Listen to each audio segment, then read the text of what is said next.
views for that event. So that was really good to see that. Go ahead and go to the next. So chamber engagement, we are the co-chair, well myself, representing the Pomona Chamber of Commerce. We are the co-chair for the College Career and Workforce Development Task Force with LAP3. And if you guys don't know about the task force started about 11 years ago during the Great Recession. It has evolved into a multi-agency partnership with Pomona Unified School District, Pomona Chamber of Commerce, LA County Workforce Development, Aging and Communities, and the San Antonio ROP. Usually about 30 to 60 individuals attend, representing business industries, nonprofits, public and private agencies. The purpose of the task force is the following: share updated information about programs in our agencies, learn more about services that the agencies and businesses provide to our community, reduce agencies' costs by minimizing duplication of services, and provide referrals to partnering agencies that specialize in services in our community. Over time, this has been the synergy resulting from the meetings. For the past 11.5 years, it has been formed, and recently LA County WEDAX has identified the task force as LA Performance and Partnership Program as best practices model. And as Enrique mentioned, we did receive an award. Go ahead and go to the next. So the chamber, myself being the representative, we are the co-chair for Pomona's Promise Economic Development Committee. Pomona's Promise is an outline for a community-based approach in linking services and programs, providing resources and identifying gaps to support youth and family services in the city of Pomona. Pomona's Promise is also a collective impact approach in support of the Youth and Family Master Plan. It constitutes 5 initiatives: education, academic success, cradle to career health, Healthy in Pomona, economic development, employment and vocational training, which we are a part of, and the crime prevention and public safety community engagement and commission. Okay, go ahead and go to the next one. So as you can see here, our outreach, we have a lot of partners that we work with throughout the year. You can see the different ones such as SBA, SBDC, Los Angeles County Gain Office, Edison, Supervisor Hilda Solis. All of our elected officials we have great relationships with. We also partner with the San Gabriel Valley Economic Partnership, and so on and so forth. And so these are the different chambers that we partner with. We do belong to Valley Area Chamber Executive community, where we keep in touch with the local chambers within our region. Okay, you can go ahead and go to the next one. So here we have our 2021 Board of Directors. For our executive board, we have Dr. Enrique Medina, we have Annette Limon, Jeff Keating, Renee Barbie, and our past chair is Jill Rife. Hold on. We also have on our, oh, can you go back? We also have on our Board of Directors, Mr. Jim Dale, Kirk Pelzer, Neff Cortez, Luis Satina, Daniel Thomas, Michael Thomas, Josh Landis, Leo Arredondo, Daniela Franco, and Victor Casares.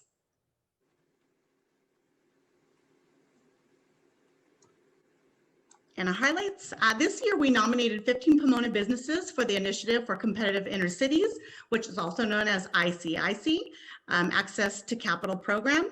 November 4th through the 7th, we attended the ICIC National Convention virtually to represent 6 Pomona businesses who were chosen for this program.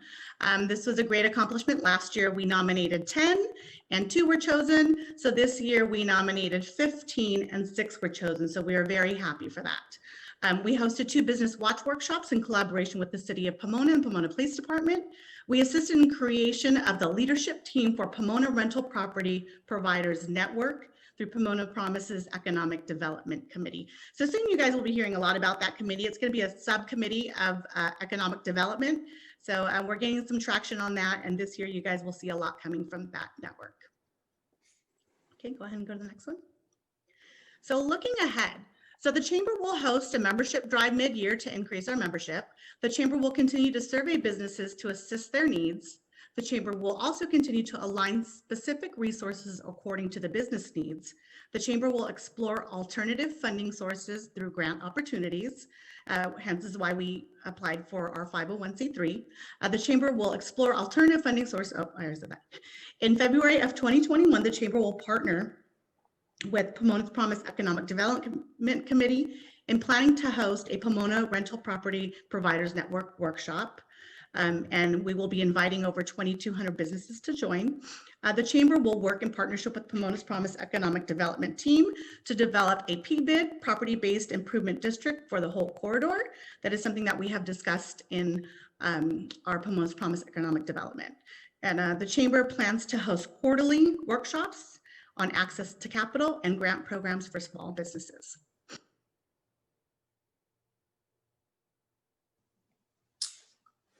You're on mute, Monique, but I figured that you're wrapping up and you're ready to take some questions. So I want to be mindful of time. Is there anyone from the council who has a comment or question before we move on to the next item? Just a quick comment. Monique, I'd like just please make sure that I'm involved in and updated on the PBID for the Holt corridor. I definitely want to be part of that.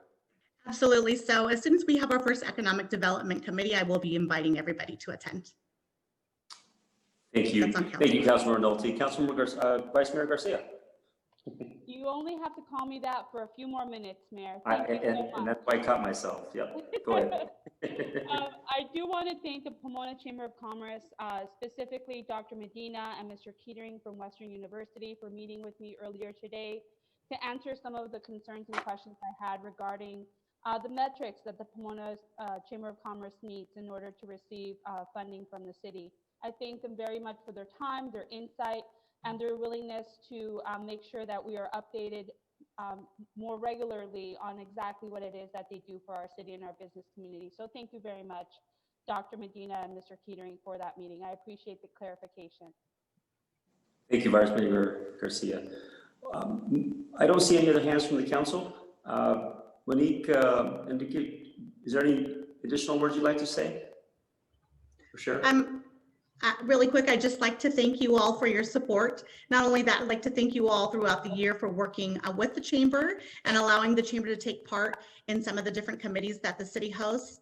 And more importantly, the Business Licensing Department has been a tremendous help for us through this pandemic. They've been, great as far as requests that we've made in receiving some important information regarding businesses. So thank you guys so much for all of your efforts. Thank you. Thank you, Monique. And Dr. Medina, anything you'd like to share or say? No, thank you, and wishing everybody Happy New Year. Great. Thank you so much. We appreciate your time. All right, so we can go ahead and move on to the next item, Rosalie. Okay, next item are Mayor, Councilmember Communications, and these are reports on conferences, seminars, and regional meetings attended by the Mayor and City Council, and announcements of upcoming events. Great, thank you. All right, we'll start with Councilmember Nolte. I don't have anything today, Mayor. Thank you. Thank you. Councilmember Preciado. Just Happy New Year to everyone, and thank you for attending this meeting, and we'll see you in February again. Thank you. Vice Mayor Garcia. Thank you, Mayor. A Happy New Year to everyone. I hope everyone is staying as safe as they possibly can under the circumstances. I would like to also thank Day One Pomona for incredibly handing out $30,000 worth of groceries to our Pomona families during the last week of 2020. It meant so much to our residents to receive that voucher for the Cachanilla markets. And I really do appreciate Day One thinking of not just the health and well-being of our community, such as safe streets and good and healthy food at schools, but also for their families and the basic necessities that they need at this time. So no further comment, Mayor, but thank you, Day One, and to all of our community partners, such as God's Pantry, for making sure that our families in Pomona are being fed during this time. Thank you. Thank you, Vice Mayor Garcia. Alrighty, Councilmember Ontiveros Pope. Yes, thank you, Mayor. I just, first of all, wish everybody a very happy and prosperous new year. I know we've been through quite a bit in 2020, but hopefully everything will be changing for the good. I appreciate God's Pantry, Pomona Valley Food Bank, for assisting me in a very urgent matter that occurred last week regarding a family. They came through for them. I was so pleased. The family was so overwhelmed with gratitude. I just want to thank everybody for staying safe, keeping yourself at a proper distance, and listening to the statistics of what's going on with COVID-19. I heard that every 15 minutes, 100 people are affected. This is something, this is unbelievable amounts of people that are being affected. So please stay safe and continue on with a wonderful, positive attitude this year. Thank you. Thank you, Councilmember. Councilmember Lestro. Thank you, Mr. Mayor. I too would like to wish Happy New Year to everybody. Hope everybody had a happy, enjoyable holiday as best as any of us could. I was quite disappointed over the New Year's weekend to hear that one of the Sheriff's Department task force targets was the DoubleTree Hotel in Pomona for hosting a super spreader event. It's clear that a lot of folks aren't taking the pandemic seriously. From a personal perspective, I've had one close friend and 4 family members diagnosed just in the last week. So we're not out of the woods yet. And so I'm hoping that our community takes this very seriously. Do what you need to do to stay healthy, because we all want to try to move forward and reduce the numbers best we can. Thank you. Thank you. Councilmember Torres. Nothing at this time. Thank you. The only thing that I wanted to share, like my colleagues have shared, is Happy New Year to all of you. I think all of us are certainly hoping for a better year. It's been incredibly challenging on so many different fronts, and hope you're doing all right in this upcoming new year.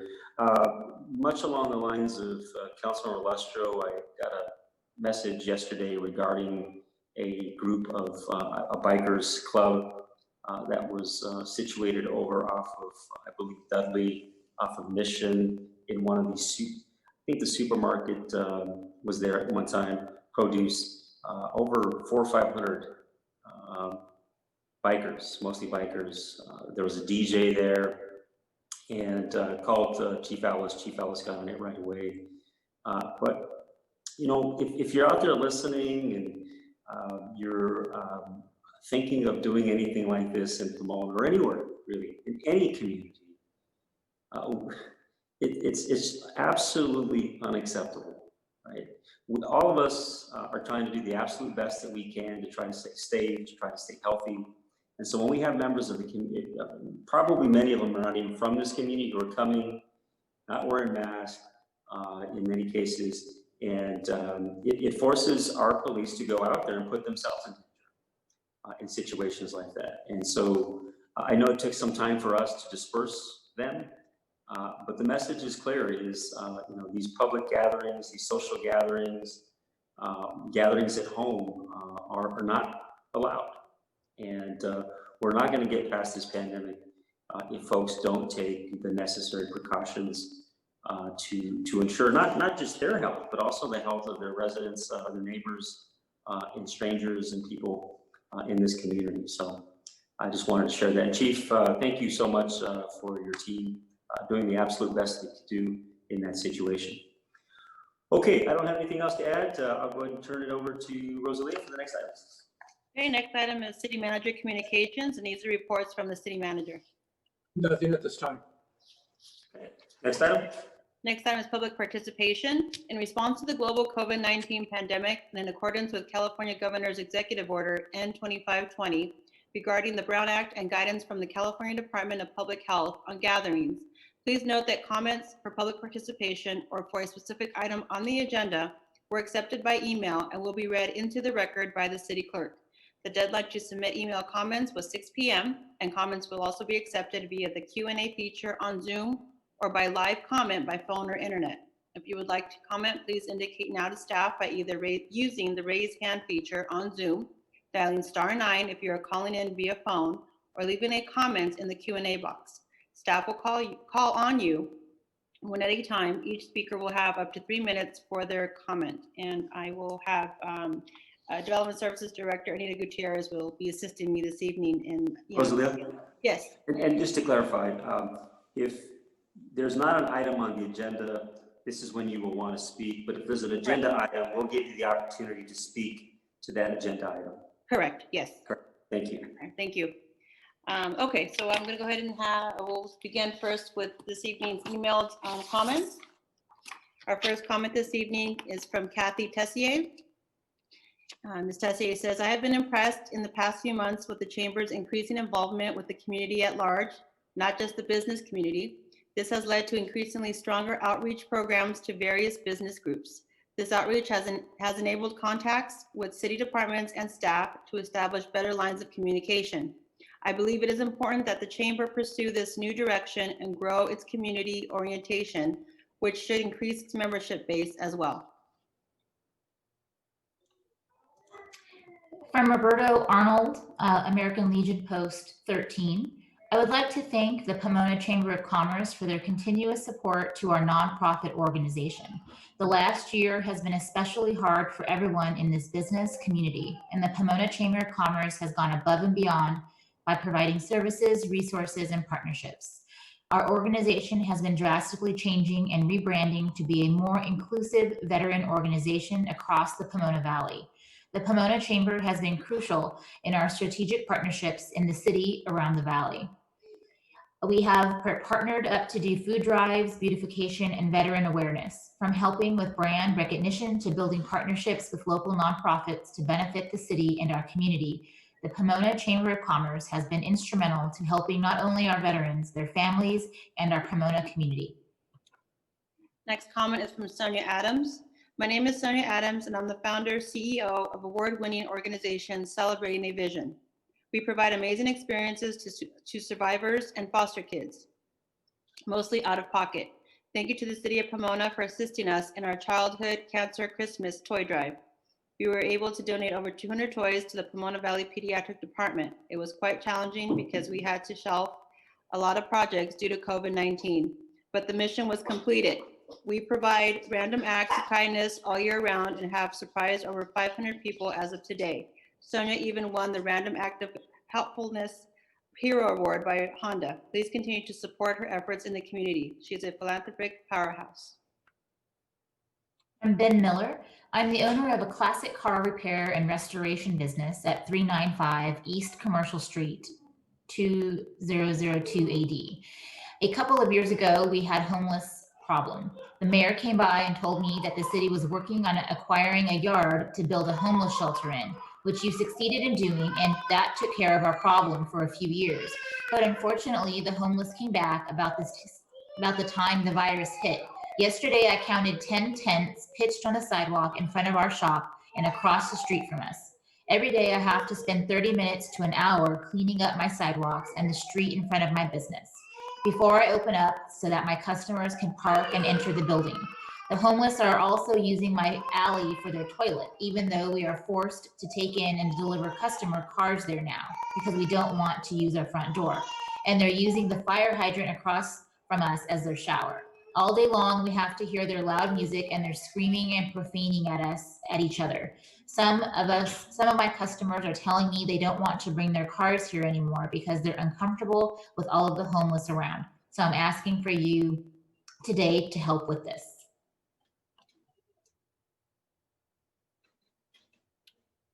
Okay, next comment is from Julie Mestis.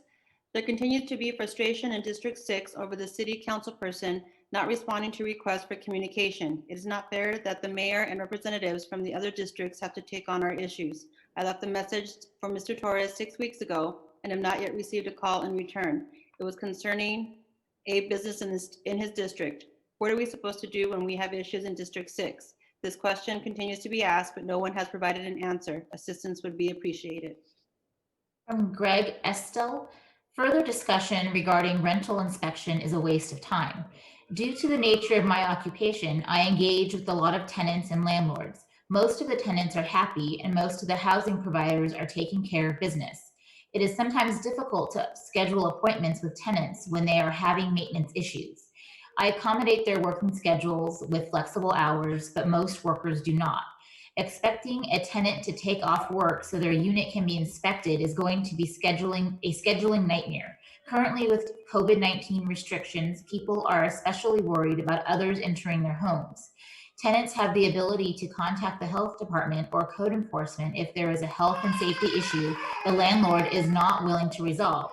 It is my opinion that these issues are very few and far between. If tenants are not happy with their landlords, then they should serve them with a notice to move and vacate the property. It is important that you concentrate on issues that will actually improve the quality of life for those residing in Pomona. An inspection ordinance is not going to accomplish this. Next comment is from Ricky Fine, Mayor Sandoval, and members of the Pomona City Council. What is being done about eliminating the homeless encampment on Eleanor and Commercial? It is interesting that those not living in my neighborhood are generous about dropping off supplies to these tent dwellers. If you want to be compassionate, then invite them to go home with you.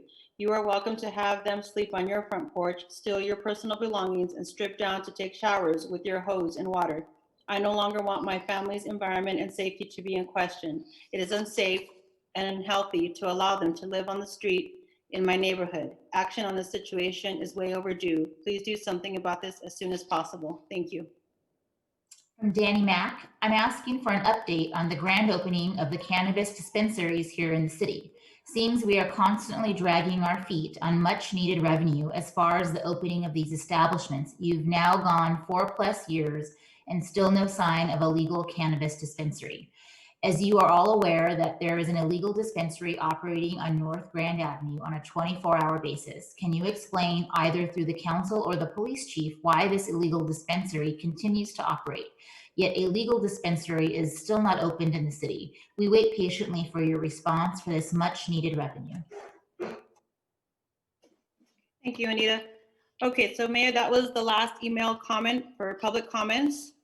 We do have one hand raised, and I'll go ahead and allow them to speak now. They're on the phone. Let's see. Go ahead, speaker. You have 3 minutes.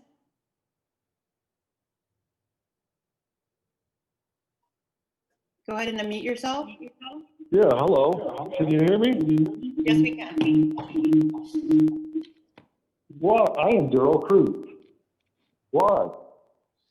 Why did the city of Pomona not allow the dispensary I founded to continue operations and get a business license?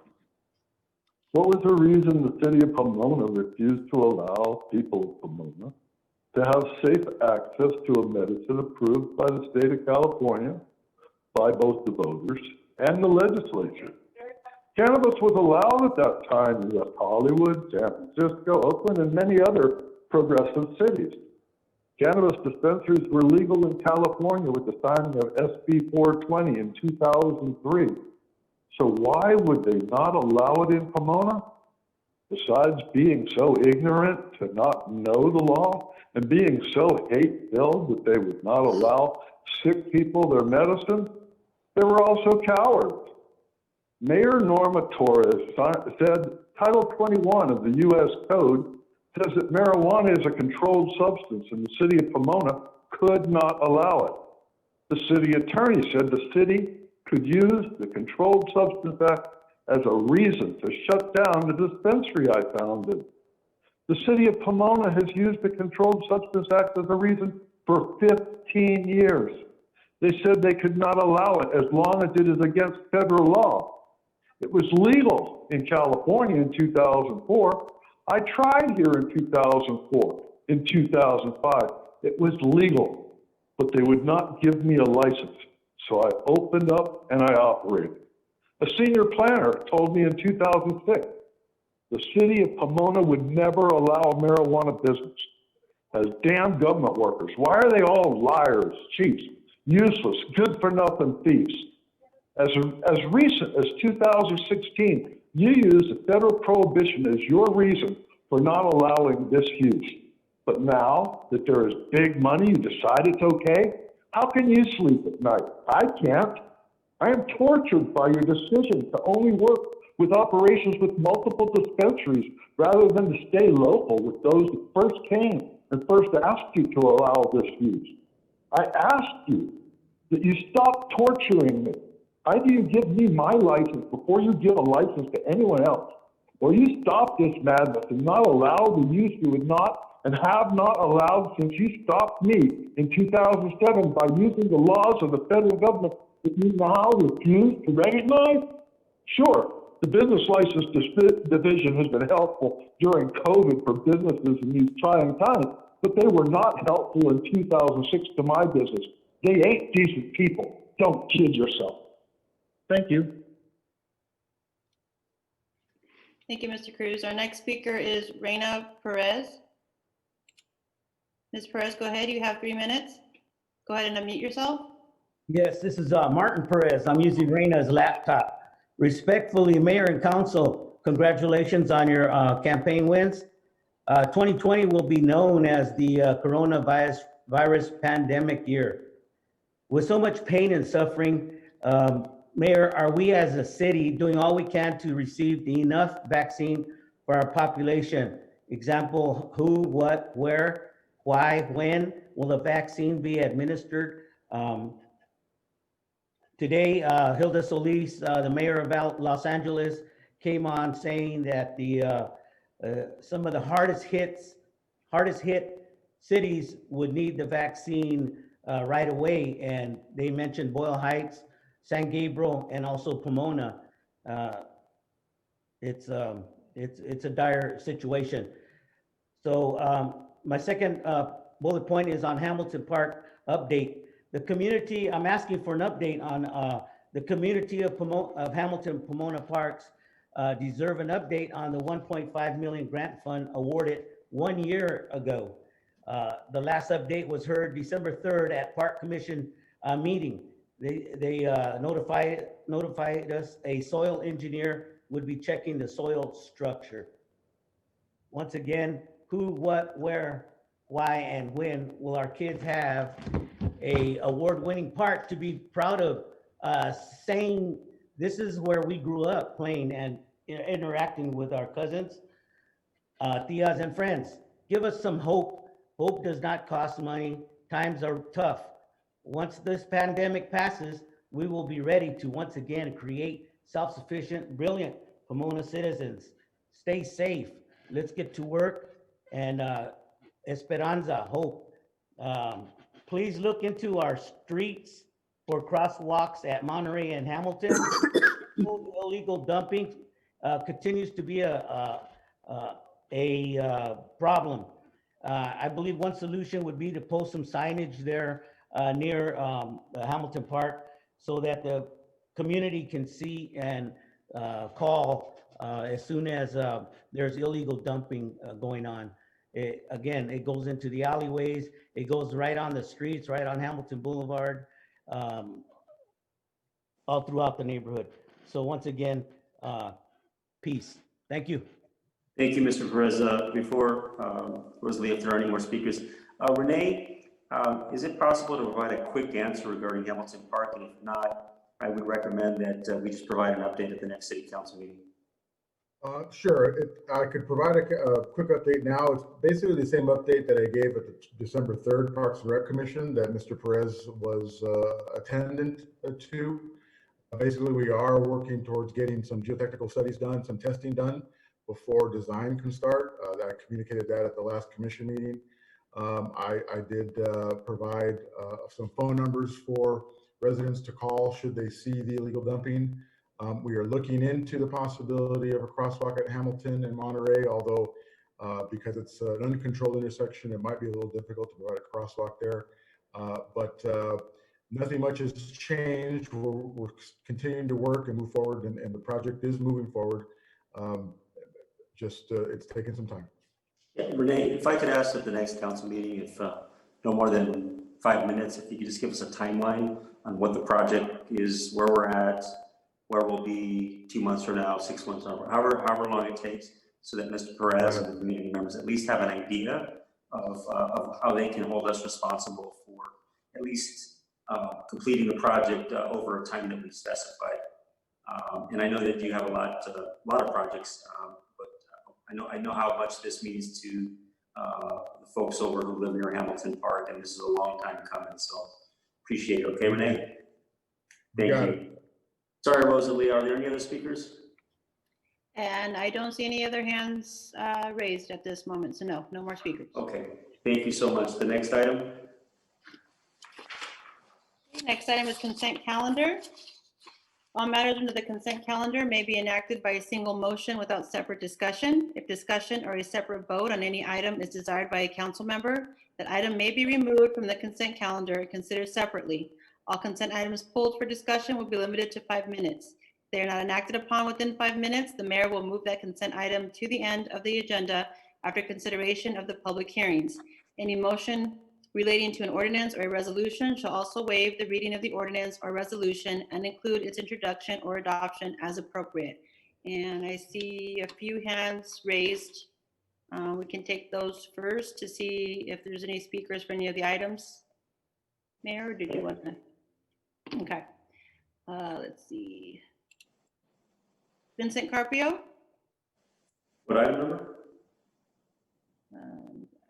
He hasn't said yet. Mr. Carpio, what item did you want to speak for?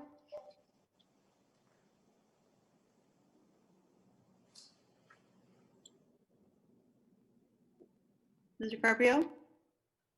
Go ahead and unmute yourself if you can. Yeah, I'm trying. No, go ahead. Mr. Carpio, what item number do you want to speak on? Can you hear me? We can. Okay. I'm sorry, that was just a new item. I was trying to get into the public comment. I guess I'm filling out the wrong agenda item. Real quick, if you could direct me, first of all, Happy New Year to all, and bless you for prosperous 2021. Prosperity. My question is regarding the Activate program, something I heard about recently. I'm not familiar with it. Who would I direct my questions to? Who can I communicate with? And would you is the procedure for the program and the history of it? So just so you know, Mr. Carpio, we just finished public participation. I know. And so I know you didn't meet that threshold. However, did anybody from staff hear Mr. Carpio's request? And maybe I can just connect him offline to you. I believe he was asking about Activate, which I believe is Activate Pomona. And if that's the case, Mr. Carpio, I'll shoot you a message and you can contact me directly. Okay, Mr. Carpio? All right, let's go ahead and move on, Rosalia. Okay. Next, let's see, Sonia Adams. Which item did you want to speak on? Go ahead and unmute yourself. Hi, can you hear me okay? Yes, which item did you want to speak on this evening? Celebrating a Vision, my organization. So is that a finding a public, so we just need to know what item you're speaking to. It was a public comment. It was in regards to the nonprofit. Oh, yes, Ms. Adams. Okay, so this is just part of general public. Let's go ahead and continue this, because I know that sometimes there's some confusion with the technology and just knowing when folks are raising their hand or what item they want to speak to. So Rosalie, if you want to just continue public participation. And Mayor, just for the record, we did read Ms. Adams' emailed comments to the record regarding comments. So Ms. Adams, we read your email into the record already. Okay, yes, I did. And I have a real quick proposal I wanted to present to the members of Pomona. Ms. Adams, under public participation, you have 3 minutes. If there's something that you want support for, I would recommend you speak during the finding of public benefit. Okay. Which will be coming up soon. Okay, thank you. I appreciate your help with that. Absolutely. Thank you. Alrighty, next. Okay, so other than those two speakers, I don't have any email comments for any of the consent calendar items. I don't see any other hands up for. Thank you, Rosalie. Any council member or any council member would like to pull an item? Councilman Ranaveros Cole? Yeah, pull number 5, please, Mayor. Thank you. Okay, all right. So that means 1, 2, 3, 4, and 7, 6, and 7. Okay, so I need a motion to approve -5. Motion to approve all -5. Okay, and can I get a second? I second. All right, roll call, Rosalia. Nolte? Aye. Yes. Preciado? Yes. Garcia? Yes. Ontiveros Cole? Yes. Lustro? Yes. Torres? Yes. Sandoval? Yes. Okay, Councilman Redistricting, questions or comments regarding 5? Yes, thank you, Mayor. I just want a little bit more explanation on this item, please. If somebody can give me more explanation, please. Is it Mr. Dix? Yes. Yes, thank you. The item before you is basically reconciling a past report that was brought to council. Originally, staff was seeking to enter into an escrow agreement so that we could meet the PUC requirements. However, after that item was approved by council, Southern California Edison and the city couldn't reach an agreement. So because of that, we entered into a letter of credit, which Edison approved. And so really all we're doing at this point is ratifying the action. I see. Thank you very much. You're on mute, Mayor. Can I get a motion for that item? So moved. Second. Okay, that's Councilmember Lustro, actually Vice Mayor Lustro, thank you. And can I get a second? Second. All righty, Councilmember Garcia. This All right. is a nonstop show, Mayor. All right, can I get a roll call? Roll call. Nolte. Yes. Preciado. Yes. Garcia. Yes. Ontiveros Cole. No. Lustro. Yes. Torres. No. Sandoval. Yes, and just want to congratulate our new Vice Mayor, Steve Lustro. I don't know if we have any pomp and circumstance music in the background, but just want to congratulate you. And make sure, Rosalia, that I understand there's like at least 47 duties of the Vice Mayor. Yes. So make sure that he gets that, that memorandum of understanding, okay? He has to take on all the external committees for the city. Yeah, thank you. All right, congratulations. All right, we go ahead and move on to the next item, which is agenda item 8. Yes, discussion calendar item number 8 is the proposed Pomona City Charter amendments for Independent Redistricting Commission and primary elections being considered by the Charter Review Commission 2020 and request to appoint Independent Redistricting Commission for 2021. Okay, do we have a presentation on that? Mayor, Yes. if Linda I Matthews? may, although I was the staff person bringing forth the item on behalf of the Charter Review Commission, I believe the chair of the commission, Mr. Derek Engel, is here and would like to say a few words of introduction to it. Okay, and that would be, I did see John Clifford's name, but who's? Oh, Derek Engel is here. Derek Engel, okay. Welcome, Mr. Engel. Thank you, Mayor Sandoval, City Council. Appreciate the opportunity to share a little bit of the work that the Charter Review Commission has been doing. We've actually been working on a lot of different topics, but we would like to present a few before you tonight. And so on behalf of the Charter Review Commission, we are recommending that the City Council take the following actions: to review and provide feedback regarding the proposed charter amendment to create an independent redistricting commission, to consider a request from the Charter Review Commission to create an independent redistricting commission via resolution or ordinance in time for the redistricting process in 2021, and then finally, to review and provide feedback regarding the proposed charter amendment to add a primary election. So I'll be very brief in my elaboration on each of those. But currently, our charter requires that the City Council evaluates the district boundaries after each census, and if necessary, to alter them to ensure that they're roughly the same population. So through our discussions, we've come to the belief that more municipalities are moving toward creating independent redistricting commissions so that the elected bodies are not determining their own district boundaries. And so the state of California has moved this direction, the county of Los Angeles and several other state municipalities, including the city of Los Angeles, have some version of independent redistricting commission. And so it's our conviction that it's a healthy move towards good governance to create such a commission. And so we're proposing a charter amendment that incorporates much of the language of the Federal Fair Maps Act of 2019, which deals extensively with redistricting, but we've tailored it to the Pomona context. And we've worked closely with the Deputy City Attorney, Jim Priest, on this language. It's a lengthy document, but that's because it adopts a great deal of the language from the Fair Maps Act. The fiscal impact of this is negligible because consultants would be hired whether or not they would be by the City Council or by a commission. And so we think it'll have very little financial impact and could actually free up the council for other business. So the first thing we are doing is asking for any feedback that you or the public have regarding our proposal. But also, since our proposal won't go before the voters until November 2022, this amendment would come too late to be applied to the 2020 census.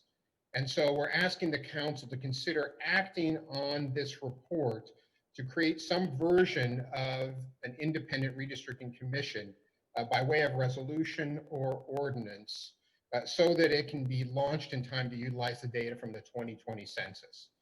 So city staff have included in the report that you see a timeline for such a commission if the council were to move forward and create one, and it's coming up fairly quickly. The second item is that we're also proposing reinstating a primary election before each general election. The city used to have primaries and did for many decades, and about 20 some years ago, those were disbanded.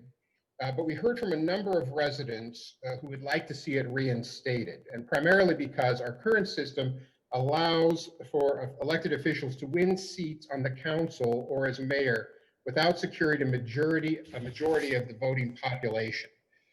Commissioner Tompkins, who's on our commission, did some great research looking at the past number of elections, and I've added the results from the most current recent election just to give you a picture of what people are concerned about. In the last 6 mayoral elections, the elected candidates have won a majority of the votes half of the time. So half of the time they've won through a majority of the population, and half the time the elected official did not win at least 50% of the vote. In the last 33 council district elections, that's looking at each different district election, elected candidates have won a majority of votes 17 times and have not won a majority 16 times. But even this number is a little deceptive because 10 of those clear majority wins have been in either District 1 or 2, which means that the other 4 districts, the majority of elections have been won with less than 50% of the larger vote in the district. And so that's one of the reasons that people have come to us. They would like to see a primary system reinstituted so that elected officials represent at least 50% of the voting population. So we're suggesting reinstating a primary election system, and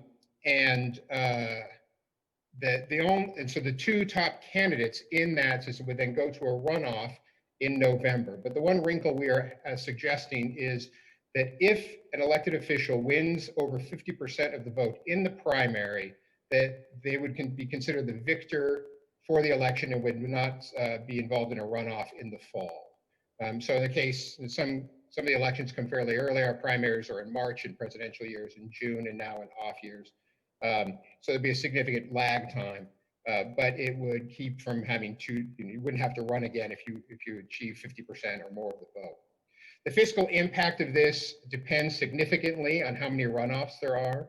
So if there are no runoffs, if in the primaries everyone secures 50% or more of the vote, everyone who wins, then there would be no added cost at all to what we currently have. However, in a worst case financial situation, if all 3 council members and the mayor failed to secure 50% in a primary, the estimation from city staff is that increased cost would be about $465,000.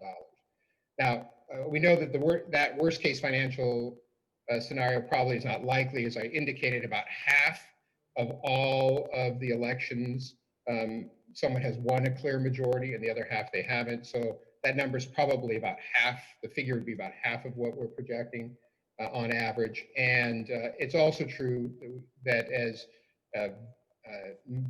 vote by mail increases, that lowers the cost of elections. It could also bring that number down. as well. So that's the report that we have for you. Really appreciate the opportunity to lay out these couple things. I appreciate city staff for all the work, particularly Linda Matthews and Jim Priest for all their work putting this together, and their help to our commission, which has been invaluable. Thank you. Great. Thank you, Mr. Engdahl. I'm sure the council will have some questions. Please stay with us. But I know, Rosalie, we probably have at least one speaker, John Clifford, if not more. So I'll turn it over to you. Yes, so we do have one speaker currently right now, John Clifford. Go ahead, Mr. Welcome, Clifford. Mr. You have Clifford. 3 minutes. Thank you. Thank you, Mayor, Council. Nice to see you in this new year, even though you can't see me, I guess.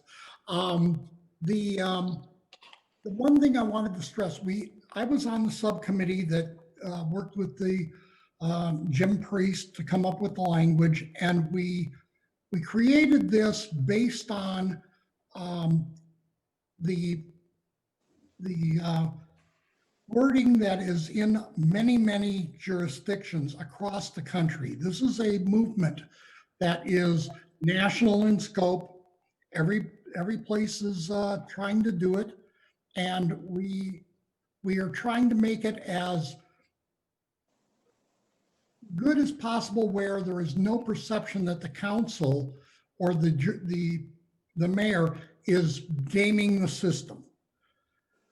If you do this by ordinance, though, because we would have had a charter amendment, it has a lot of things that are not the way we do things in our current charter. If you were to decide to do a commission for this coming year, you would need to be following the current charter, which means that you couldn't do the 6 members as we suggested. The council, of course, would have to approve whatever group came in, because the council has that duty under the current charter. Terms would have to be concurrent with some council thing, although it would really only be a 1-year commission. You still have to kind of figure a way to follow the current charter. The main reason I'm bringing this up is I don't want anybody to say you're playing fast and loose with our current charter by doing it that way. The current charter says the council shall do the redistricting. But how the council decides to do the redistricting is up to you.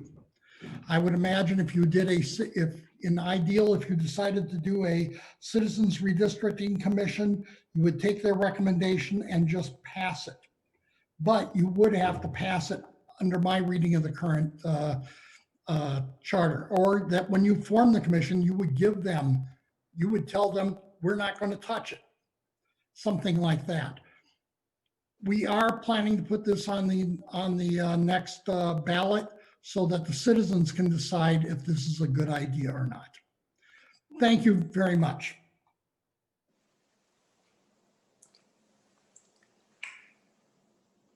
Any other speakers?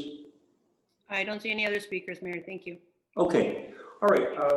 So I'm sure the council has questions or comments. Councilmember Melty, I'll start with you and then we'll move our way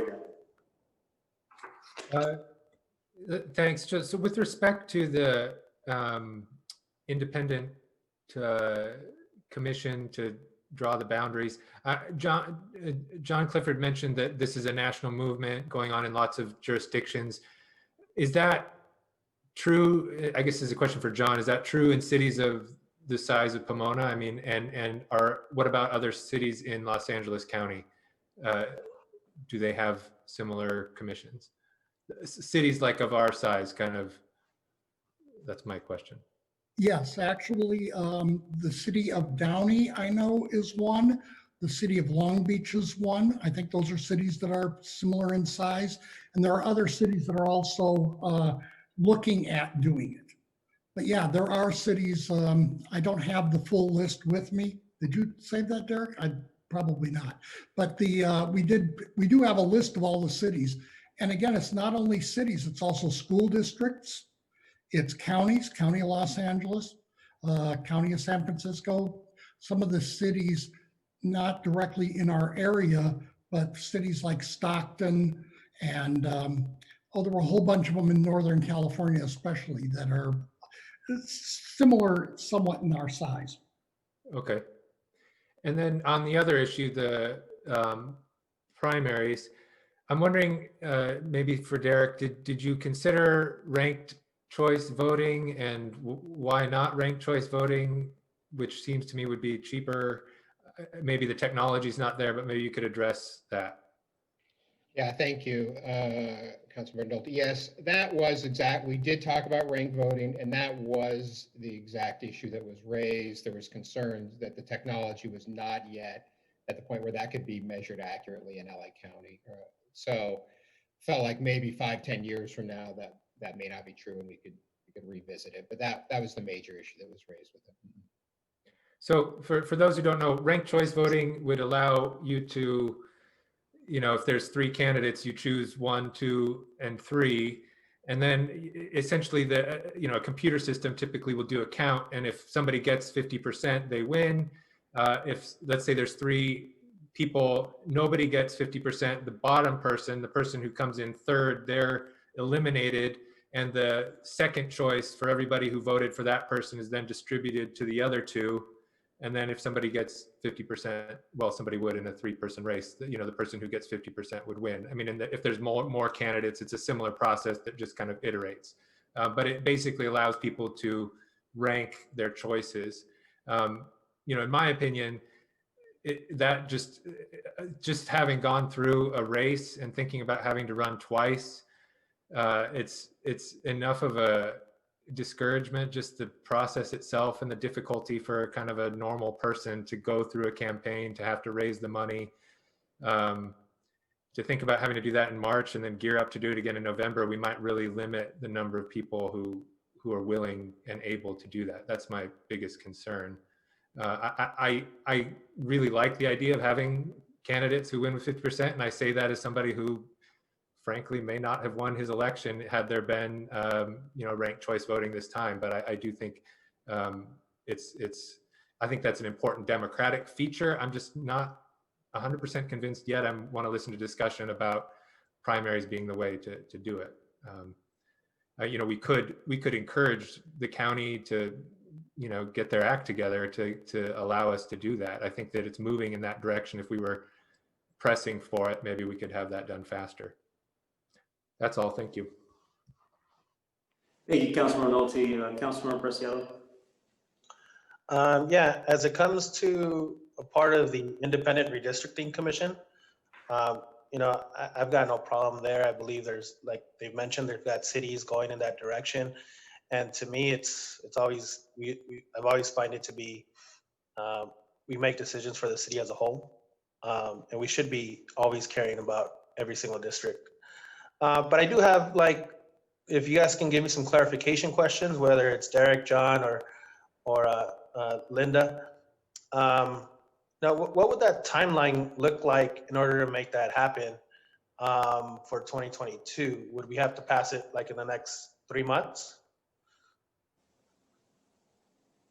Ms. Matthews, you want to address that because it's in the report. You want to take them through that timeline? Yes, the initial timeline, sorry, I'm getting to that report right now, was the proposal was to start in March. So I think if there was some interest, we would try to bring something back to City Council in February or at least early March to see if there's any way. And I know Mr. Priest also went through the time frame, but it is, it all depends on when the census is coming, but the census should be here by the end of July or so. So we would also need to have the census information already available, right? Yes, but if the timeline in the proposal, it still takes several months to gear up just to be in time to get the census. For instance, it includes selecting an independent consultant. So the time frame of starting in March is based upon trying to get select the commission, giving time for the applications for the commission, selection, and the consultant. And just so that people are aware, can you please let us know what is the option that the commission has chosen to choose this commission, like the people that would sit on it? You know what? Can I defer that either to Derek or Mr. Priest? Sure. Are you there? I don't have the proposal right in front of me. I don't know, Jim, if you have that in front of you. We've worked extensively on that choice, but do you want to speak to that, Mr. Priest? Yes, thank you, Mr. Engdahl, Mr. Mayor, members of the City Council. The people who can be eligible to serve on the Independent Redistricting Commission would be Pomona residents. However, there are a number of disqualifying factors provided in the Fair Maps Act that would preclude certain people from participating on the commission, such as those who have served in office within a certain period of time prior, those who have worked as registered lobbyists in the city, those who have been city employees. There are a number of disqualifying factors that the state law provides that we have incorporated into this document. And so I would refer you to the document for the complete list of those factors where somebody would not be eligible to serve. Beyond that, it would be an interested Pomona resident. There would be a screening panel established under the provision, and that screening panel would select the 6 most qualified individuals. This commission would constitute, would be constituted with 6 members on the commission. And again, I don't want to get into too much detail on it, but all of the factors of what would qualify or disqualify somebody to serve is contained in this document here. I hope that answered the question. It did. Just out of curiosity, what would be the worst case scenario if we don't have enough qualified applicants?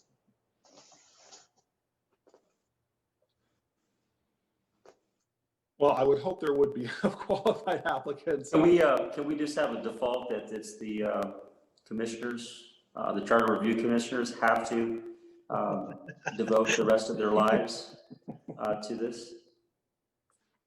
I think we'd all be very excited for that outcome. Well, just one thing that I want to make sure as well is that there's wording so that all of the 6 commissioners don't come from one respective area. And my apologies, council member, that I didn't mention that earlier. In fact, commission members would represent particular districts. Let me find that provision really quickly here, because the way it would work under the proposal currently is that the 6 main commission members, there would be 6 main members and there would be 6 alternates. Would there be an issue with 6 members being that it's an even number? I would defer to Mr. Engdahl on why the number 6 was chosen specifically. But I know we discussed that at length about, what the numbers should be there. I don't know if Commissioner Clifford is still around. He may speak, because that was his subcommittee, might speak to that larger conversation if he's still available.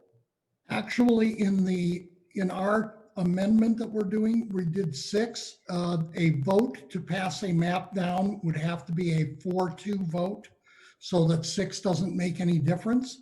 However, if the council decides this year to do this, it has to be a 7-member commission because it has to be under the current charter. And that was the point I was trying to make earlier, is that while we can, in a charter amendment, make different rules for how commission is formed, we're not there yet.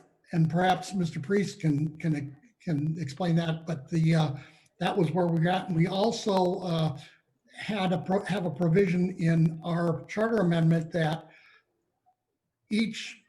there has to be at least in the panel, that there has to be at least 1 person who resides in each of the districts, so that you'd have that representation across. We decided not to require it for the alternates, and we decided on alternates because we didn't want to have to completely restart the process if somebody had to bow out for some reason. So we decided that the alternates could, just to not have to worry about not being able to get somebody from a district, that alternates would not have to be from a particular district, but at least the first impaneled people, one from each district. Thank you.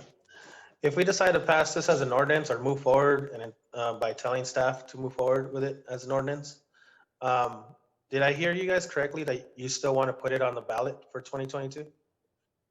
Yeah, it's our intention still to put it on the ballot. Got it. Okay. And then as far as the primary elections, you know, I agree with Councilmember Nolte on not sure if I'm indifferent with primaries. Catch me on a good day, I'll say yes. Catch me on another day, I'll say no. But I just think there's different, you know, things to it. One primary thing is, I think it makes it very, very difficult for grassroots candidates who then have to fundraise twice, and who even have had a couple of candidates, even in this past election, you know, they have to come up with, you know, not just the cost that it would be towards the city, although if it's all runoff elections and we're looking at $400,000, I sure wish I could use that for something else. But and then I don't, and we were in the red this past budget, so finding $400,000, I'm not sure if it's I think we're gonna give our finance director a headache. But as well as, I think it just, you know, we have to be careful, not and maybe include something to help those that might need help paying for a candidate statement, which costs around $600. And now you're asking them to pay for a candidate statement twice. It can be pretty expensive for the candidates.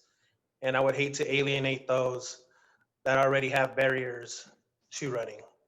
But I'm indifferent with it. And if the charter puts it on the voting and the voters vote for it, then great. So that's all. Thank you. Councilmember Garcia. Thank you, Mayor. I think I'll start with the primary election topic as far as the commission goes, and I think it's very useful. I believe that we need thoughtful candidates that have really thought about what they want and what they want to focus on. I know that for myself, I was, you know, considering running a year ahead of the election. I made my choice in January, and I feel like we definitely need to make sure that we don't have those last minute candidates come in and kind of divide things up. I think that that's important. We want to make sure that every district is represented by a majority of the residents, and I think that that's important. And right now, it sounds from the statistics that that's not happening, and that's very alarming. However, I also agree with my colleague, Councilmember Preciado. I have no idea where that funding would come from if you are a brand new person into this arena and you're trying to fund basically what amounts to 2 campaigns. Because to run in March, you would probably have to start in June, which means that you'll be campaigning for 18 months minimum. And that sounds exhausting. I don't know how I survived from January to November, to be honest. So there's a lot of things that need to come into play to make this fair.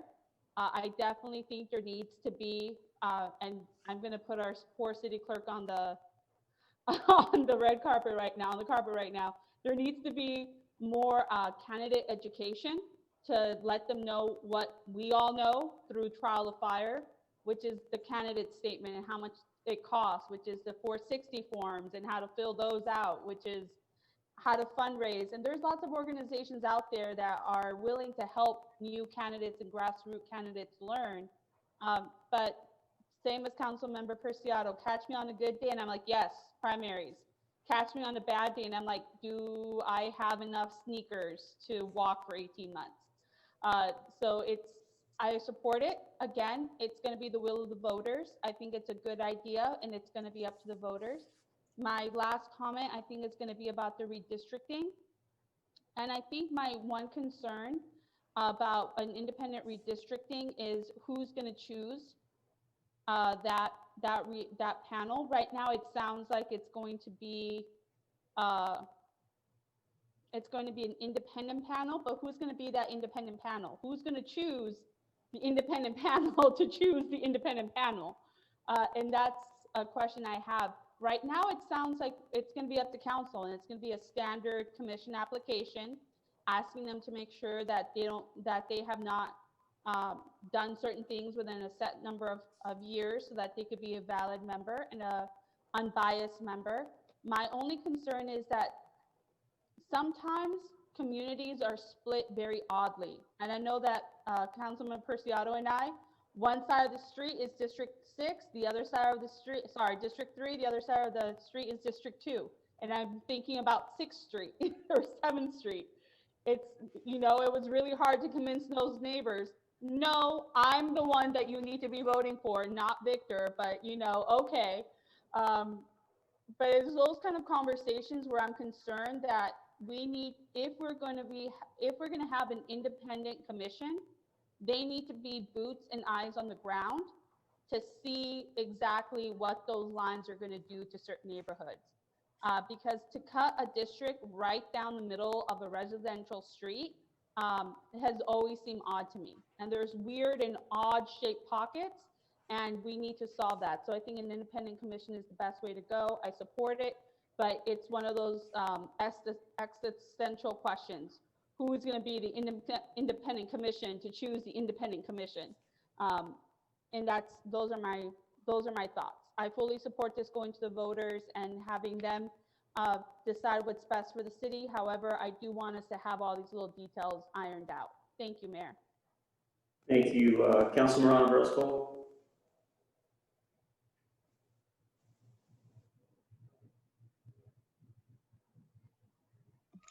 Thank you, Mayor. I'm sorry, I couldn't get myself unmuted. I'm at a toss-up right now. I agree with the cost in running for a primary and then later on going into another candidacy.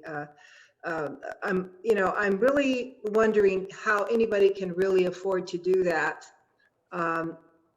Running a grassroots campaign is what I do. People wonder how I do it. I don't know how I do it. I'm very tight on my money. But the thing is this, to do it again, that's like, you're continuously campaigning, and I don't know if anybody has that energy. As far as, if it's up to the voters, let them decide. Personally, I'm not really in favor of it, so I think I'd rather leave it to the voters.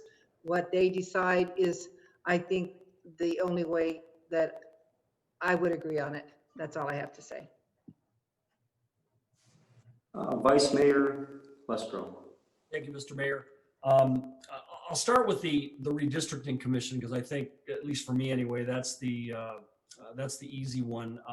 And I want to thank staff for a comprehensive staff report. I read through the whole thing and actually went back and read part of it again. I like the idea of an independent commission determining the boundaries of the district and kind of taking it out of the council's hands so that we can't really be accused of being biased and drawing our own lines and that type of thing.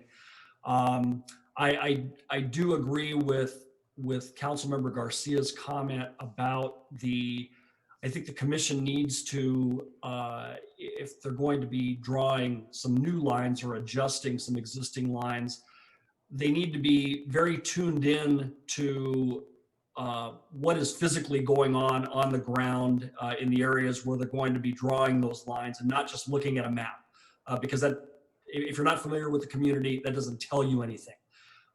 So I think the commission has to be willing to take the time necessary to understand if there's going to be new boundaries, whether those boundaries make sense, whether they're not unnecessarily dividing communities that are currently cohesive or a coherent neighborhood.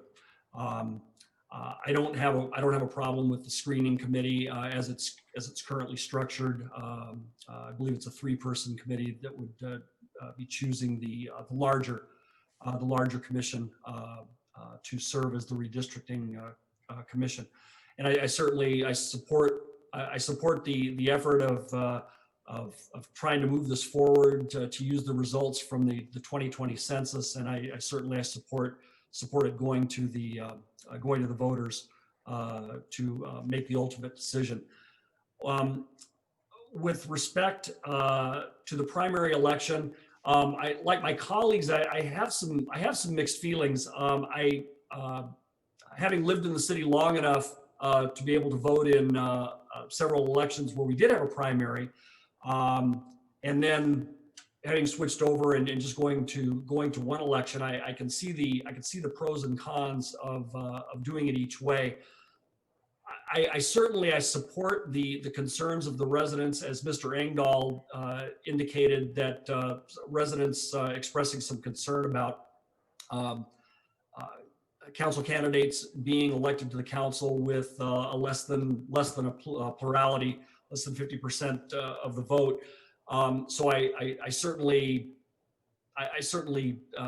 understand that, but as a couple of my colleagues have said, not only the additional cost to the candidates who would have to potentially run in 2 elections if there is no clear winner in a primary, and then having to run again in November, could potentially reduce the pool of candidates that would run in an election. And I think, again, living in the city for a long time, I think that we want to try to encourage as many people as possible to run for office if they so desire. And I'm wondering whether that would actually reduce the number of potential candidates that we might have in city council elections. The other component to that was discussed early on is the potential additional cost to the city.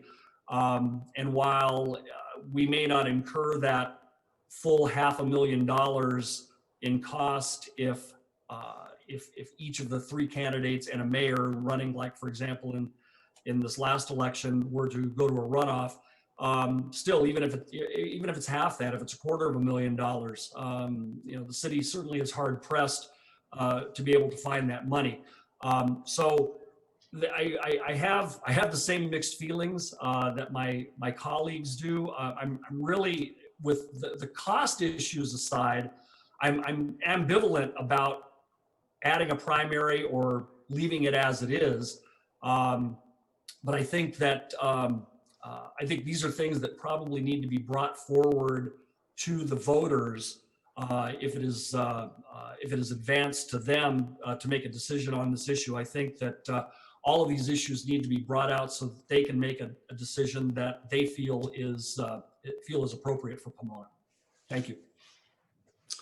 Councilmember Torres. Thank you very much for the opportunity to finally speak on this issue. I'm going to do my best to communicate it as clearly as I can, but in short, I want to say I agree with Councilmember Nolte. I believe that there's different motives behind the policies being pursued by this committee. And I don't want to really offend anybody, but it is my personal opinion that this particular body does not really reflect Pomona, both demographically or politically, which is really important why we gathered more input on primary elections, on the process moving forward. Because one of my concerns is, I really want to disenfranchise the Latino community or the minority community, because the general elections turn out a lot of voters. And as you saw this time around, record numbers came out. I got 1,000 more votes the last time. But at the same time, it's to be honest with you, this process here will definitely make it more difficult for the average resident to run a well-funded operation. Now, to be brutally honest with you, if the city does institute these changes, I'm gonna just be honest with you. I'm gonna raise a lot of money. I raised about $30,000 the previous campaign. I'll probably raise another 30 during the primary. So about $60,000 that I'll be doing, and I'll be campaigning for like they said, 18 months. And you know, it's you know, there's a value to having primaries, yes, but we got to make sure that this is the correct fit demographically speaking for the community. And also, you know, the city's going to be incurring a lot more cost for more elections and whatnot. But you know, I really want public input on this, you know, and like I said, I would love to run in a primary election. There's no doubt about it. I might not even be here when this happens, to be honest with you. But there's no doubt that we definitely need to talk about this more. And you definitely got to get input from, you know, the community on this, because, you know, we're definitely going to make it harder for the little guy to run. And you'll make it easier for, you know, the big political guys to go to the special interest, you know, raise the money. You know, and get those independent expenditures, and nothing's really going to change. I think what will change is that the candidates that won the elections will win by more. And I think the mistake that, you know, people are thinking is that they saw how the primary results went this last election, and they probably came together and thought, well, you know what, if we have these things, we can eliminate certain candidates from making it to the general, and we won't have the problem. We'll get the candidates that we want. But I think what they don't realize is that Republicans and independents vote in the primary. It's not just Democrats. So Republicans are going to get to vote in the primary and decline to states and independents. So the results are probably going to be close to the same, with the exception is that the big minorities that come out during the general election won't have an opportunity to vote for all the candidates. And that's kind of becomes an issue too. So I'm definitely open to seeing some changes. Obviously, you know, one of the things I championed was districts for Pomona Unified School District. John Mendoza and I, we worked petitions. We got maps drawn up by MALDIF. You know, we did everything we could to bring about changes. I'm all about that. But at the same time, it's you got to remember you're in a city where 1 in 5 residents live in poverty. And, you know, we're creating barriers to get elected. And then like the city of LA, they have what they call like publicly funded campaigns, where they have these systems in place, but they allow some candidates to qualify to get public money because it's so expensive to go this route.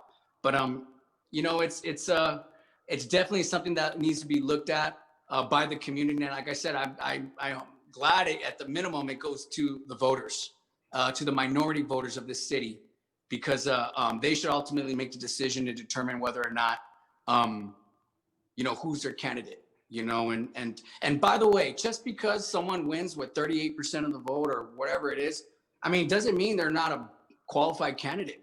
You know, some people made comments to me, and I won't mention that, you know, I didn't make 30 or I didn't get 50 plus 1%.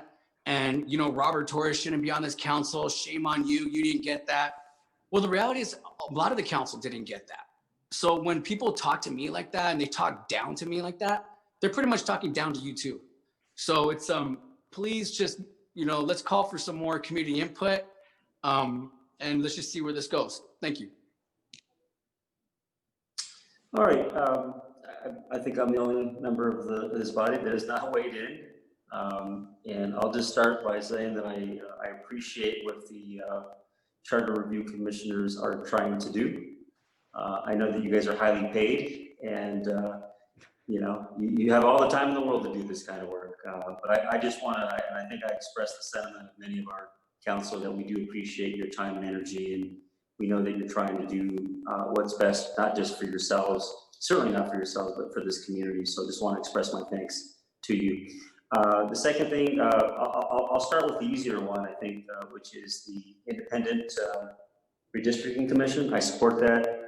I think there's just some fine tuning a little with that, but you know, I support the idea of an independent body producing the district boundaries. I mean, when you look at some of these districts, it is, I'm not even sure how to describe their shape. It looks strange actually. And I realize that a lot of that has to do with just politics, right? Is making sure that perhaps maybe a council member or an elected official gets reelected. And that's what contributes to some of this these outrageous boundaries. I mean, sometimes, like in my case, and I respect the school district, but I'm in one part of the school district, and across the street, my neighbor goes to somebody else from the school district. And I think Councilmember Garcia raised that issue. I think we need to change that, and I think an independent body doing that work would be valuable. As it relates to primary versus just keeping things as they are, I think that you can make different claims that it gives an advantage to one individual, let's say an incumbent, over a non-incumbent. And actually that has not been the case. In fact, oftentimes in district elections, when you look at the amount of dollars that are spent, it's really a couple of factors. One is the actual sitting incumbent, and what are they doing in that district, right? To earn the trust and the respect of that district.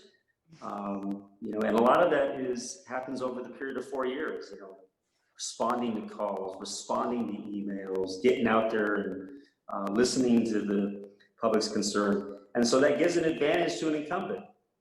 But if an incumbent's not doing any of that, then it's to the advantage of an incumbent to have multiple candidates.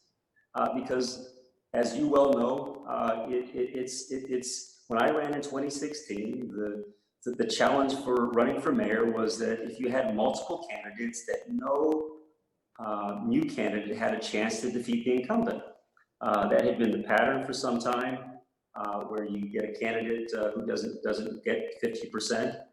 And I think that's really the impetus behind this is making sure that the public has an opportunity to decide with a majority who they want to support. And that it does give a candidate, you can win with, I saw in some cities you can win with 19% of the vote. Grant you had 11 candidates running. And one could argue that perhaps maybe you get less effective candidates, but I don't know the research, I'm not sure. But at least the sentiment that I'm hearing from the city council as it relates to should we put a resolution or ordinance together on that, at least what I'm hearing is that they prefer to take it to the voters and let the voters decide. But I think that, my view is that if you're a grassroots candidate and you have a bad, I would say a really bad incumbent, you have a tremendous advantage to defeat an incumbent if you're running one-on-one, simply because that incumbent is, in my view, not responding to the community. They're not following up. They're not following up on emails. They're not following up on phone calls. They're not out there in the community. They're not listening. And so the claim that somehow a grassroots candidate can't compete, I just don't see it. In fact, I see the opposite, where you have that one-on-one. And but I respect this decision or at least the sentiment of the council. Certainly at a minimum, I think we should give the voters the opportunity to make that decision. So I've said a lot. I know that, Derek, I'm sure you feel like you know exactly what we'd like you to do. But I really think this is the council's decision. And I think at least the sentiment that I'm hearing from the council, because this is really a discussion item with direction that we're giving city staff to move forward. And so at least from the city staff perspective, in terms of helping city staff, I think there's definitely consensus on an independent redistricting commission. I just think we need to fine tune some of these, address some of the questions that were raised about the selection. It was probably raised about the number 6. So like, for example, what if it's a 3-3 vote? Yeah, Linda? Mr. Mayor, in the 3-3 vote, they've required a 4-2 vote to pass any map. But what I would suggest we do, since we've spent a lot of time on this already and that you have a full agenda, yes, is that perhaps we can get a motion. What I'm hearing is that really items 1 and 3 were simply a receive and file. We wanted your feedback. You provided that. Item number 2, you would like staff to bring back an independent redistricting commission for consideration. So maybe we can get a vote on that, and we will incorporate some of those feedback. I'll talk with the city manager, see how wants to preview, and we'll bring the details and talk about the details on the. I'll go ahead and make that motion, Linda, and if I can get a second, and this is on just directing staff to develop, in essence, An independent. what this independent redistricting commission would look like, right, for our consideration. Correct. You know, do we need to take an individual vote? Can we just do, you know, if there's consensus amongst the council that that's the direction we want to give you? Because that's what I heard. Sonia, is that okay? Rosalie. Okay, I'm hearing yes. So the consensus, Linda, is that we're in support of a independent redistricting commission. Okay. Thank you. All right. Very good. All right, Rosalie, we go ahead and City move on. Council will take all of that into consideration. Appreciate it. Thank you, Derek, and please express our thanks to the commissioners. All right, Rosalie, the next item. Next item. Rosalia? Yes, sir. I'd like to propose that we move the finding of public benefits to the next item, simply because I believe Ms. Adams is still on the line. She may be, I don't know, but she wanted to just do her 3-minute presentation on a request for funds, and I don't want to keep her here till midnight. Okay, so we'll go ahead and move item number 12 next. Yeah, finding a public benefit. Okay, so finding a public benefit to the community at large, recommended expenditures, and recap of expended funds. Okay, is Ms. Adams, are you there?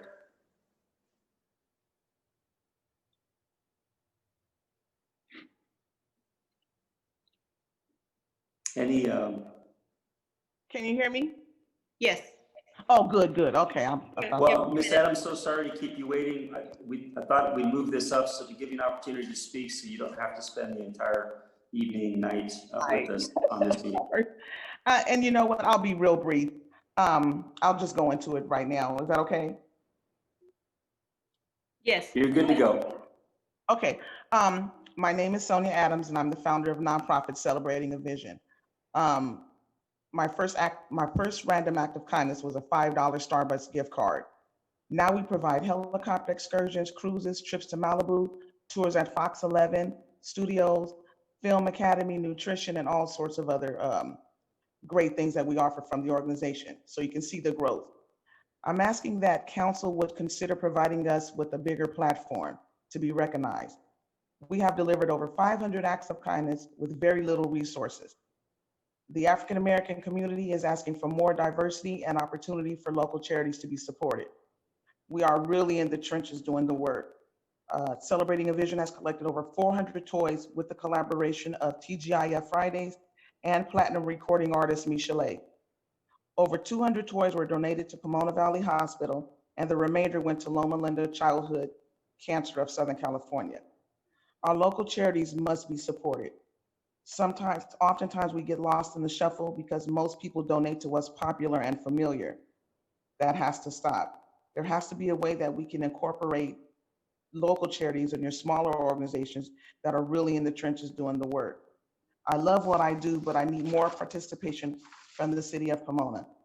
I'm really, really good at experienced in campaigning, fundraising, marketing, and putting on events, but it can be time consuming and exhausting.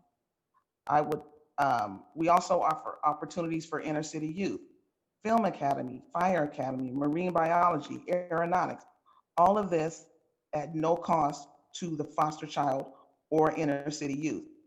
We do a lot of work for the community. With larger nonprofits, oftentimes they come with a lot of politics and a lot of red tape. So oftentimes the help is not immediate. Please consider Celebrating a Vision either as a partnership with us or just more support. I've won many awards, several newspaper publications, numerous radio interviews, K-Rock, KJLH, K-Earth, KNX 1070, and the list goes on. And you can also visit my website, celebratingavision.org. And I know that was a lot, but I just wanted to let the city of Pomona and mayor's familiar with our organization. We do a lot of things in the community, and most of it is out of pocket. Celebrating a Vision is a nonprofit organization that does amazing experiences for cancer survivors and also foster kids and inner city youth. So it's one organization with two major causes. And I've been doing it since 2013. And again, like I said, my first random act was a $5 Starbucks gift card to a prostate survivor. And so you can see Mayor, how that was 3 minutes. Ms. Adams? That was 3 minutes. Yeah, thank you, Rosalie. Hey, just real quick, Ms. Adams, I think, did you say you requested a certain amount of support? I didn't hear that. I just requested more participation from the city of Pomona, a bigger platform. Just make the city of Pomona more aware of the organization, more funding, more participation from the city. We do some great things. Great. And I'm sure you've probably done this, but can we make sure that we get your information, certainly to the city council, but I'm thinking, Rosalie, if you can just take down, if in the chat, if you could put your contact information and we can make sure we get that to the city council. Absolutely, Mayor. Thank you. Happy New Year, Ms. Adams. Thank you so much. Appreciate what you do.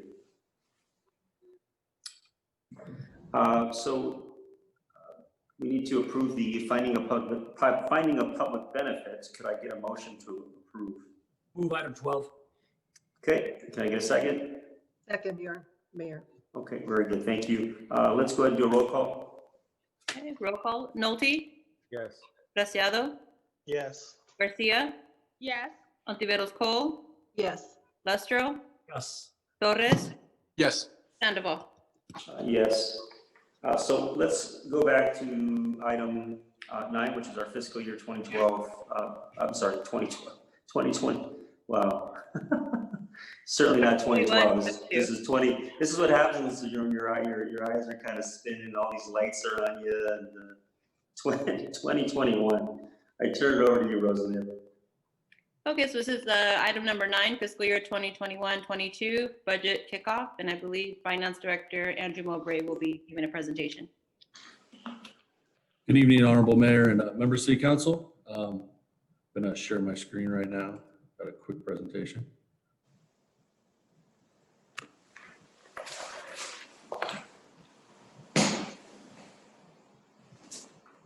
All right. Before you tonight is the fiscal year 2021-22 budget kickoff.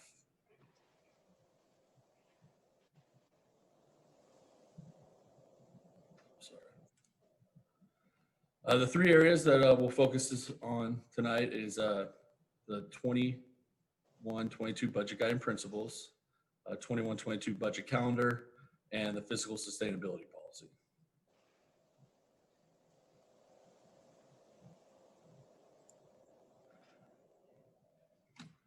On May 2nd, 2011, the City Council adopted Resolution 2011-49 approving the fiscal sustainability policy, which contains language the city manager shall submit to the council for consideration a list of budget guiding principles each year.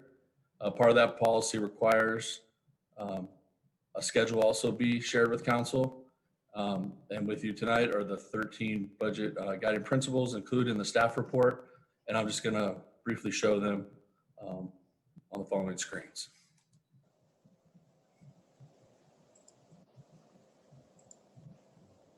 They've closely aligned those ones that we've passed the last few years. This is 1 through 5.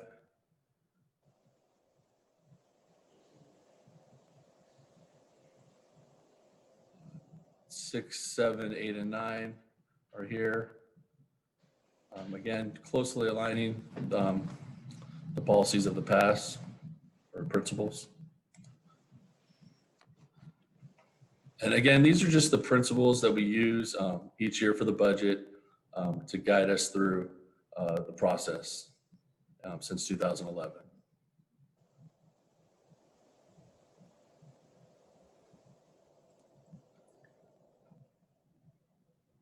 So the budget calendar each year has been pretty traditional, but this year we had a little more detail, and based on some feedback, we added some additional items. You can see before the holiday break, departments met and started gathering information and met on December 16th Tonight before you is the budget guiding principles, as well as the process and the calendar that we're discussing right now. Two new items noted on the schedule include two respective Citizens Oversight Committee meetings. As mentioned before, at the first quarter report in November, the COC has 4 annually scheduled meetings, and at the 2 meetings that are listed on this schedule that are identified, the COC will have opportunities to give feedback to staff on both the mid-year and the preliminary budget. One big thing we also talked about at the first quarter report is on March 15th, we plan to bring forward a 10-year financial forecast and an update on the city's fiscal sustainability policy with the assistance of the city's financial advisor, UFI. A totally new meeting in the process will take place on March 22nd in the form of a budget study session. So that'll be a standalone meeting just for the budget. At this meeting, we'll go over the mid-year budget for 2021. We'll do an overview or a high-level preview of 21-22 based on figures we have at that time. And then the big thing is we'll have an opportunity at this standalone meeting for community to give input on the 21-22 budget. As mentioned before, we have 2 COC meetings indicated on this calendar. This will be the second one in April that will highlight and give the committee opportunity to talk about the forthcoming budget. Then basically back to our basics, we'll distribute the documents May 5th with our traditional study session on May 10th, and then our public budget hearing on June 7th, which will be the first council meeting in June. One big thing that I included was the adoption of the citywide master fee schedule, which we plan to bring the first draft or version to you in March, and then annually this citywide master fee schedule, once established, will be brought forward during the budget process each year. So I just wanted to give you a little preview of that. Now moving on to the fiscal sustainability policy. We talked about that. On March 15th, we talked about bringing an update to the council along with the 10-year model. Definitely some of these areas need to be looked at and reviewed. The city's financial advisor has been assisting us in providing analysis and updates. The detailed analysis will link areas discussed to identify set contributions to CIP, replacement funding for fleet vehicles and equipment, and also include a dedicated amount from POB savings, pension obligation bonds, to address long-term retirement liability costs the city will continue to incur for PERS and the retiree health benefit that's currently underfunded. The city's fund balance policy will also be analyzed and included in that update.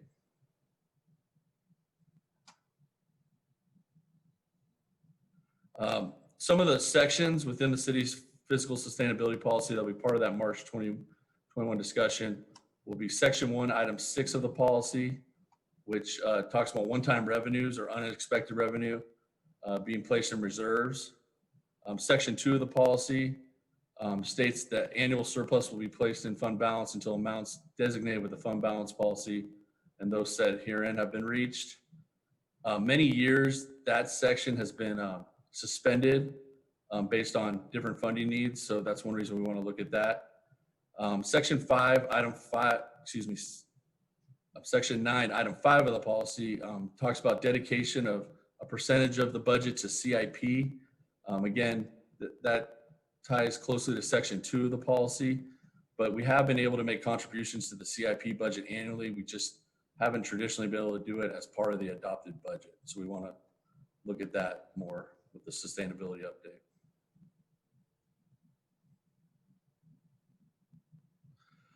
As mentioned, pension obligation bonds will also be another area that we'll address. On July 6, 2020, Mayor and Council adopted a resolution approving the POBs and gave direction regarding the committed fund balance reserve with funding options. And specifics will be included in the policy to allocate those savings that will be dedicated to the long-term retirement costs that continue to increase. And as mentioned, the fund balance policy states that at the end of each fiscal year, the city shall have a committed fund balance equal to 17% of operating expenditures in the general fund, and the city's been able to maintain that 17% or even reach above those amounts the last several years. But again, we want to provide an update on that. So in closing, before you is the action to approve the annual guiding principles for the upcoming budget year. The mayor and council, you've been provided with an overview of the budget process and calendar. And again, a reminder that the fiscal sustainability policy update will be forthcoming with the 10-year forecasts at a future meeting in March. And any questions, I'm happy to. Thank you, Andrew, and thank you to your team. Before I ask the council if they have any questions or comments, do we have any speakers on this item, Rosalia? Mayor, there were no emailed comments that were submitted for this item, and I do not see any speakers. Double check at this time. Okay, and so rather than commenting, or I should say, rather than asking all council members to weigh in, I'm just going to ask if there's any council members who would like to speak on this item. And just if you want to put the raise your hand button, that's fine. I see that Councilmember Garcia has her hand up, as does Councilmember Preciado. So we'll start with you, Councilmember Garcia, and then go over to you, Councilmember Preciado. I believe that, first of all, I want to thank Director Mowbray for the detailed calendar. I really appreciate it. My concern is that the community input portion of our budget, I would really appreciate if we could have an additional community input meeting or a longer community input period on our budget. I also believe it's important for us to be fully accessible to as many people as possible. So translation services would be, I feel, necessary for some of these issues. I know that there's a group of parents in District 3 who are very interested in parks and funding for our parks. And so I think that many of them would feel more comfortable speaking and hearing in Spanish what's happening with the funds in our city that go to these programs. So if at all possible, I fully support the kickoff. I appreciate all the detail, but as I've mentioned in a previous meeting, I really want to move forward with a little bit more community input, and that is my comment on this, Mayor. Thank you. Councilmember Preciado. First of all, I'd like to agree with my colleague. I believe we need another meeting, just because, you know, just to have more opportunity for our community to be able to reach out and give input. Maybe having one during the day and one in the evening, you know, multiple hours or multiple days. And then also, if we can make sure we have a comprehensive plan of when we do our community meeting, with potential, you know, maybe possibly releasing some need to know items prior to those meetings, like a budget narrative or a summary or a key or what to expect. You know, this way, as many times as I looked at the budget, it's not the easiest to read line item through line item for everyone. And if we can make it more accessible, I'd appreciate it. And if we could come up with a plan to make sure that these meetings are successful. I would hate to not have a plan and only have the same people we have at every single meeting show up to the same meeting. So that, and then I agree with the translation services as well. So there was an item in the staff report where it said departments have been advised to limit requests for new programs or staffing. I just want to make sure that we're not limiting innovation or people stopping them from encouraging to make suggestions if they reevaluate current processes. And I'm sure that we don't, but I just wanted to make sure I put that out there. So thank you. Thank you. All right, Vice Mayor Leshbro. Thank you, Mr. Mayor. I too would like to thank Director Mowbray and his staff for putting together a very comprehensive agenda report.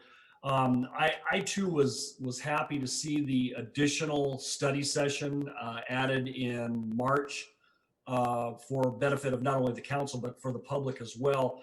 I've always felt that simply having a study session in May kind of put, for lack of a better way to put it, guns to our heads with respect to the short window that we had to review the budget and then the following month actually be looking at adoption. So I like the fact that we've added an additional meeting in there to be able to review where we're at and ask additional questions. Andrew, I've just got just a couple of questions on the fund balance policy. I know that you've mentioned many times that we've been able to meet or exceed the 17% over the last several years in the fund balance. My question is in the report, it also talks about meeting certain thresholds for the risk management reserve policy and also for workers' comp. It talks about percentages that were to have been met by June 30th of last year, and they were both at 25%. Can you tell us whether those thresholds were met or are being met? Yeah. In regards to the self-insurance, yes, I believe we've met those levels, and we didn't cover that in this report tonight. We were really just focusing on giving you a preview, but we can definitely bring an update with the sustainability policy and historically where that thresholds are at on those self-insurance areas when we come forward in March. Okay, that'd be great. I know that you had always covered the minimum 17% fund balance, but I was just kind of wondering about those as well. So I'll wait until we get that subsequent report. Thank you. Oh, thank you, Vice Mayor Lustro. Okay, Andrew, I'm not seeing any additional comments from the council. So I know this is just informational. We don't need to take any action tonight. I believe there is an action to approve the guiding principle. Oh, okay. Yeah, we could do that. Okay, do I have a motion? I move to approve the guiding principles. And can I get a second? Second. Okay, roll call. Nolte, Yes. Preciado, Yes. Garcia, Yes. Montiveros Cole, Yes. Lustro, Yes. Torres, Yes. Sandoval. Yes. Thank you again, Andrew. All right, we go and move on to item 10. Okay, item number 10 is the adoption of an urgency ordinance for local residential eviction protection due to the COVID-19 pandemic. And we do have a few email comments on this particular item tonight, Mayor. Okay, do we have a presentation on the item? Mr. Mayor, I'll defer to the city attorney if she wants to say anything up front. Just gonna get to that item on my computer here real quick. Thank you, Sonia. Yeah, Mayor and council members, as you are aware, we've had a previous discussion on this item. Let's get here, my staff report. We have previously had, we've previously been presented with a moratorium on evictions in the city. Back in March, when you declared the local emergency, we talked about this. There was also action by the state and the county where emergency declarations were extended and where the city council itself considered its own rental moratorium. You may recall that at one point in time, the County of Los Angeles adopted its moratorium and the county and the city decided that we would go forward with the county moratorium. Later, the state of California adopted AB 3088, the Tenant Relief Act, and it preempted the city of Pomona and other cities in this area. We have at this point both state and federal legislation, but both are due to expire. And so what we have before you this evening is a proposal to go back and have you adopt your own moratorium.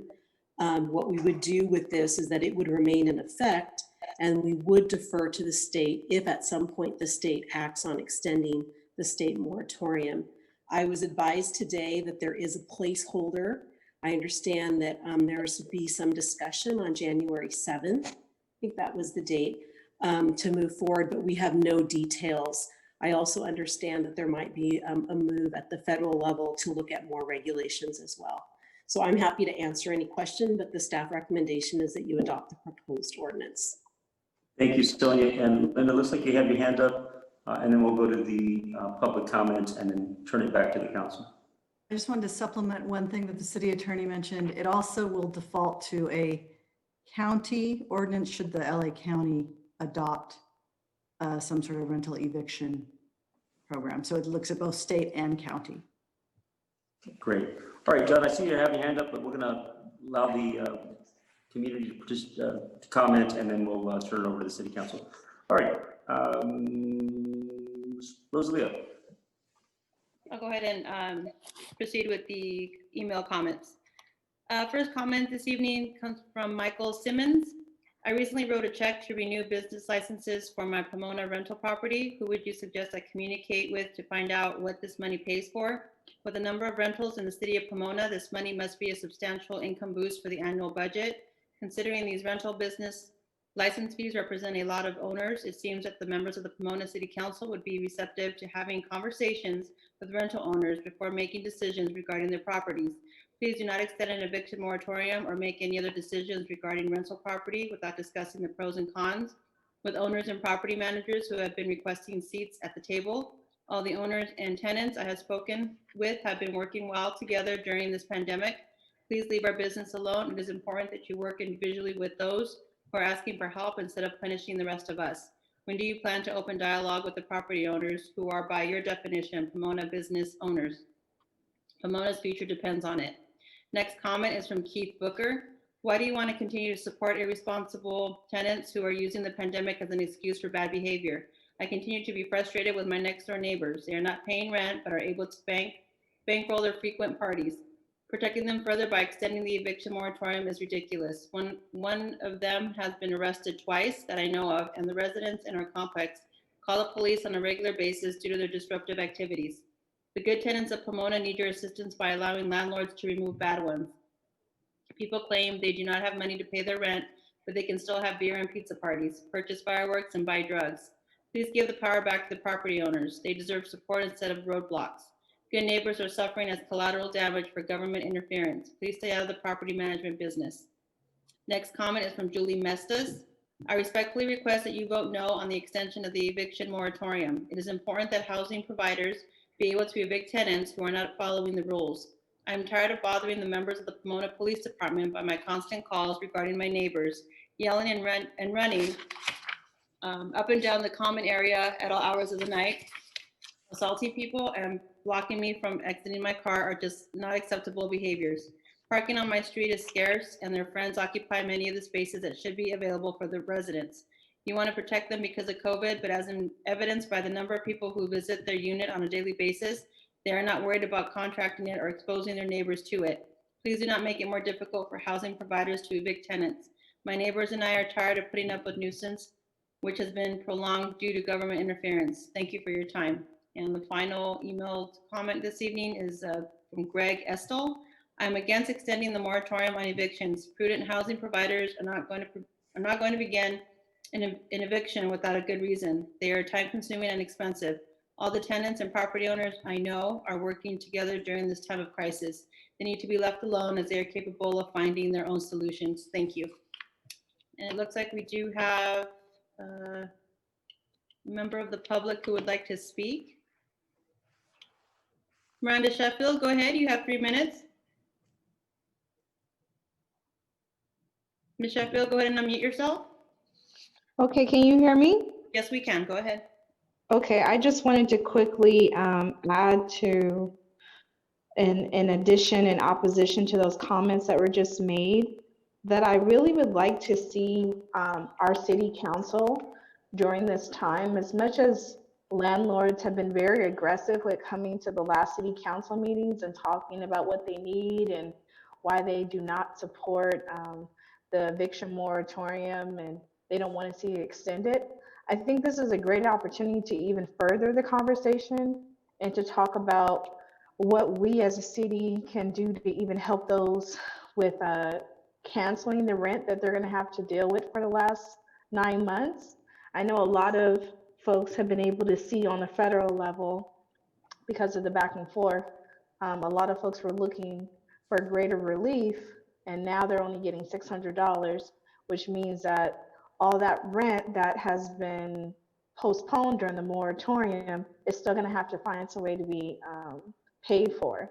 So I think rather than succumbing to, landlords who are not having to deal with being pushed outside of their homes and their properties or loss of jobs, we should make sure that we support people over profit, because a lot of the landlords care about their profit at this point, rather than wanting to make sure that the people have what they need, and they go out of their way to give the most grueling, obscene stories about people who are moving through these challenges. And I think we need to just take this a bit further to support those who are really having some huge challenges.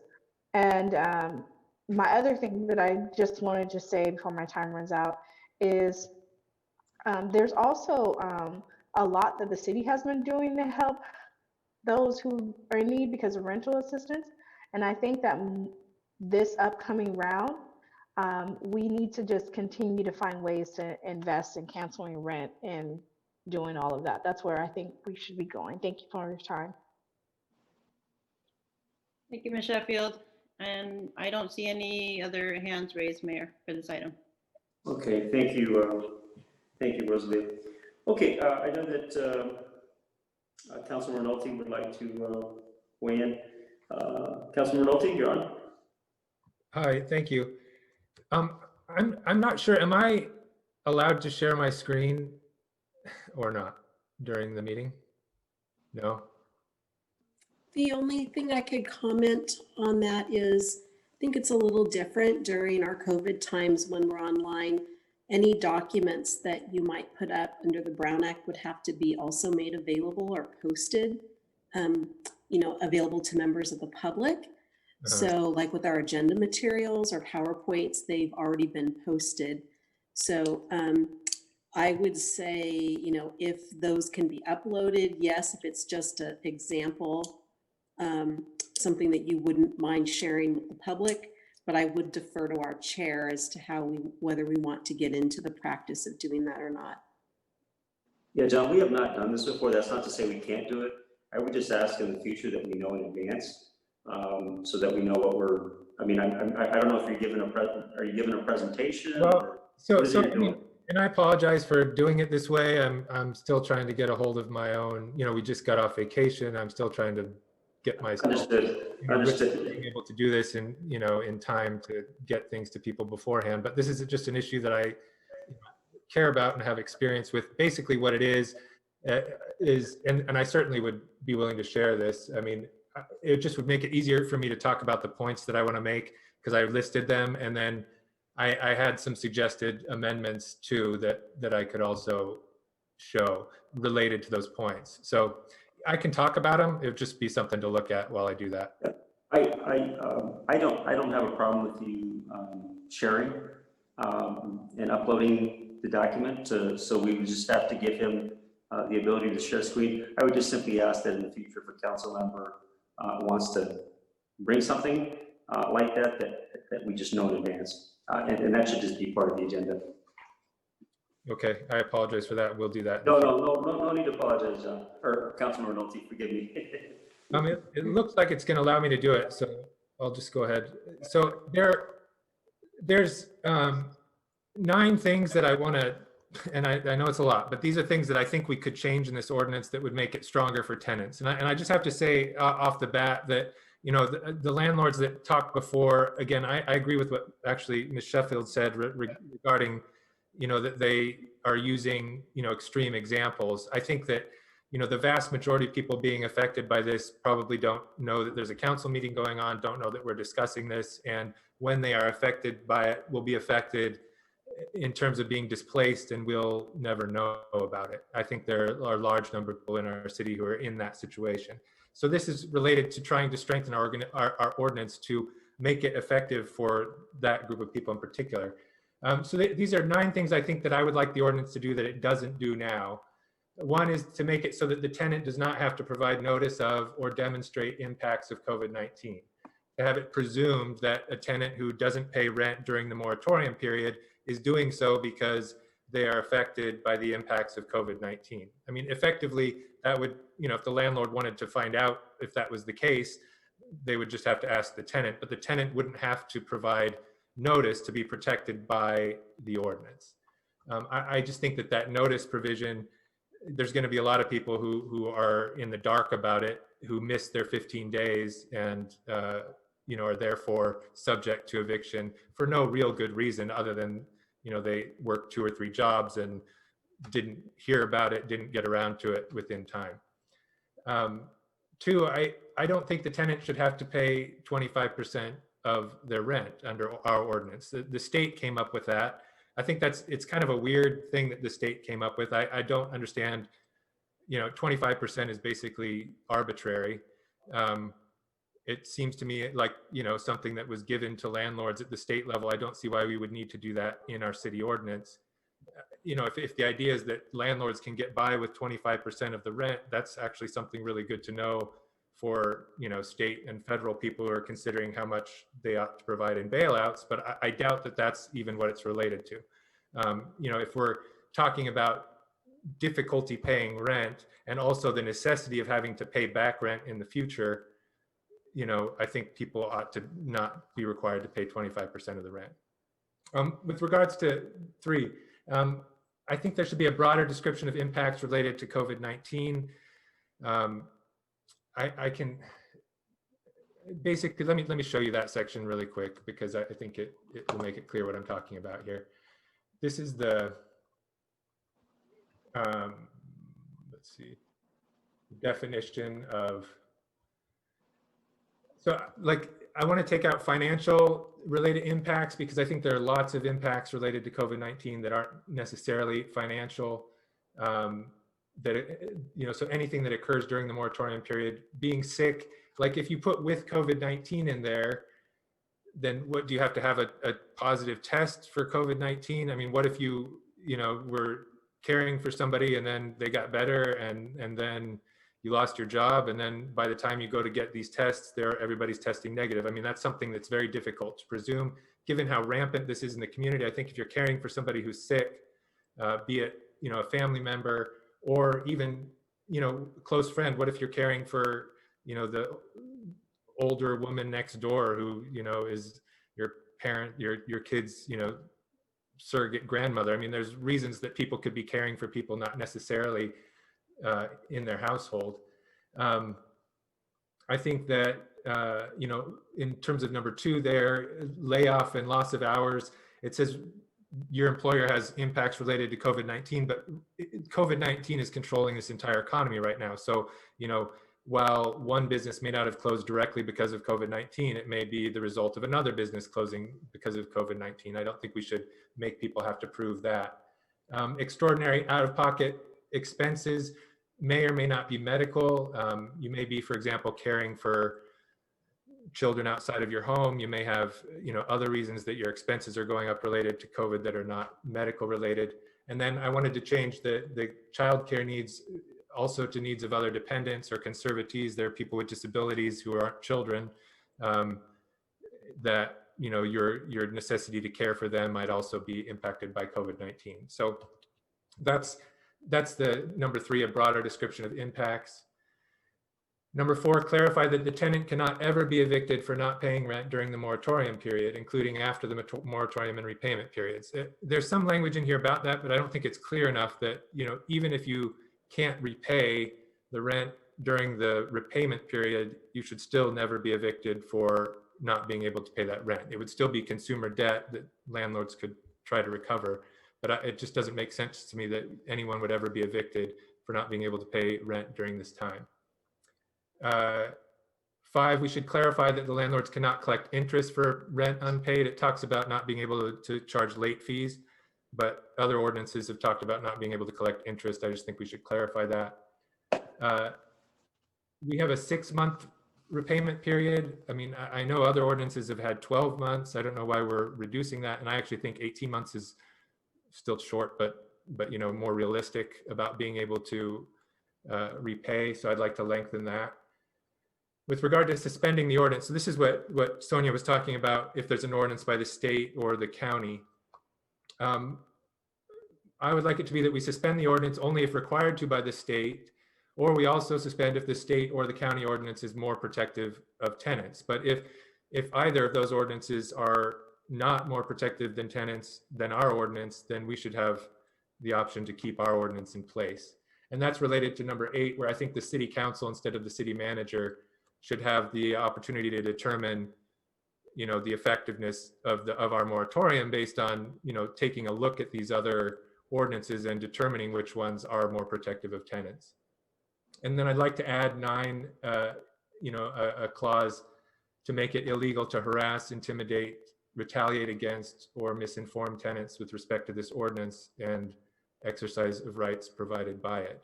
I think that's important that it be clear in our ordinance that landlords have to be honest about this and follow its provisions.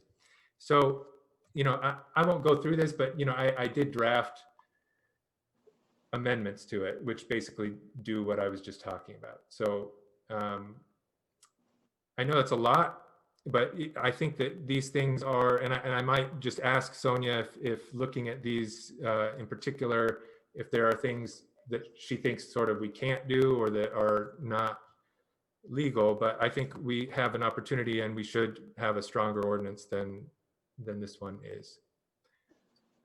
So I'll stop there for now.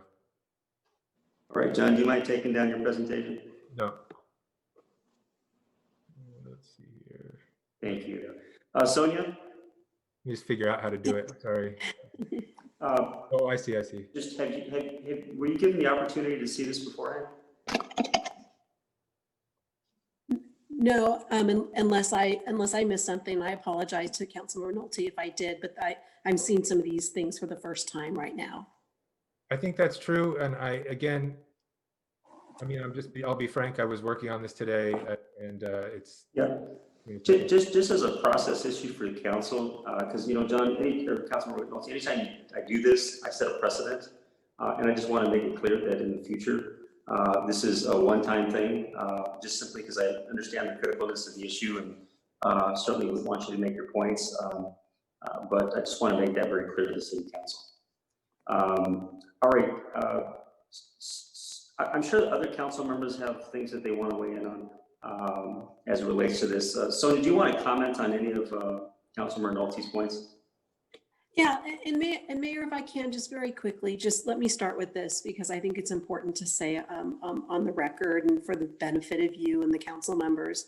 I mean, my job is to help you carry out the policy of the city council. So I hope my comments are in no way taken as a way of saying, you know, I don't like your policy or I don't want to carry it out. I have to look at your proposals with the city's best interest in mind.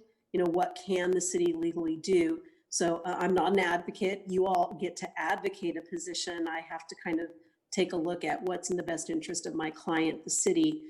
You know, the city of Pomona, under its city charter, is using its police powers and its emergency powers to even adopt this type of moratorium. Absent the emergency, absent COVID, I would say that you would not even have this legal authority to do this.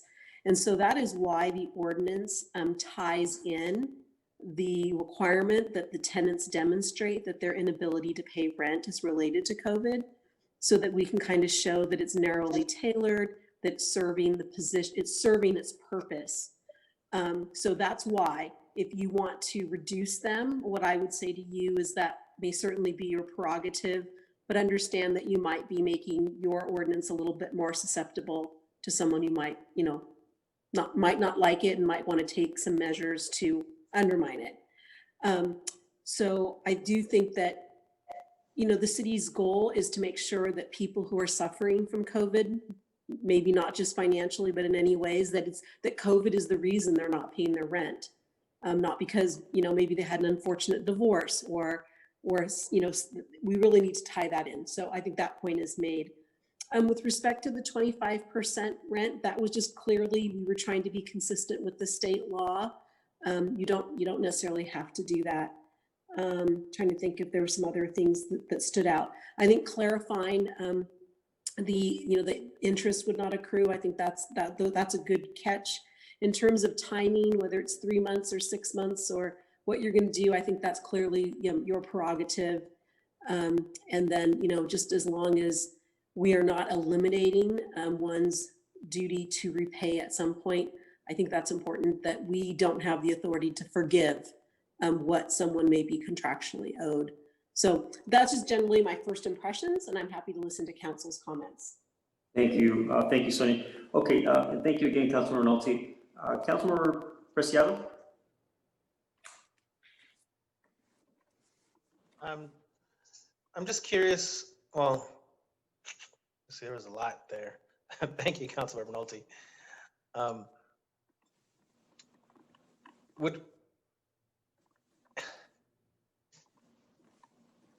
You know what? I'm good right now, thanks. Councilmember Garcia. I think Councilmember Preciado, like me, is struggling a little bit with information overload. It's a lot of information, a lot of important information to take in quickly. My first question is to our city attorney. Mrs. Carvalho, do you need time to process this? Is there anything on there that we need to vet and that we can add at a later date to the ordinance? I heard you say that the entrance accruing was a good catch. Is that something that we could rectify now and then look at some things that may need us to dig deeper later on and then add it to the ordinance or amend the ordinance at a February meeting? Is that something that could happen? Or I know that you're working on your feet right now, so my main concern is making sure that you have the time needed to process this information. Yes, and I think that there are some, some of those minor changes that you could do on the floor, from the floor right now. The interest sticks out to me as one of them. I think some of the larger policy issues, maybe I would recommend that you adopt the ordinance as we presented it and let us come back at your next meeting and clearly analyze for you each of those proposals and give you a recommendation on where we think, whether we think they would survive a challenge or not. Thank you. I appreciate that. I think my only comment is that I'm hearing from both sides of this issue. I have been contacted by landlords demanding that we allow them to get rid of bad tenants, but I've also been contacted by residents who tell me that landlords are refusing to take any payment. I had one constituent call me and tell me they won't take my check, they won't take my cash, they won't give me a receipt. It's a lot right now. And when we are in the position that we're in as elected officials, we do hear from both sides of the aisle, as they say. And so at the end of the day, we're trying to do what's best in a horrible situation to make sure that families are not only sheltered, but safe from a pandemic. And we do a moratorium with those families, with people with good intentions in mind. And so right now I am inclined to make sure that those edits, such as the interest rates, are amended into the ordinance, but that we move forward with what we have. Those are my only comments. Again, I would really appreciate you uploading that information, Councilmember Nolte, so that I can get a good read on what's going on. But thank you for your presentation. Thank you to our city attorney for looking into this as quickly as she can. And we're hearing all of you. We really are, both sides. And at the end of the day, we're going to do what's best for the most people involved. So thank you so much. Councilmember Roscoe. Thank you, Mayor. Thank you, Council Nolte, for your presentation, and I'm aware of your sensitivity toward everybody concerned in this pandemic. There are some things, though, that I don't disagree on. Of course, you had mentioned the 20 for us for them not to go ahead and give a 25% toward their rent. You know, I'm trying to weigh both sides. I'm very sensitive to the needs of the constituents, but I'm also very sensitive to the needs of the landlords. Some of the landlords have called me as well, and I'm hearing them in regards to what some of the tenants that they have been dealing with. And I'm not saying people who have been affected by the COVID because, you know, they have lost their jobs or taking care of loved ones. I understand that. I think everybody understands that. We have to be sensitive to that. What my concern is, what about the unlawful tenant? The ones that they weren't working anyway. They were doing their thing, maybe with drugs, going through a lot of unlawful situations. That's what I'm concerned about. I would like to know, are they going to be exempt from this ordinance where if a tenant is already being pursued by the landlord and they're already processed in the court system in regards to a 3-day pay or quit or whatever you want to call it, and the landlord has you know, put out a lot of money, maybe $2,000 or $3,000, whatever it is, and they're told that they cannot include this, you know, that they will be pardoned.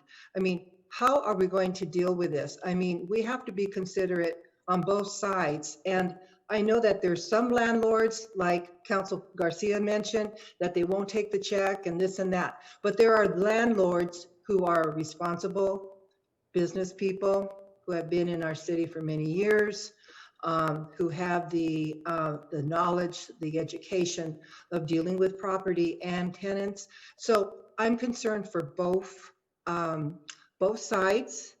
And, you know, I would like, you know, to learn more about this, how we can deal with it. And of course, our attorney to do some more, you know, reflection on it and what she feels is something that is capable. Again, I am very mindful of what's going on in the city. I have neighbors, I have, you know, that have had problems, but they have been, you know, they have not been, you know, not put out any rent.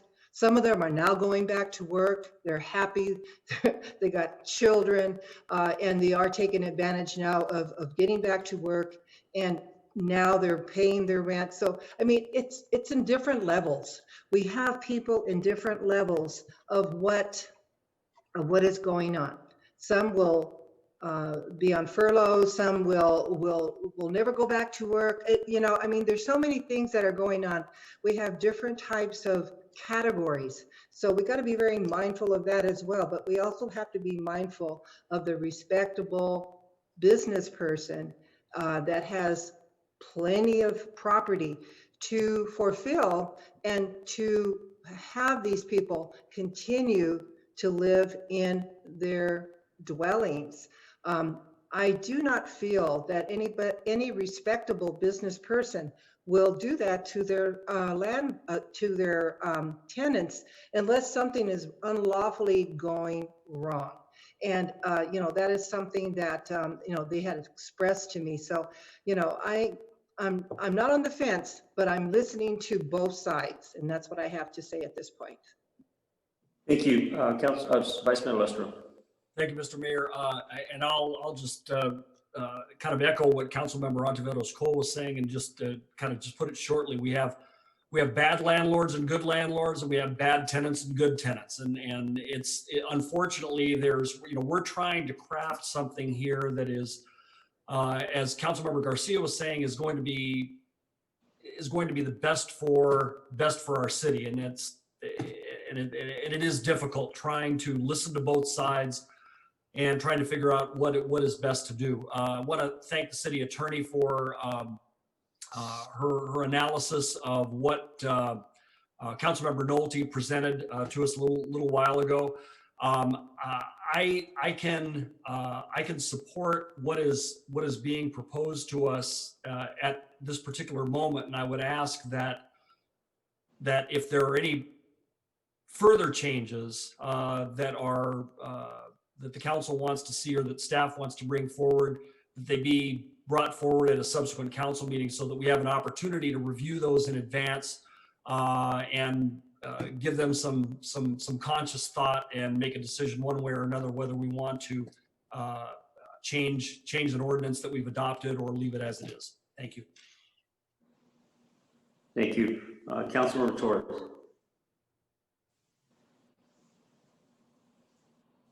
Yes, thank you. I think it's great that the city of Pomona is taking steps forward to help the renters. And at the same time, I would have to agree with some of my colleagues, particularly Councilwoman Ontiveros-Cole. It is a balancing act because as city council members and elected officials, we are listening to not just the community and to the residents, but we're also held accountable by the business groups. And they are the backbone of this economy. So we have to make sure that we are being fair and providing the correct amount of balance in our policies. I am happy to see that the federal government has provided some form of assistance in the form of the stimulus checks, and now they're working through EDD. So there's safeguards in place. In addition to that, we are using our CBD funds from the federal government, and we're taking those funds and we're putting them to rent assistance and to small business assistance. So what I highly encourage folks to do is if they're experiencing difficult times, to please take advantage of the resources that the city has provided and that the federal government has provided and that the state of California is now issuing for unemployment, because there are safeguards in place. But I do want to ask one question. Is one thing I noticed by reviewing some of the other policies enacted by other cities is that they tend to do a month-to-month basis. And I noticed in our ordinance, we're using a 3-month. We're reviewing this in 3 more months. Now, is there a reason for that 3 months, or is it, what's the logic behind that, City Attorney? I think when we initially thought about the 3 months, it was just like our reasonable amount of time that we felt it might take the state legislature to actually get, something moving. Also gives our tenants, notice, like having 1 month notice versus a 90-day notice. So that was just some of the thinking that went into the 3 months. Yeah, I mean, I personally would lean more towards month to month, given some of the comments we've heard. We don't know, given where this pandemic is headed, the cases are surging. In a month from now, will be an entirely different situation. So we might want to consider maybe doing one month to month. That's my only suggestion. Thank you. Thank you. Okay, I have a few comments and questions. I think I'll start with a basic question that I think Councilmember Ontiveros-Cole raised. And it's a question that has been raised by some landlords, which is, and this is, grant you, this is not even close to the majority of tenants, right? But just one tenant in a complex or set of tenants in one unit in an apartment complex are causing havoc in that complex. Oftentimes, at least what I hear is it has to do with drugs and the selling of drugs. Sonia, can you explain how all of the eviction moratoriums affect that specific issue? Because I know it comes up often, and I just think it's good to clarify exactly what the law states as it relates to that issue. And I would be happy to do that. And let me just make that absolutely clear.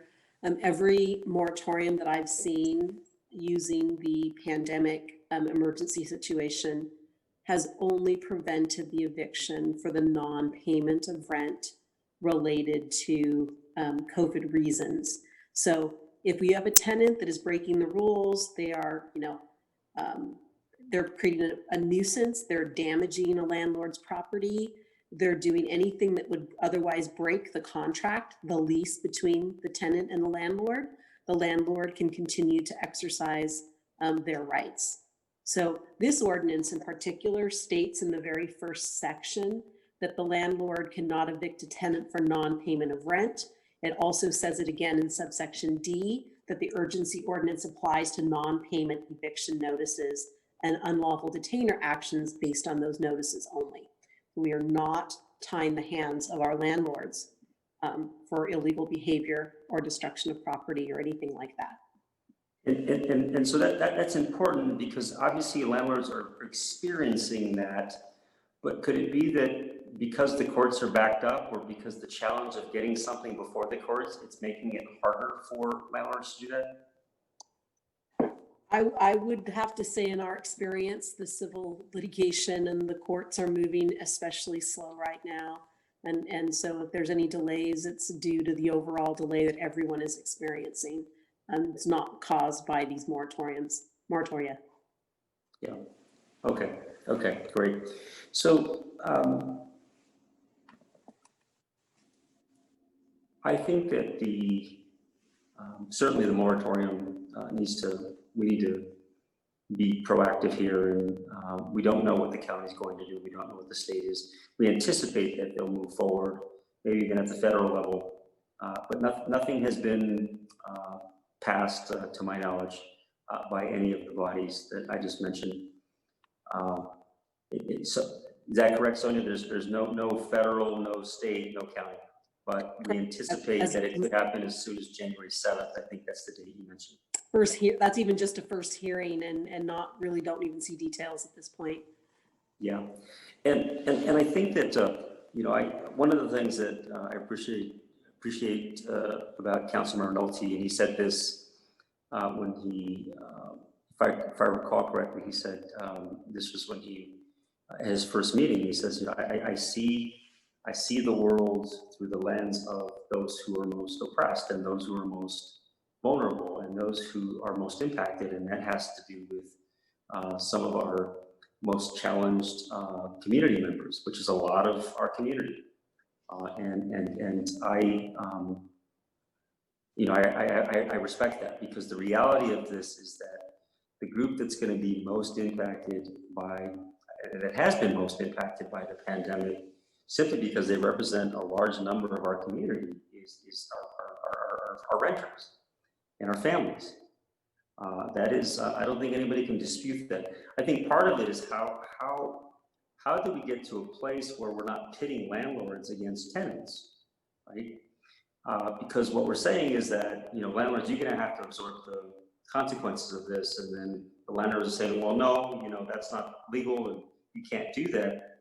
And the reason I raised it is because I think one of the things that has to come out of this process, and this is something I like to recommend to the city council, is if we don't, like, for example, John's, Councilmember Nolte's point about canceling rent, right? Obviously, we know that there's some legal issues around that, just canceling rent. And Sonia, you can bring us back what the implications would be of that.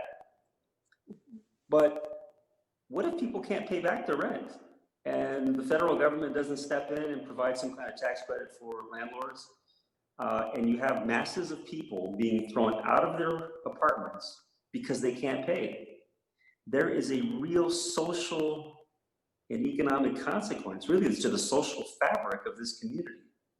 And so we have to rely, particularly on the federal government. This is just my view, right? And I'm not here to badmouth the federal government, to say that they're not doing anything, right? We see that CARES Act dollars have been, we've helped to distribute those CARES Act dollars to our renters, currently providing support at 25%, which is required by state law, right? But that I think it's important that we, as part of our emergency preparedness team or subcommittee, that we have to wrap ourselves around this. I know that in the mayor's COVID-19 Action Committee, we have discussions and we've taken action.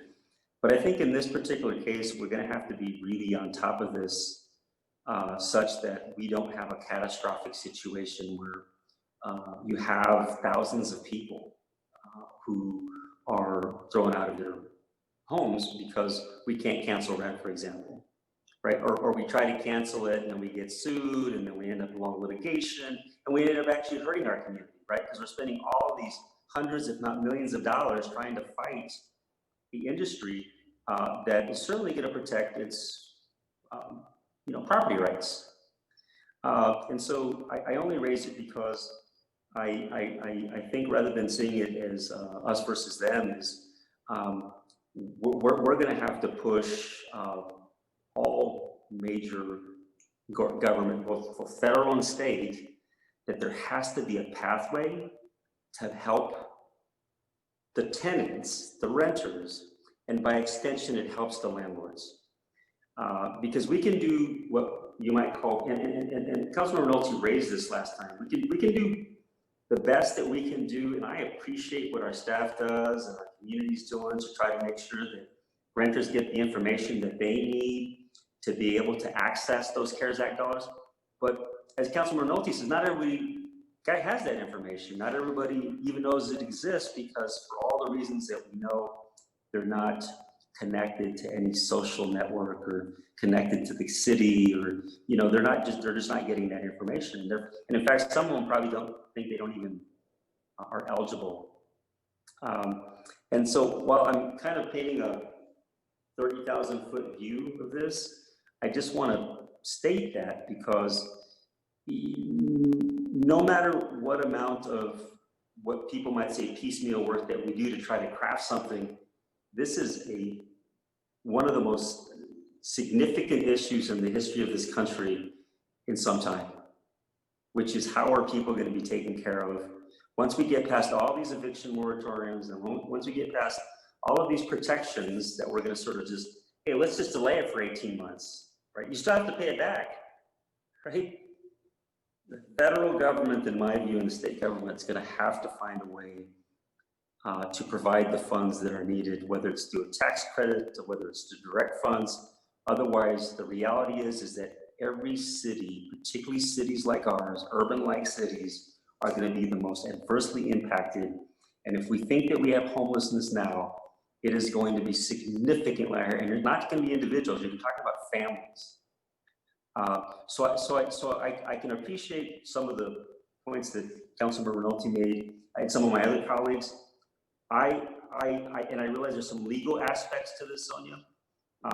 I want to make sure that we better understand those. So I know that Councilmember Nolte sent you the document, right? But I think first and foremost, we got to make sure that we pass this eviction moratorium with the understanding that this is not a cure-all and that we as a council, in my view, have a responsibility to try to figure out what's the path forward, right? And it may be some of the things that Councilmember Nolte pointed out, but it may be some other things, right? Because there's a part of me that wants to say, hey, listen, okay, so you cancel rent, and so there's a response to that. And that response is, then we have to fight it out. Well, how much are we gonna have to spend on that? Let's just say we have to spend $10 million on it, right? I'm not saying that's what it is, but let's just say you have to spend $10 million. There are consequences to this community by doing that. And in my view, that's not the solution.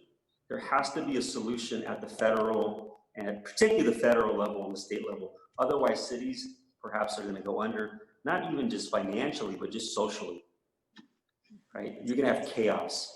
And so I raise that simply because I think while we can figure out little policy issues here, little policy issues there, this is real, this is significant, and I can certainly appreciate an attempt to try to just say, hey, listen, let's just wipe it out.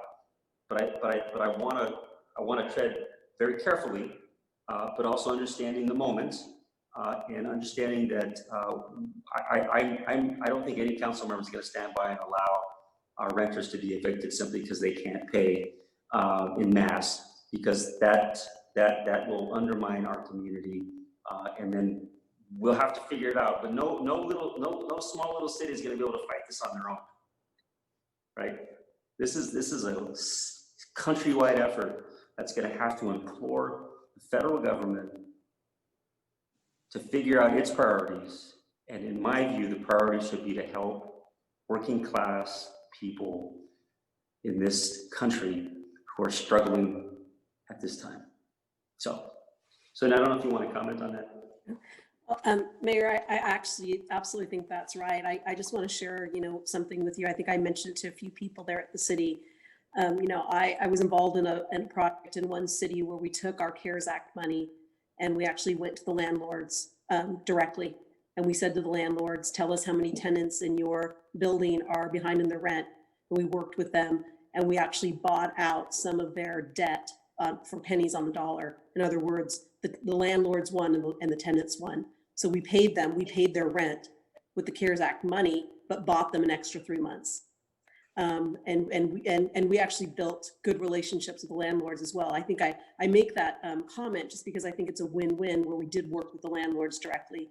We also looked at situations where not all landlords are own property for investment purposes. You have a lot of duplexes, triplexes, in your communities where some people are living in one unit and using the rent from the other unit to pay their own bills and to feed their own families. And so I think you have to look at the unique circumstances. It's not a one size fits all, and not everyone's situation is the same.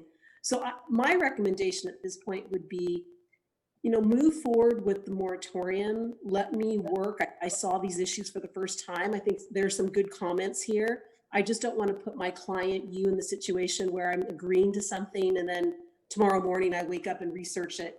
So, I would make the commitment to take the comments that Councilmember Nolte put together and to come back to you at your next meeting and make recommendations on every one of them, or at least advise you what the pros and cons are so that you can make a decision. So that would be my recommendation. There's, a couple easy things like the interest. You can tell me, I can draft that tonight, or he can send me the edits and we can do that. And I can get them to the city clerk's office. But with some of the larger issues, I'd like some time to take a look at them. Well, thank you, Sonia. I appreciate that. And Councilmember Nolte, your ear is up. Yeah, thanks. I just wanted to, just responding to Sonia, I think that's fair. I think, again, I think you should have time to look at it.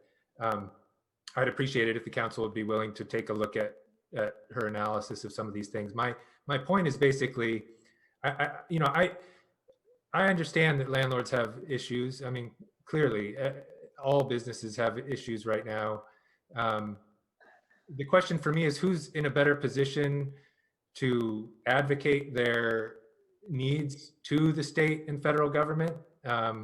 In my opinion, and I think it's pretty clear empirically that, landlords are not, by and large, they have the ability to get the ear of the state legislature if they want it. They've got large lobbying groups that, represent their interests. It's much harder for tenants to organize, to get together, to have their interests heard. So if we're gonna, be equitable here, when we talk about balancing, it's not a 50-50 balancing act here. There's one side that has much more power and much more ability to take care of their own needs than the other side.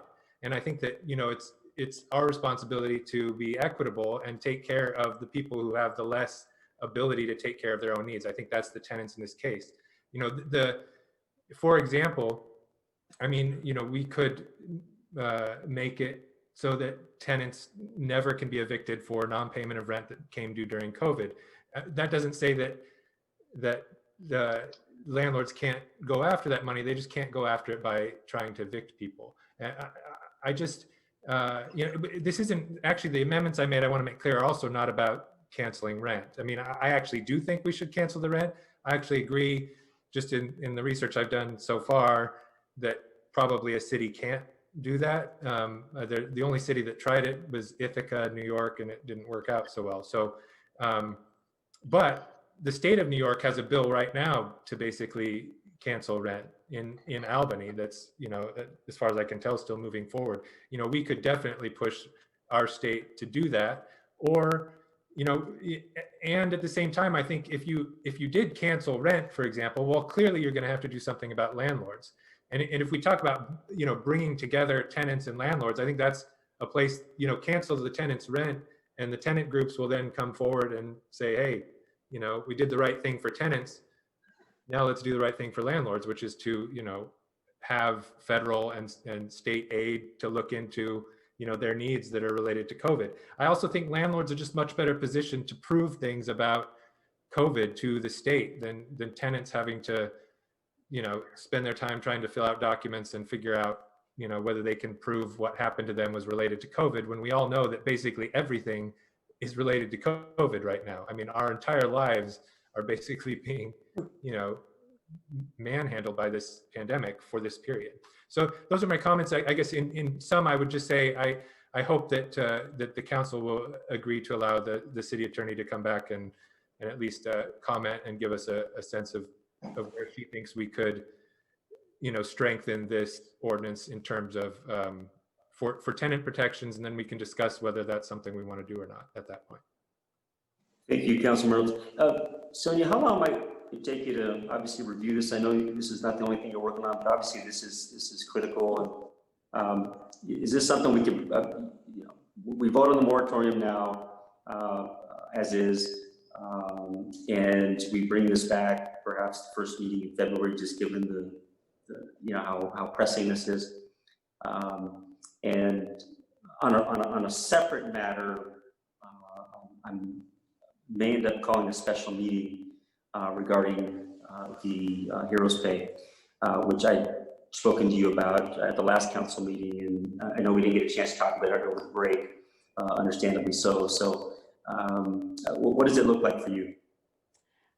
I don't think it will take very long to go through this. As I said, some of it is just policy related. For example, like the tenant not having to pay the 25% of rent.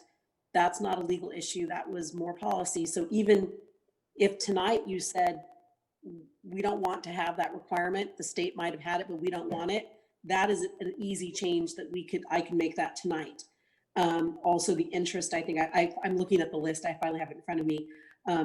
So it's the other issues like the repayment period. I'd want a little time to look at that. So I don't think it'll take very long. If you wanted to, I don't know whether there's support for these things. Yeah. So just on even for like the 25%, I know currently the city of Pomona is providing rental assistance to renters. Obviously, they have to go through a process, and that 25% that the CARES Act dollars covers is I don't recall if Benita's on the line, but I believe it's, or Danielle, do you recall how many payments it covers? Yes, this is Benita. Hi. Basically, what we covered was up to 6 months, which would have been in keeping with the California state law of the 25%. So we're paying up to 25% for 6 months, whatever's in arrears during that time period, and projected into the future. So we can pay, like in December, we could have paid through the end of the moratorium. Okay. And so Sonia, so those are the kinds of considerations, right? I assume, Benita, that if we said, no, you don't have to pay 25%, and grant you, we may not reach enough people that it warrants, less than 25%, but I would suspect that the tenant would just not get the 25% or the 6 months. What we were looking at is what they were in arrears up to the 25%, so that we would be able to assist the most households as opposed to paying 100% of what was in arrears. And that allowed us to not do just run out of money with the first come, first serve. Sure. That we're still putting applications. I'm sorry, Benita, there's a little delay on my end, but I think that's exactly why we need the time, because I think we've got to marry some of those policy issues to what is happening and whether it's going to make sense. So you tell me when you want it back and I will make it happen. So you give me. I think if we have a special meeting and we can bring it back to a special meeting, let's do that. But if not, the first meeting in February. And I think part of what I would ask for, and I think it's probably something that needs to be looked at, is the unintended consequences. Not that that's going to necessarily say, hey, listen, well, we're just going to deal with the unintended consequences, but I think it's good and important for us to know those consequences.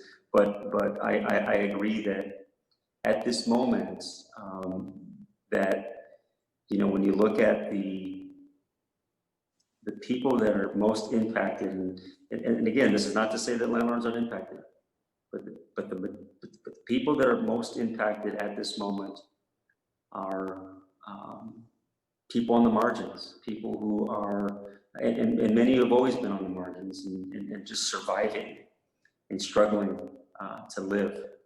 And you know, we can't. I don't want to say we can't put up that fight, because I think that's something that we have to look at. And if that's a step we need to take, I'll support that. But I also want to push our system, which is a system that should, and understanding, you know, Councilmember Nolte's comment about landlords and their power, we got to push it. Because it is unacceptable that anybody should be thrown out of their dwelling at a time like this, and quite frankly, any time, but particularly at a time like this when, through no fault of their own, they're struggling to just survive. Councilmember Preciado. So just to clarify, if we pass this either tonight or at as is tonight or at a special meeting, it would still go into effect on February 1st, correct? Mm-hmm. And is it a moot point if in that time period the state or the county passed something? Do we still want it, Nolte's recommendations to come back and at least for us to review them, or what takes precedence? So the reason, just so the council knows, the reason we drafted it this way was because it's very possible that the state is going to continue to preempt the cities. It's very, very possible. They did it the last time. There was a reason for that. They wanted consistency statewide. This urgency ordinance really was intended to fill in the blank and have coverage, because we just didn't want you to be like tenants to have no coverage at all. That's why it's so simple. It's kind of oversimplified. It was just sort of the placeholder anyway. That's why it's my recommendation that we do adopt it as is, kind of leave it there so we give our tenants some protection. I'll go look at the issues that the council members raised, and then we'll monitor and see what the state does. I personally believe it's very likely. You don't have the authority to have this ordinance take effect before February 1st, and it's very likely that the state may preempt you from adopting this ordinance, any ordinance to take effect after February 1st.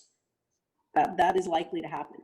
And so if I could just interject, Councilmember Brazil, then that's where the council has to decide if they're willing to challenge the system and state unequivocally that that's not acceptable.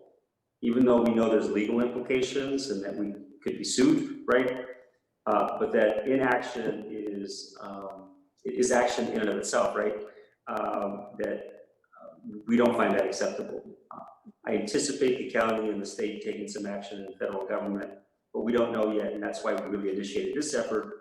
But it's clearly raised a whole nother set of issues, because this is kind of delaying, but we have to deal with the consequences of the delay that have real consequences to our community. And that's why I said, I think it's important, whether it's a ad hoc or a subcommittee of myself and perhaps Councilmember Nolte certainly, and someone else, that we gotta, and Sonia, I think you're critical on this, because we're gonna have to figure out how we're gonna navigate this, where we protect our residents but we also protect the city, because that by its very self protects the residents, right?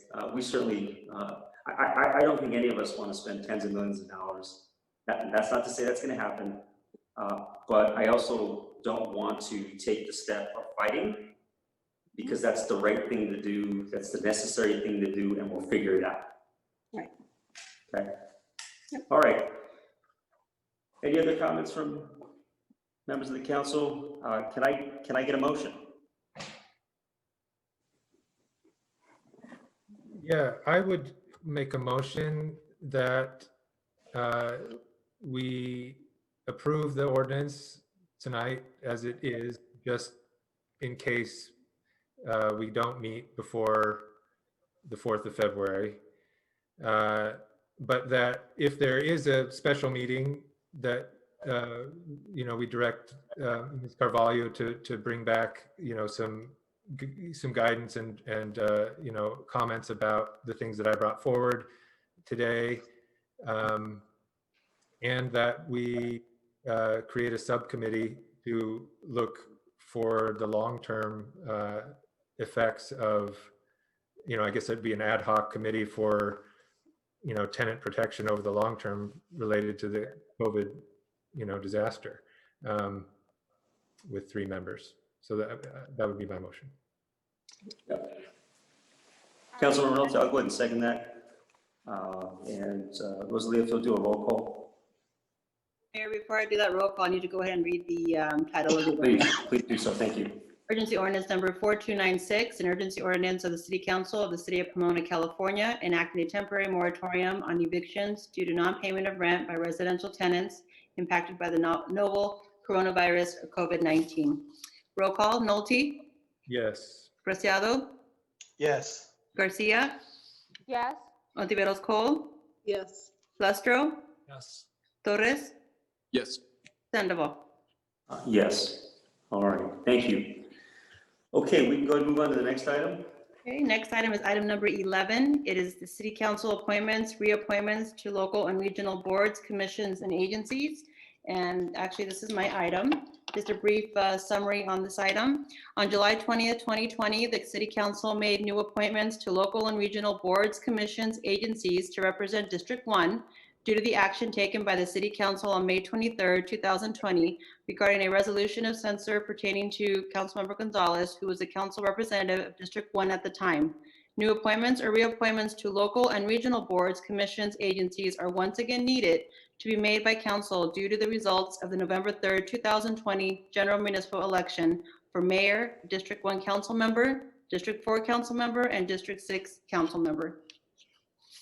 And we can go ahead and review the attached listing of boards and external boards and commissions and see if there's going to be any changes or they stay as they are. Yep. Rosalie, is it possible to bring up that document to the screen? Let's see. Is that, are we in a position to do that? Well, on my end, no. Is there anyone from staff who could do that? John could share. Is there, I don't know where the document is at. Is there a soft copy of the doc? I can send it over to you, John. Give me- Okay. Okay. It's Then attached on the agenda. I don't have the attachment.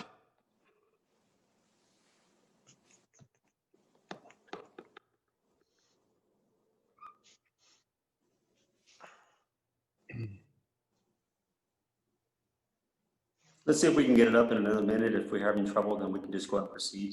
Rosalie? Okay.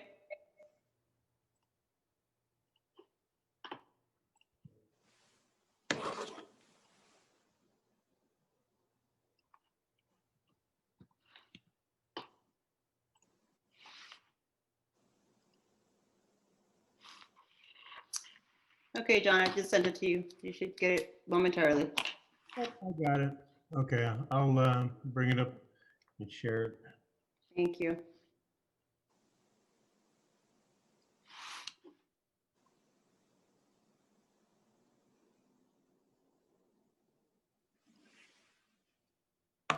Wait up on my laptop because or I'll have to go over to the council chamber. Let me see. Hold on.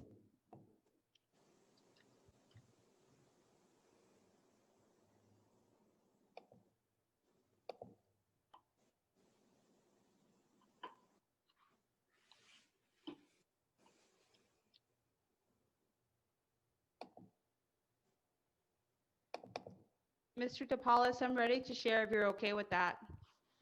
Oh, do you have it? I think so. Sure. Thank you, Councilmember.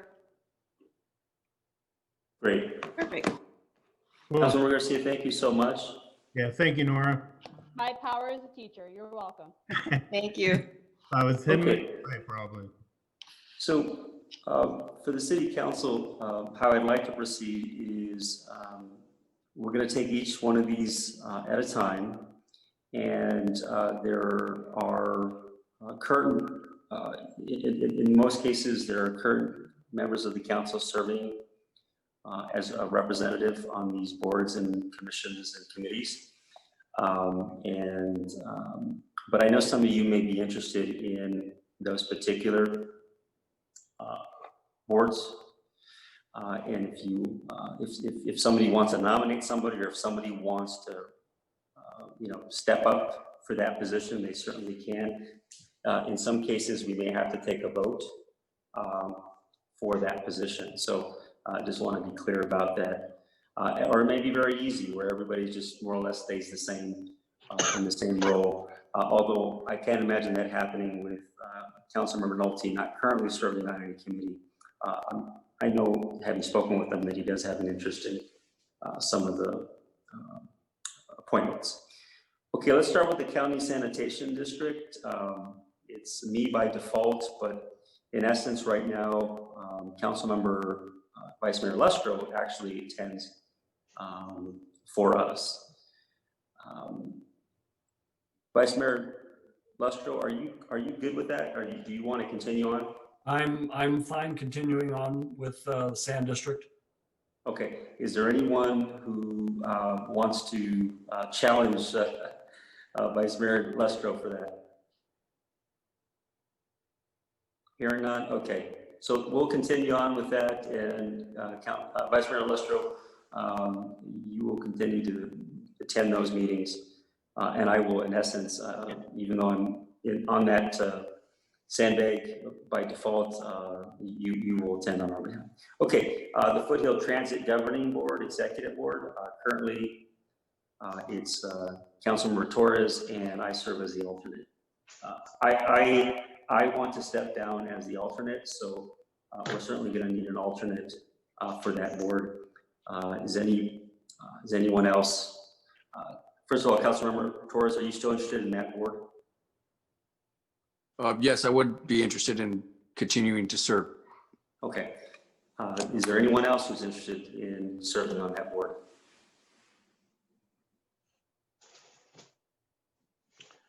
If it's available, I'd like to take an opportunity at that board. I'm sorry, who was that? Councilmember Preciado. Okay. All right. All right. So I'm also interested in the board, although, I'd be happy to be the alternate to, either Victor or Robert. Okay. All right. So, so we have two who are interested in it. I'll just ask, does either two of you want to step down from running for that board? Okay, I assume not. Otherwise, you wouldn't have said yes. And as far as the alternate, let's take these each at a time. So, Rosalia, how do you propose we go ahead and do this? I'm just thinking we would just literally need to go down and start with Councilmember Nolte, and they would give the name of who they support, and then we would move forward from there. You can do that. Is that okay? Yep. Okay, so currently for Councilmember, or I should say for the Foothill Transit Governing Board, it's Councilmember Torres and Councilmember Preciado who are running for this board. Okay, you want to take the vote? Okay, so for Preciado, Nolte? So this is a yes for Preciado. That's correct. Either yes or no. Yes. Okay, Preciado? Yes.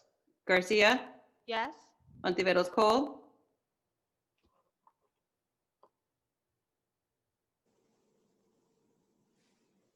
Councilmember Ontiveros Cole, are you there? Yeah, I'm a little confused. We're voting for an alternate or what? Because I see here it's Robert Torres, and then you're stepping down, Mayor, correct? Correct.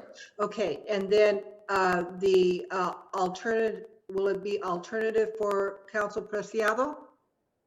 No. So in essence, Councilmember Torres is running, or I should say Councilmember Preciado is running against Councilmember Torres for that board seat.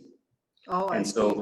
so, Rosalie, can you just clarify, when Councilmember Nolte said yes, he was saying yes to support Preciado, or were you asking just for him to give a name, and then if somebody said Torres, for example, that would just be one vote. If somebody said Preciado, that would be one vote.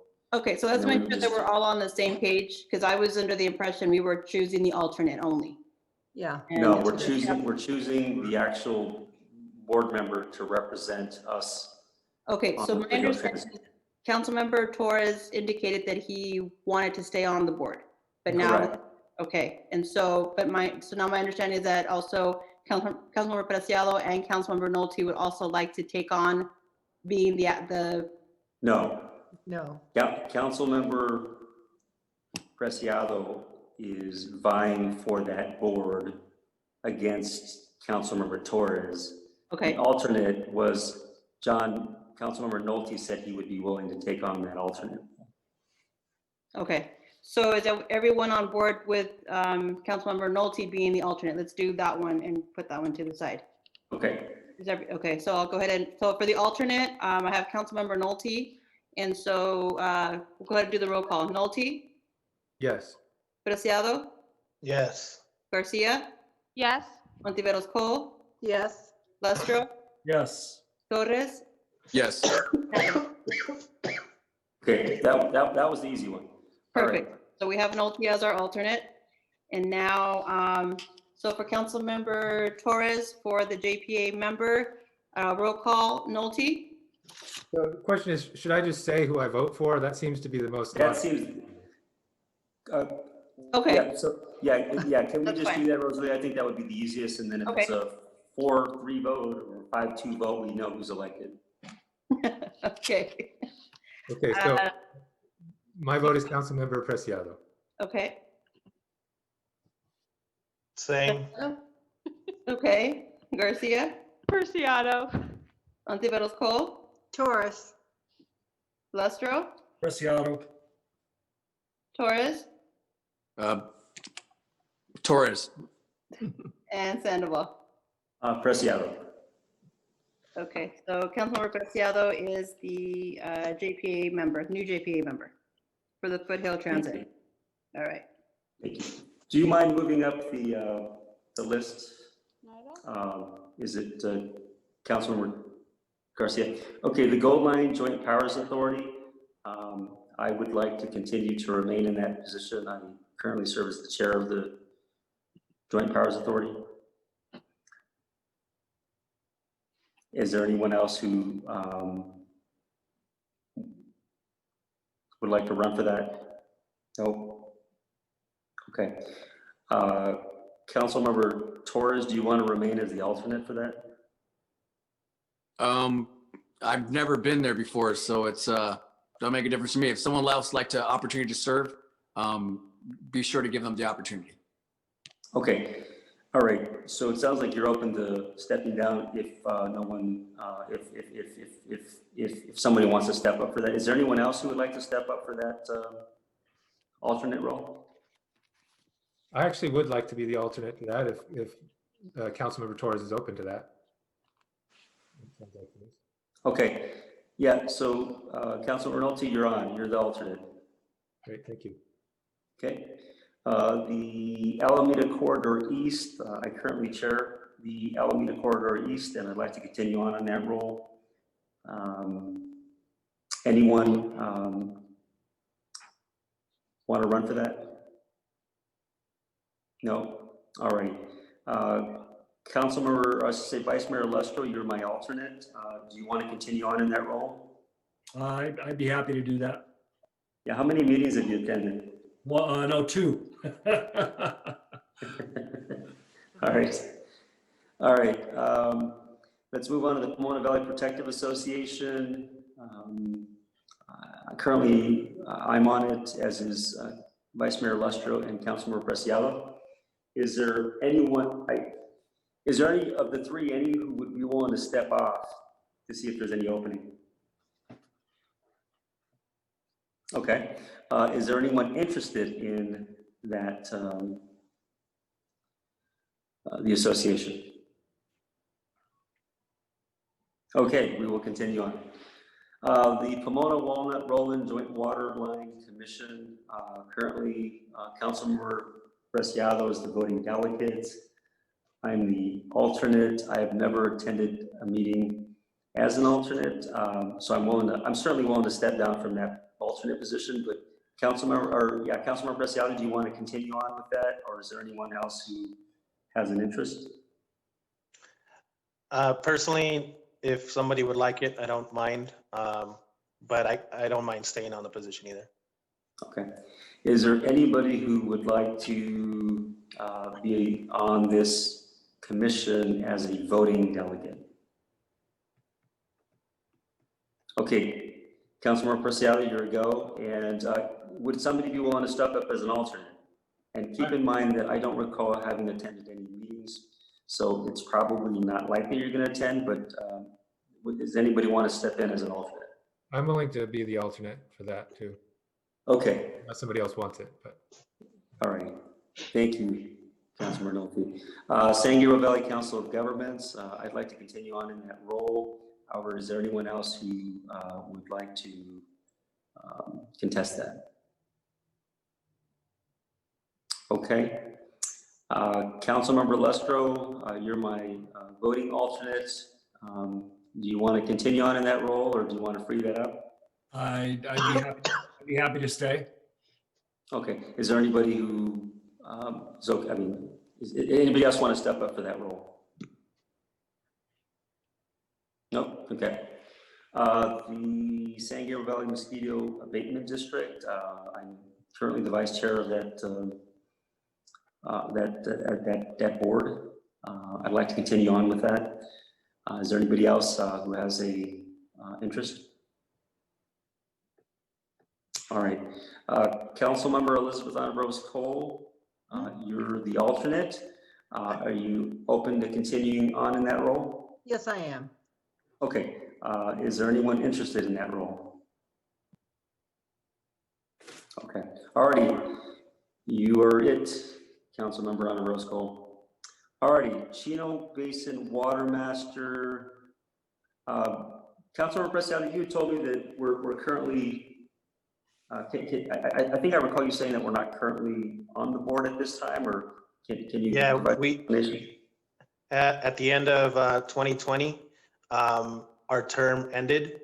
And by the way, Director Diggs, correct me at any point if I'm wrong.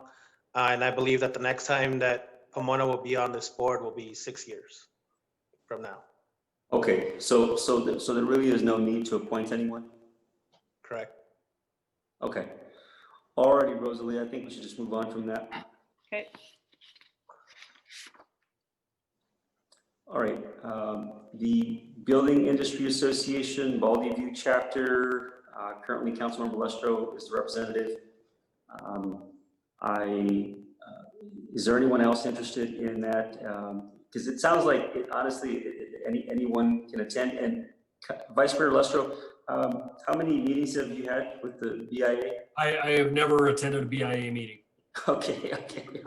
So I think it's meeting notification provided to all council members. It's basically to meet on a as needed basis, correct? Yes. Okay. Is there any other council member who's interested in that, the BIA?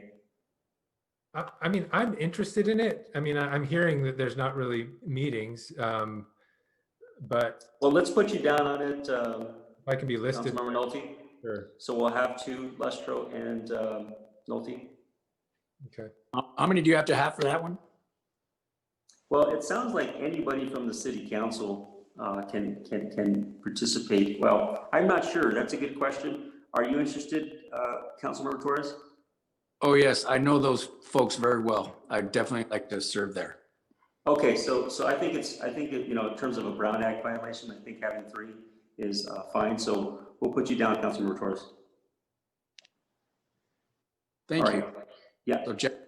And then the next is the Blue Ribbon Committee of the Los Angeles County Fair Association.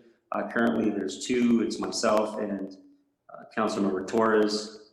I don't recall if it's supposed to be 2 or 3. Rosalie, do you recall? Although I can't say we met. I don't recall having met. My understanding is it's been 2. Okay. Okay. Maybe we can have an alternate. Or, You know, I'm not interested in serving on that, to be honest with I'm sorry. Councilman I'm not interested in serving on that committee. So if there's another council member that'd like to serve on that, because I me would like personally, to. yeah, I like, just for the record, I want to avoid any appearance of conflict of interest with me in that district. Okay. That's it. I heard Councilmember Ontiveros Cole. Is there anyone else? I'm interested. I mean, if it's something where it can be 3, if not, I'd be interested in being an alternate. So I would recommend that we add both of you. Because there's, you know, I don't believe there's any language that states that there can't be 3. 4 would be an issue, but I think 3 is fine. And if there ends up being a question, then just count me as the alternate. Okay, thank you. The California Contract Cities Association,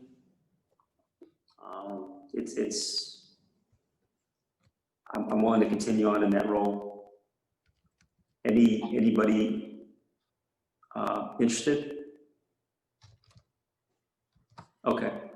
The Spadra Basin Executive Board, currently Councilmember Preciado is the primary and Councilmember Garcia is the alternate.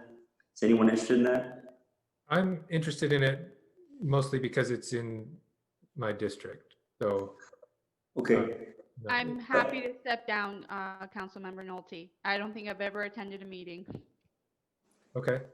Councilmember Preciado? The primary if you like, and I'll go to alternate.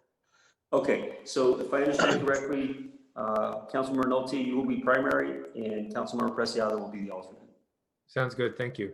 Thank you. We're getting a little closer to wrapping this up. The City School Liaison Committee, it's currently Councilmember Garcia and Councilmember Ontiveros Cole. Anyone else interested? Are either of you interested in stepping down, or are you okay with staying on the board? I'll Or the stay committee, on I should it. say? I'll stay on board. Okay. The DPOA, currently, Councilmember Preciado is the delegate, and there's a first alternate, second alternate. I'm willing to step away from the second alternate position. I'd be happy to be the second alternate. And I'll Okay, continue Councilmember with the Nolte. first. Okay, and then Councilmember Preciado as the main delegate. Is that a yes, Councilmember? Yeah, that's fine. Okay, and is there anyone that wants to contest any of these appointments? Okay, the League of California Cities, LA County Division. Currently, I serve in that role as well as Councilmember Lestro. However, any council member can attend.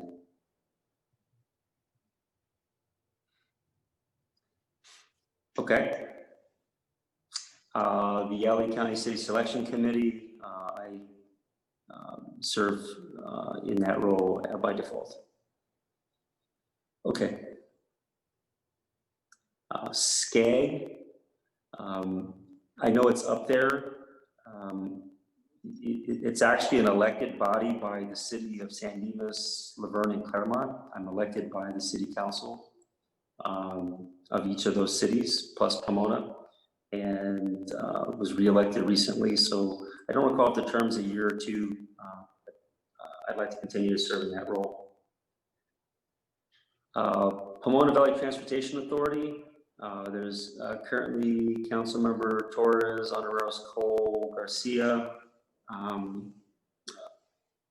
Anyone interested in that other than the 3? Mayor, I would like some clarification. Sure. As far as I'm aware, I'm the primary, and then council members Cole and Ontiveros, Torres and Ontiveros Cole are alternates. And I just wanted to make sure that that was the case. That's a good question. I don't know. Rosalie, can you find out? I don't know that we need to know now, but can you Sure. find out? I'll find out. Okay. I can just And- say, I remember that there were two primary, at least when I was on board. I believe that the way that the PVTA is now set up is that I'm one of the primary, but the other primary is the staff member, Giselle. Okay. I can reach out to them and find out. And I would like to remain on board with PVTA. I really do enjoy my work with them. Okay. Is there anyone else interested in any of these positions as delegate or alternate? No. Okay. All right. So the Tri-City Mental Health Governing Board, currently we have 2 board members. That's Councilmember Rana Rose-Cole and Councilmember Garcia. Councilmember Nolte, would you like to reclaim your original seat on the Tri-City Board? I really would, if it's okay with you. That is fine by me, sir. Thank you. And I really do want to thank Tri-City for the opportunity to serve with them, and I look forward to continuing to work with them as part of the Mayor's COVID-19 Action Committee. Thank you, Councilmember Garcia. That was an easy one. Appreciate that. Okay, and then the City Council Legislative Subcommittee. Do you recall the last time that you met Vice Mayor Lestro and Councilmember Garcia? No, but I really appreciate the balance, a Republican and a Democrat on the legislative subcommittee. It's a great balance. Don't you think, Councilmember Lestro? I would agree with that. I actually want to upset the balance and join it if it's all right. Are you an independent voter? Because that would bring us all. No, that's not the case. Yeah, we could just, Councilmember Nolte, we can add you. Thank you. Okay, is that it? Oh my. No, we have one more page. There's only 7 more pages? Okay. Yes. The City Council Public Works Ad Hoc Committee, is there anyone else interested in that other than Ana Rose-Cole, Lestro, and Garcia? Hearing none, okay. VPD District, I'm happy to step off of that if somebody else is interested. Wow, nobody wants to do that. Okay, alrighty. The City of Pomona Successor Agency Oversight Board, I currently serve as the vice chair of that. I'd like to continue on with that, but if anybody else wants to vie for it. Okay, hearing no one. And then I think this is the last one. The Environmental Resources Ad Hoc Committee, and that's currently made up of Garcia, Sandoval, and Torres. I'm willing to step off of that if somebody else wants to take my place, but I have to admit, I don't recall having had a meeting with Garcia and Torres regarding this. Anybody want to step in? Okay, Rosalie, do you have any questions? I actually have one more. I think we actually did vote to create what I'm in my mind calling like an anti-displacement ad hoc committee, just when we were talking about the tenant protections and things. That was part of the motion. Do we want to deal with that? Oh, so and I could be wrong. How I interpreted that, Councilmember Nolte, is that it's a for our purposes, it's a has a time end and a beginning and an end. Okay. For the purposes of dealing with the present issue, but I think we can certainly bring back something that if we want to continue this, I don't want to say in perpetuity because any council can change it, but that we can continue on with it. That's okay?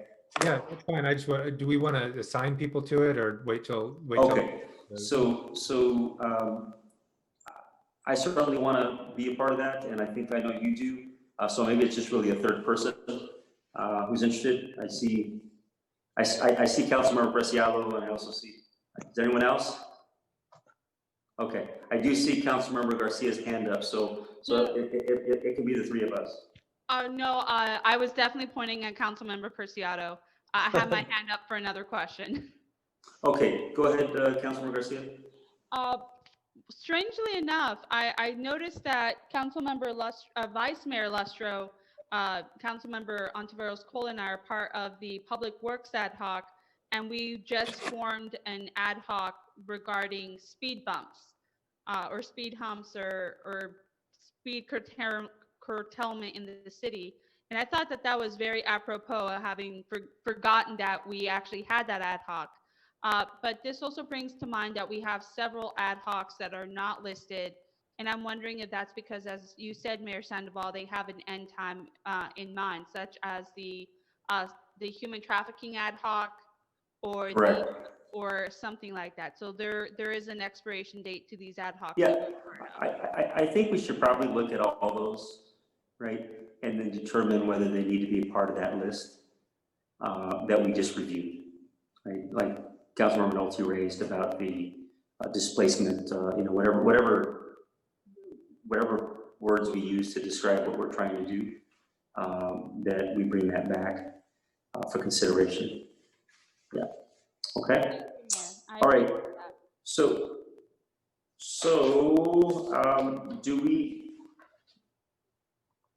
Rosalie, do we need to ratify this at all or take a vote? Nope, or no, right? We're okay. Yep. We're good. Okay, let's go ahead and move on to the next item. Okay, so we did item number 12. Next and final item of the evening is public hearing item number 13. It's the introduction and first reading of an ordinance creating an inclusionary housing program. I believe there is a presentation this evening, and I do have email comments for that as well. Okay. And is that Kirk Peltzer? Welcome, Kirk. We can't hear you. Kirk? We can't hear you.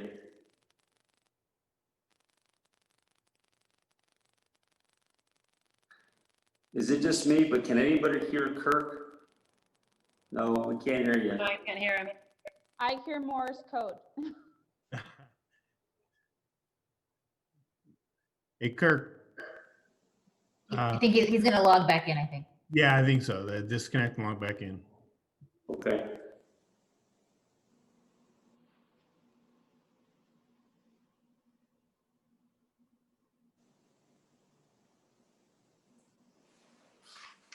Mayor, Yes. may I suggest oh, there he is. Never mind. Can you hear me now? Gotcha. Yes. Same thing happened last time. I have to log off and log back in. So sorry about that. I don't have a lengthy presentation for you tonight, Mayor and Council, because we've gone through this several times and obviously in great depth on December 7th. What I was going to do is sort of highlight the basic policy aspects of the ordinance and talk a little bit about some of the things that changed a little bit from or based on input from the December 7th meeting. So if you're okay with that, I'm going to ask Anita to share her screen and put up a slide that I can highlight and sort of speak to the larger policy details.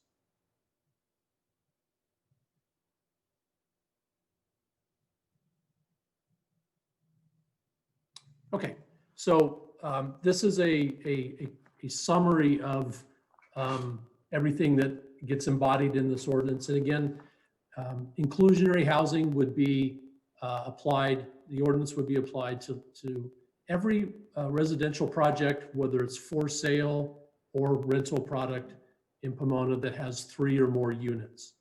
And so if you looked at the left-hand column, that column addresses ownership housing developments. And basically what the ordinance would require is any single family home detached type project that is built, again, 3 or more units, 7% of the units would be have to be income restricted for moderate income qualifying buyers. As you go down, a townhome or condominium type project, again, for sale, would be 11% requirement at the moderate income level. Now, we've talked about in detail some of the options of what a developer would have to ways of complying with the ordinance other than building the product on site. And one of the things that a ownership housing project could do is dedicate a separate parcel that would be adjacent to or literally part of the larger site, but they could build apartments to meet their affordable requirement. But in that scenario, those apartments would have to equal 15% of the number of units, and they would be income restricted for the low income category for a renter. Same thing would apply if they choose to build the apartments off-site within a 1 mile radius of the ownership project. Again, that would be at the 15% level and at the low income threshold. As you go down, it is important in inclusionary ordinances to offer a developer an in lieu fee option where they would pay a fee that's calculated, and that fee revenue would roll into a lower or moderate income fund that the city could then use to assist affordable housing projects anywhere within the city or programs. And so there's a detailed fee schedule on the attachments of the staff report, but it maxes out at $11.40 a square foot for a single family home product and $9.30 a square foot for a condominium. So for projects between 3 units and 30, there's a graduated schedule of what that in lieu fee would be calculated at. As you go over to the right-hand column, this is what addresses apartment rental projects. And so the requirement in that scenario would be that 13% of the units at a moderate income level be income qualified. That's a difference from when we talked about this in December. The proposal then was for 11%, and based on the discussion that night and the input from council, we were able to figure out a way to increase that somewhat to 13%. Again, if a developer would choose to provide the affordable units on an off-site solution, they would have to do so within 1 mile. And in that case, it would be 15% and at the low income level. And then as you go down, there's also an in lieu fee option for apartments, but it's capped at 30 units. So anything between 3 and 30 units, they would be able to avail themselves of paying the in lieu fee, and it maxes out at $9.20 a foot for 30 units. Anything over 30 would not have that option. They would have to build the product on site as part of their base project. And then at the very bottom of the table, you can see there's also an option for compliance through a land dedication process, and that it will be on a sort of a one case-by-case basis at city council discretion. So if the council wanted to allow for that, the land would have to be donated at no cost. It would have to be within 1 mile of the market rate project and have appropriate zoning and general plan designations in place. And the units, the requirement would be calculated at the 15% of the units at the very low income standard. So this is in a nutshell, all the details of the ordinance. I'm happy to answer any questions. We have with us tonight the same team of professionals that have been working on this all along. Kathy Head, the managing principal of Kaiser Marston's Los Angeles office, is online with us, and she did all the economic analysis, you'll recall, and has been a central part of crafting these policy details. And then Ethan Walsh, who's the partner at Best & Krieger, who's been part of this process and helped us draft the ordinance, is also online and available to answer any questions that you may have.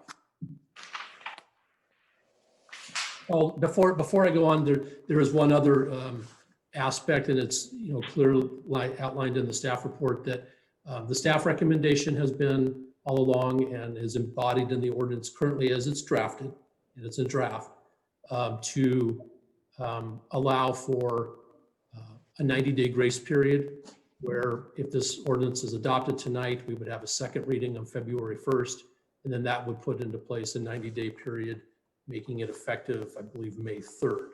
That's a staff recommendation, and I understand there will be conversation tonight that might lead to other options, which is certainly within the council's purview to change if they wish. I do want to point out we did catch one typo this evening on the bottom of page 7 of the ordinance. where it reads 11% requirement, but then in parentheses says 13%, and that is meant to be 13%. So we just want to clarify in case anybody was confused by that, that would be a 13% requirement. With that, I'm happy to answer any questions. Kirk, before we answer any questions, this is a public hearing, so I want to make sure that we get some questions or an opportunity for the public to weigh in. So at this time, I'd like to open the public hearing. I know, Rosalia, that we have some speakers. Yes, we do have some speakers, and we also have a few email comments. So we can do the email comments first and then go to the speakers, or do the speakers. Let's go to the speakers. I know that they've been here for a very long time, and then I would imagine the email folks may still be on the call, but they may not. So let's take the speakers first. Okay. So the first speaker we have online is Gary Hester. Mr. Hester, go ahead. You have 3 minutes. Thank you. Good evening, Mayor and council members. My name is Gary Hester, and I work with Crestwood Communities. We're currently working on a few projects in Pomona, and we enjoy it. It's a nice place to build homes. A lot of first-time buyers are moving into these projects, and we understand that you're trying to provide solutions to home affordability by enacting this, and we get that, and everyone is striving for that. But it's kind of a push-pull situation where in enacting this, we would be selling for sale homes. They average about 2,000 square feet a home, and at $11.40, that's an additional $20,000 to $25,000 per home that is going to be placed on our first-time buyer customers in order to fund the in lieu fee for the lower moderate income individuals as well. So I just want to make sure you guys understand there's a cause and effect here of what's happening. These projects do not happen overnight. They take several months to do the entitlements, to get them ready to be in the process of building. And as a developer, we spend typically, well over 100,000, sometimes 200,000 or 300,000 in order to get the entitlements to the point where the project is viable and can be done.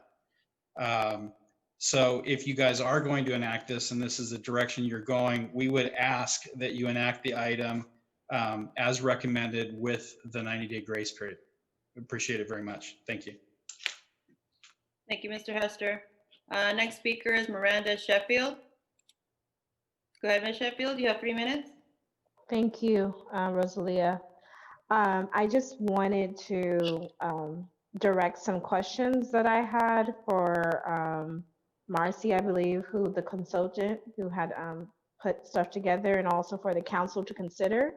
One of the things that I was wanting to bring up is in the study that was put together in the report, I really didn't see a lot of examples of a city similar to ours that has went through having inclusionary housing and how they have fared with the implementation process. So I'm really interested to see if there is more information that we can have about another city in California that has similar demographics as ours, that has been able to implement inclusionary housing, and what have been the results, what have been even the challenges. And that way I know that the cities were listed that have already done it in California, but I have not seen actually anything that really speaks to how, a city, because the percentage is so low. So I'm just really wanting to know more about that. And then the other thing that I wanted to raise also is, once we move this further along and there's those 30 units that are set aside for low or moderate income folks, I also wanted to see, since it was not really mentioned in the report, is how is this helping us get closer to an equitable process if you have 100 or 200 people applying for one unit in the city of Pomona, because so many people are trying to have access to this, because that's what we're going through right now. And I know other cities have a higher percentage to be able to do more than 13%. And you have a lot of people right now who are going to probably go through this process of applying for these things, and it's going to be an overabundance of them. So how does that fare out with in the long run of all of this? Thank you for your time. Thank you, Ms. Sheffield. Next speaker is Adam Donner. Mr. Donner, go ahead. You have 3 minutes. Thank you very much, Mr. Mayor, City Council. My name is Adam Donner, a leader and icon, a pastor at First Presbyterian Church of Pomona and a resident of Pomona. I'm very much in support of this inclusionary housing zoning. I realize that one of the issues is how soon to put this law into effect. And there's some issues about, projects that could be finalized. And I realize that we don't want to penalize businesses, but I also recognize that there's more to be said than just, this is more than just units and dollars. As you know, one of the projects that's somewhere in the queue, I don't know when it's going to come to finalization, is a project on Center Street, across the street from Pomona Presbyterian Church.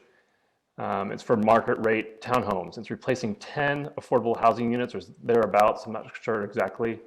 The people in these units have been given extension to stay there while the logistics of the projects are being worked out. Let me tell you about some of these, my friends who live there. Amiyoko and her daughter, and EJ, who are in 2 of the units. Eric and Jose, who are another one of the units. These are people, my friends. They've been friends for years. We've talked to them. They want to stay in Pomona. I've talked to some of the other neighbors, and they all want to stay, but they're unsure how they'll find another place to live. So anytime we're talking about delaying or talking about units, we're looking for specific people, just as the previous speaker just talked about. Like, there are people looking for affordable housing units. And so it's important to recognize that there are real people involved here, people in Pomona that want to stay in Pomona. And so I think there's got to be some sort of balance between penalizing businesses and saying, hey, we're going to put this into effect as fast as we can, and also trying to find some sort of win-win solution where we can actually provide housing for people who need it in Pomona. And so I'd encourage the council to look at ways to find some win-win solutions that would help provide even just a few units. I mean, even recognizing that 10 units doesn't sound like a lot, but those are 10 families that really want to be here in Pomona and are looking for places to live. So, yeah, that's my encouragement. Thank you so much for all your work on this. It's a great step forward into providing affordable housing in Pomona. Thank you very much. Thank you, Mr. Donner. Next speaker is Carlos Rodriguez. Go ahead, Mr. Rodriguez. You have 3 minutes. Thank you. Happy New Year, Mayor Sandoval and fellow city council members. Can you hear me okay? Yes, we can. Thank you. Again, my name is Carlos Rodriguez, Executive Officer with the Building Industry Association of Southern California's Baldwin chapter. We've previously expressed our opposition to the proposed inclusionary zoning policy and cited the findings of empirical studies of over 40 cities, which did find that these ordinances result in drastically decreased housing production by up to 30% and increased housing costs and affordability, ironically, with very minimal affordable housing production. For example, we can look to cities like Santa Ana, which noted last June that after their adoption of an inclusionary zoning ordinance in 2015, they did not pull one single permit from 2016 to 2019 until they amended their ordinance. The city of Pomona and BIA do share the same goal of providing affordable housing options at all socioeconomic levels, from very low income to market rate first-time home buyers. Indeed, the new state regional housing needs assessment, or RHNA, for Pomona will increase the total units, as I mentioned on December 7th, from 3,600 units to 10,500 units. Of that 10,500 units, 65% of those units would be impacted by the proposed ordinance. That would be moderate and above moderate income levels, a majority of which are aspiring first-time home buyers. So the reality is this ordinance, having eyes wide open, will add up to $20,000 to $25,000 per home on that 65, on each of the 65% of homes required by RHNA which will make it more difficult to achieve homeownership, especially among minorities. This is an important point. Minority homeownership is one of the glaring social equity issues in our country. Sadly, last year, only 44% of Black families owned their home compared to 74% of white families, according to census data.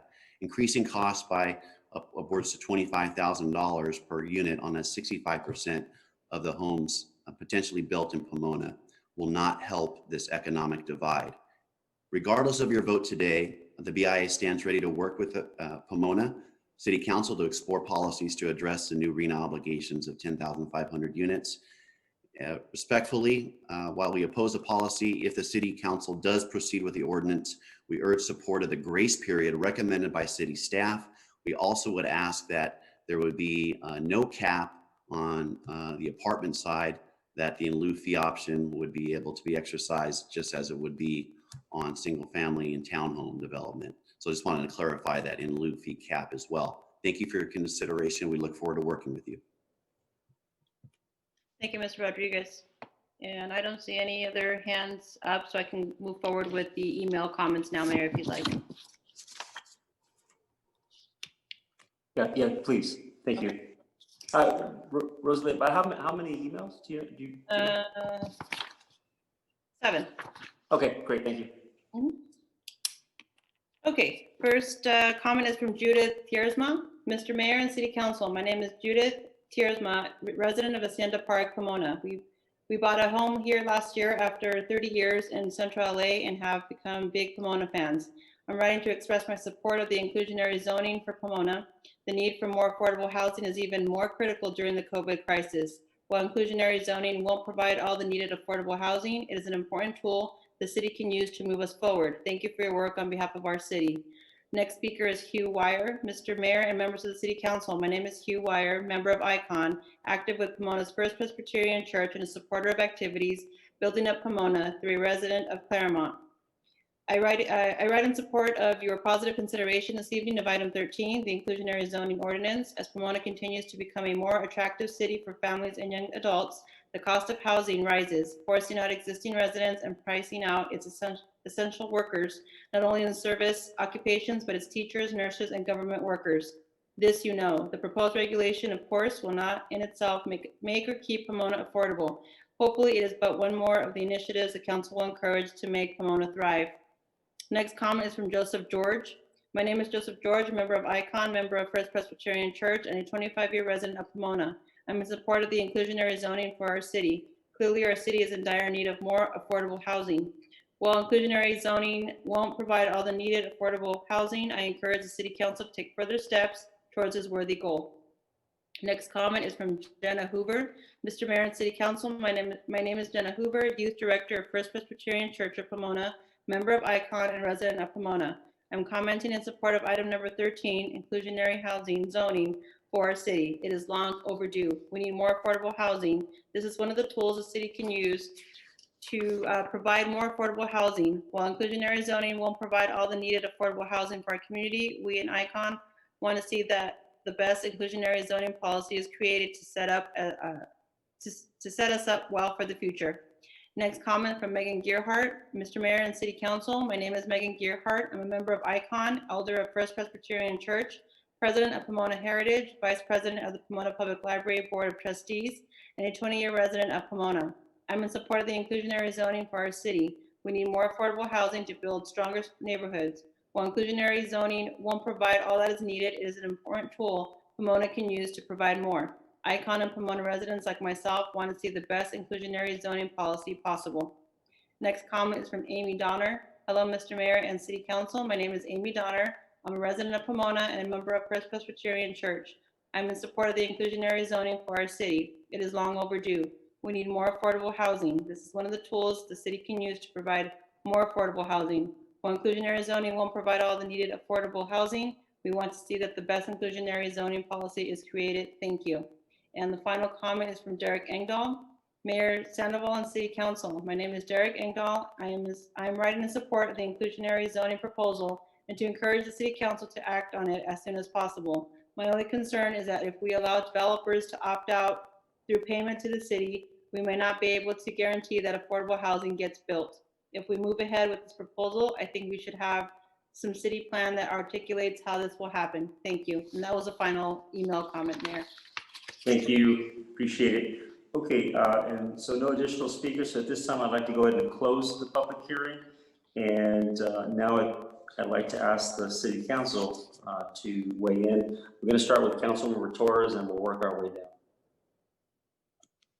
Thank you very much. I have to say I have a lot of concern after hearing some business community, particularly with the fees. I'm not sure if the city of Pomona is going to be able to establish this business-friendly environment that we talk about.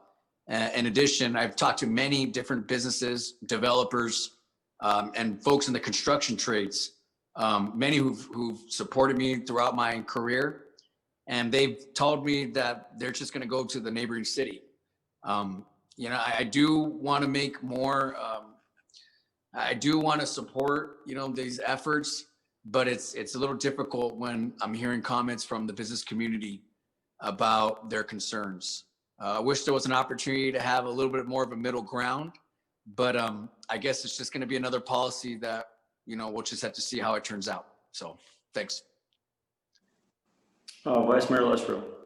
Thank you, Mr. Mayor. I'm glad to see us finally moving forward on this. I was actually kind of quite shocked about 3 years ago when I realized that Pomona did not have an inclusionary ordinance. I thought of all the cities in the region that we would have moved forward on that already. But I'm glad we're moving forward on this.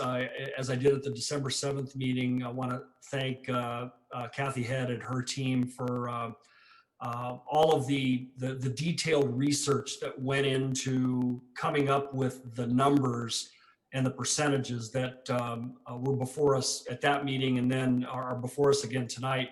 And also I appreciate kind of going back and, as Kirk was saying, kind of re-crunching the numbers and being able to get a couple more percentage points out of the requirements than we had last month. I know a couple of my council colleagues had asked for that, and so I know that's helpful. But I look forward to the implementation of this ordinance. I think it will help with respect to providing needed affordable housing in our city. It may not be the end all be all and won't provide all of the affordable housing that we need, but sometimes you have to take baby steps, and I think that this ordinance is a step in the right direction. Thank you.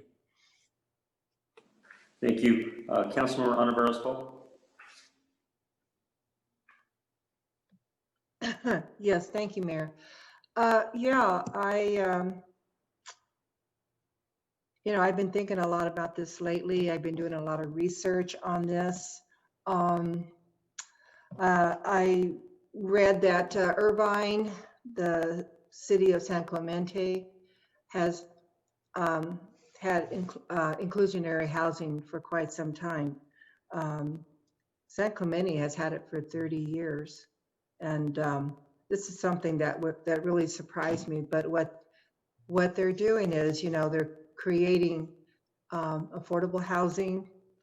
People who are on just their salary is just a minimum wage. And what they're planning is, for the last 30 years, and Irvine as well, they are working with developers who will, who create a very nice looking structure. I saw some of the structures that they had. I was very impressed with. I'm hoping that this is what we can do in the city of Pomona, to have attractive, affordable housing. And I think the way we're going to do it is by when we have like for instance, the example 100 units and 15 units are affordable. This is going to allow the low income, very low income, to be able to reside in an area that is comparable to another salary range resident. I think it will prevent a lot of segregation as far as how we are bringing in these families that need to have a nice place to live. You know, I was doing the research as well as far as that people cannot even afford a 2-bedroom apartment. They have to have at least 30% or more of their rent that is of their salary that is going to a 2-bedroom apartment. I think that's why we're having a lot of problems in our city, where people are bunking up together, 2 or 3 families maybe. How do we know? But the thing is the density, that is creating in our neighborhoods. My question as well is, if the inclusionary housing comes in, I have 2 questions. If the inclusionary housing comes in, are we going to have that same problem if they invite another family to come in? This is what I'd like to find out. And also, is this going to hinder the regular developer? I know we work with nonprofit organizations, I had asked that question to Kurt Peltzer today, in regards to the property taxes and how would it affect us? If they're not paying property taxes on individual dwellings, if they're nonprofit organizations, developers that come in. And we do have nonprofit organizations coming in. I have several in my district, and they are creating good homes and everything else, but mindful, these property taxes are also things that we're eliminating from our general fund. So I'm just concerned about a couple of these things. Will it deter the regular developer to come in and develop something in our city? This is something that was, something I needed answered, and hopefully maybe somebody can give me that answer. Anybody? Mr. Mayor, would you like me to address that now? Yeah, please, go ahead. So let me describe how it's, the nonprofit community, whether it's the Cesar Chavez Foundation, Jamboree Housing, some of these others, the projects that we have been talking about recently, really won't be a part of this inclusionary program, because that's what they do. They provide 100% affordable units in a nonprofit model. And those entities will continue to try and do projects where they can acquire property and cobble together all the financing layers that we've talked about to do projects. The inclusionary program is very different, and it will apply literally to every for-profit development of 3 or more units in the city. So if you look across the landscape of the city, every residential project that's come on board recently or is in the pipeline or is going to be proposed in the near future, those are the type of projects where these percentages would apply. And so let's just use maybe the 110 single-family homes down near Target that are under construction now. If they were starting that project entitlement today, and if they were subject to this ordinance, 7% of those single-family detached homes would be set aside for income-qualified families to purchase. And so they would still be on the tax rolls. It's not a nonprofit housing model that's part of this. It's an apartment project that's market rate, say up by where the Gold Line's being built. If that was being proposed today and going through the process, 13% of those apartments would be income qualified requirement, but they're still private property. The overall asset in that regard would be a private property. Property taxes would be assessed. So the affordable component of this doesn't affect the property tax basis at all. It's a totally separate model from the nonprofit Jamborees and Cesar Chavez Foundation. So what what the inclusionary ordinance will allow us to do, and I think this gets to one of the other questions. Sorry, the lights just went out in City Hall and I'm sitting here at my desk in the dark now. So if I, what the inclusionary ordinance, if we allow for the in lieu fee option, which is strongly recommended, is many developers will pay that in lieu fee option. And then that will create a revenue stream to the city's low and moderate income housing fund. And with that revenue stream, we will be able to selectively, at council's discretion, always, assist other projects. So if in that case, the Cesar Chavez Foundation had a gap in their financing, like Ms. Cole, you know they do, we would have a source of funds if the council chose to say, yeah, that's a good project and we want to layer in some financing to help make it a reality. But you will have a lot of flexibility on how to target and use those in lieu fee revenues. They have to be applied towards affordable housing programs and projects. But how they are actually implemented will be at council's discretion. So I hope, does that answer your question? Yeah, that helps me a lot. You know, I am in favor of affordable housing. I mean, just by the you know, the population that we have in our city that are actually bunking up together, not having any of their having their own privacy. You know, and this is what I see as such a great necessity because of the fact that you know, for them to have some pride, to be able to move into a nice facility, a nice structure, and you know, whether they're dishwashers or you know, truck drivers or whatever the situation is, if they're in need of affordable housing, this is what we need to do. I know we have high end, you know, we have the beautiful homes that are being built out at Phillips Ranch, and then we have the ones on White.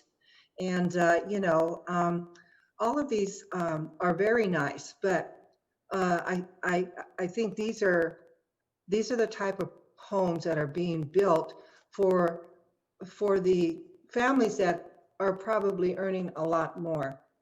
And, you know, like the last time we had had this meeting, the amount of money that people are saying that a 4-family person, low income is 90,000. I mean, that's hard to believe.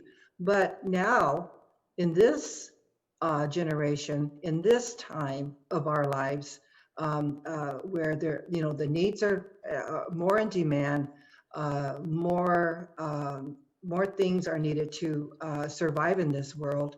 A family of 4 may have a hard time surviving on 90,000.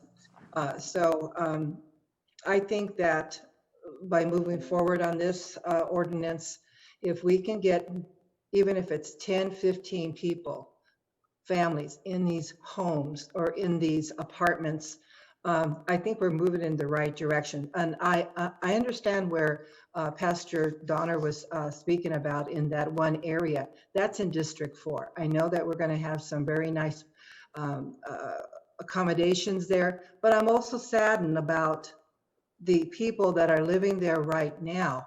Are they going to be able to stay in Pomona? They may not.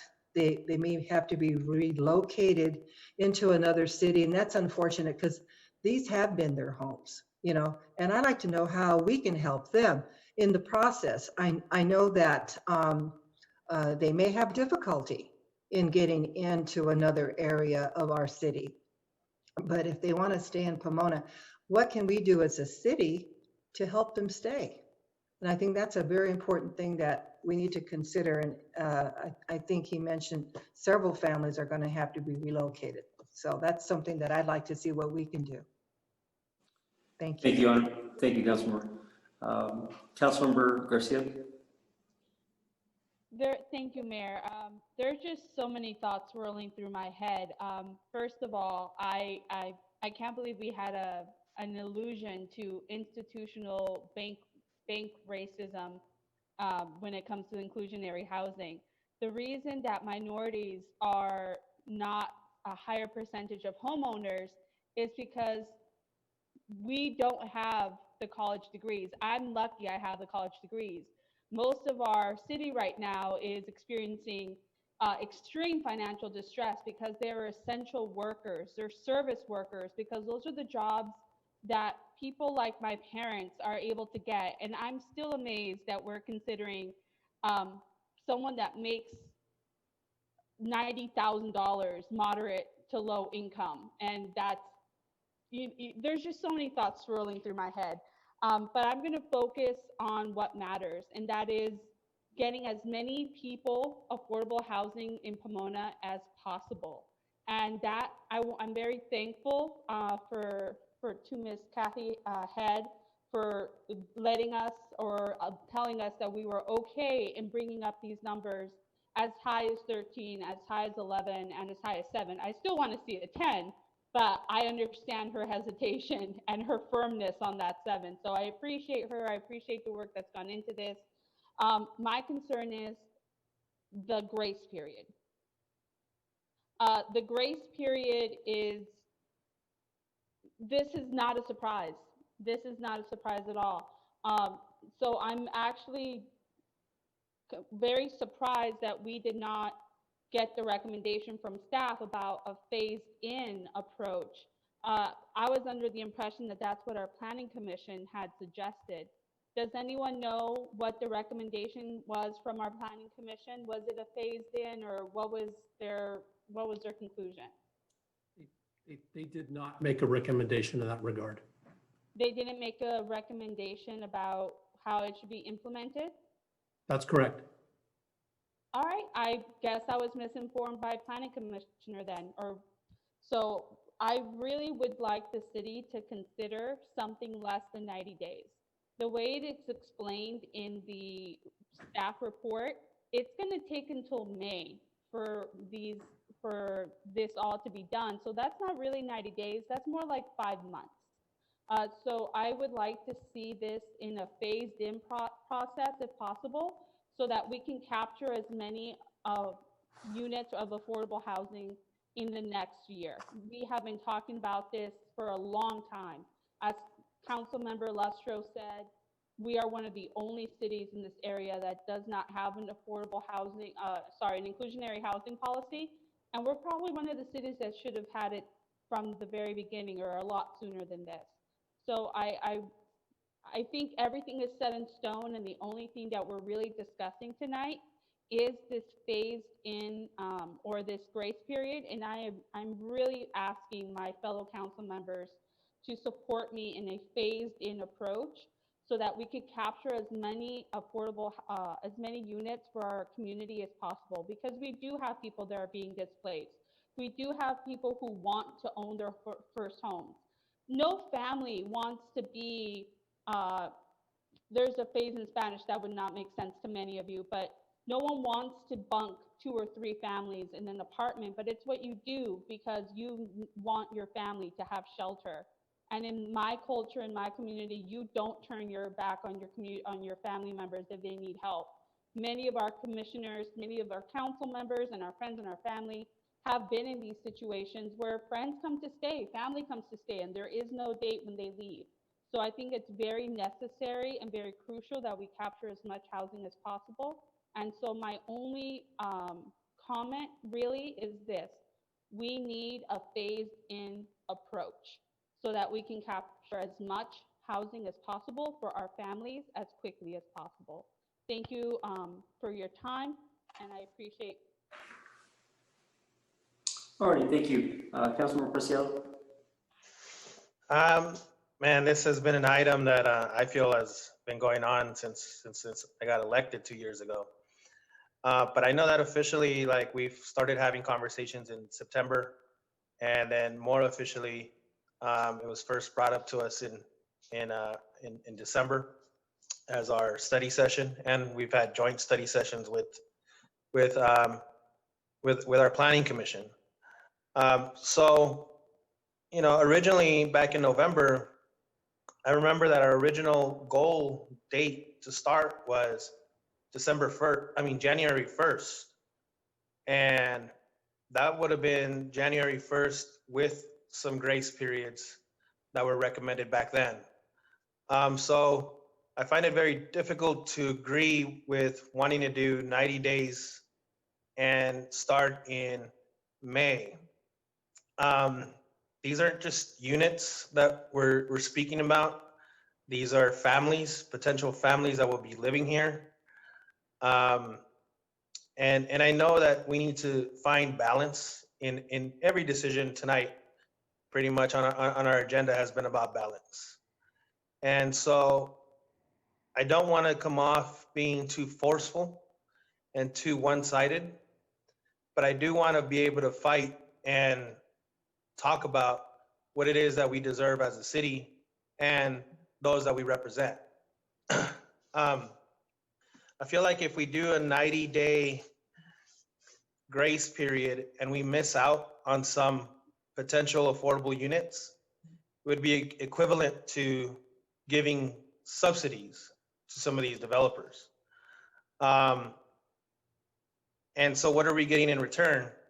In our budget presentation, I looked at the section of economic development, and on section 11B, it said residential development normally will not be provided any incentive package unless a clear net benefit to the city can be demonstrated or other public purpose is served. For example, affordable housing projects. And that is in our own budget packet. But again, I don't want to be forceful. So I would like to also recommend, and I agree with my colleague, Councilwoman Garcia, that we should think of a phase-in period. Many of us have had plenty of time. We've known this has been coming down the line. For my earlier conversation with you, Kirk, we talked that at the bare minimum, you needed 45 days to implement this. And I would be okay with everybody who makes it in within the 45 days, they are not subject to the inclusionary housing. But then that we come up with a number from day 46 to day 90, that is a transition phase-in period. And what that number might be, I don't want to come off too heavy-handed, but I think we could discuss it here as council, and something that is deemed fair.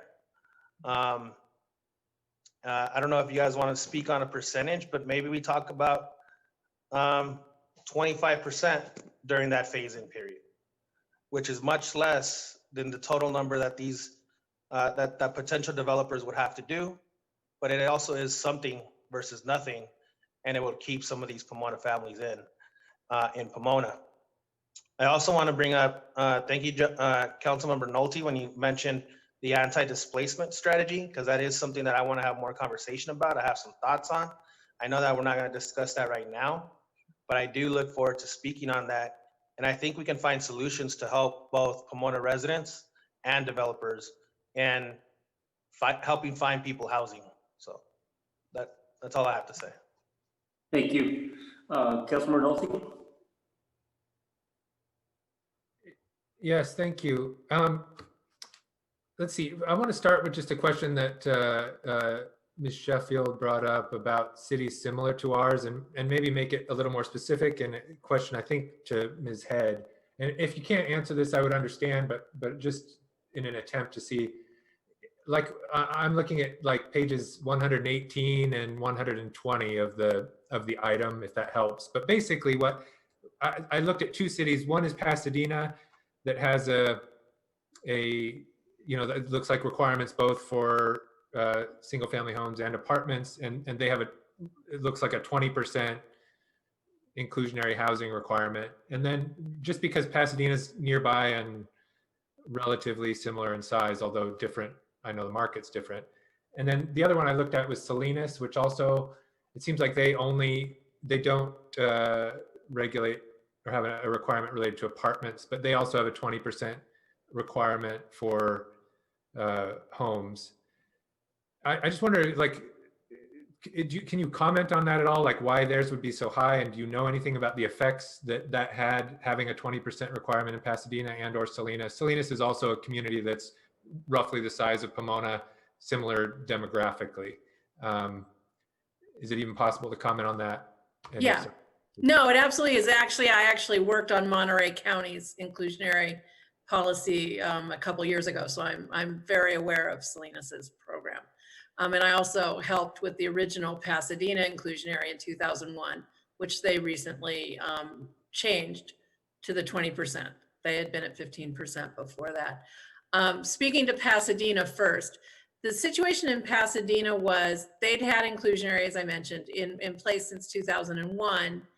And what they found had happened is that the vast majority of the development that's occurred in Pasadena has been in the downtown area, in the general downtown area of the city, and which already had pretty high density standards. Nonetheless, 9 out of 10 developers would come in and use the state density bonus. And when they use the state density bonus, by virtue of the credits that the Pasadena inclusionary ordinance had for, instead of having to do 15%, you could do 7.5% if you did very low income, developers were able to fulfill both the inclusionary requirement and the density bonus requirement with the same number of units. And so the city council, understandably, was troubled by the fact they weren't getting any more units by virtue of having inclusionary than they would have by just having a density bonus program. That's a little bit of a chicken and the egg situation, because a lot of the reason for the state density bonus is to act as a mitigating force to things like inclusionary housing policies. But nonetheless, that was the city council's determination. So they went out and they did a study that I did not do, but they spent a significant amount of time on it.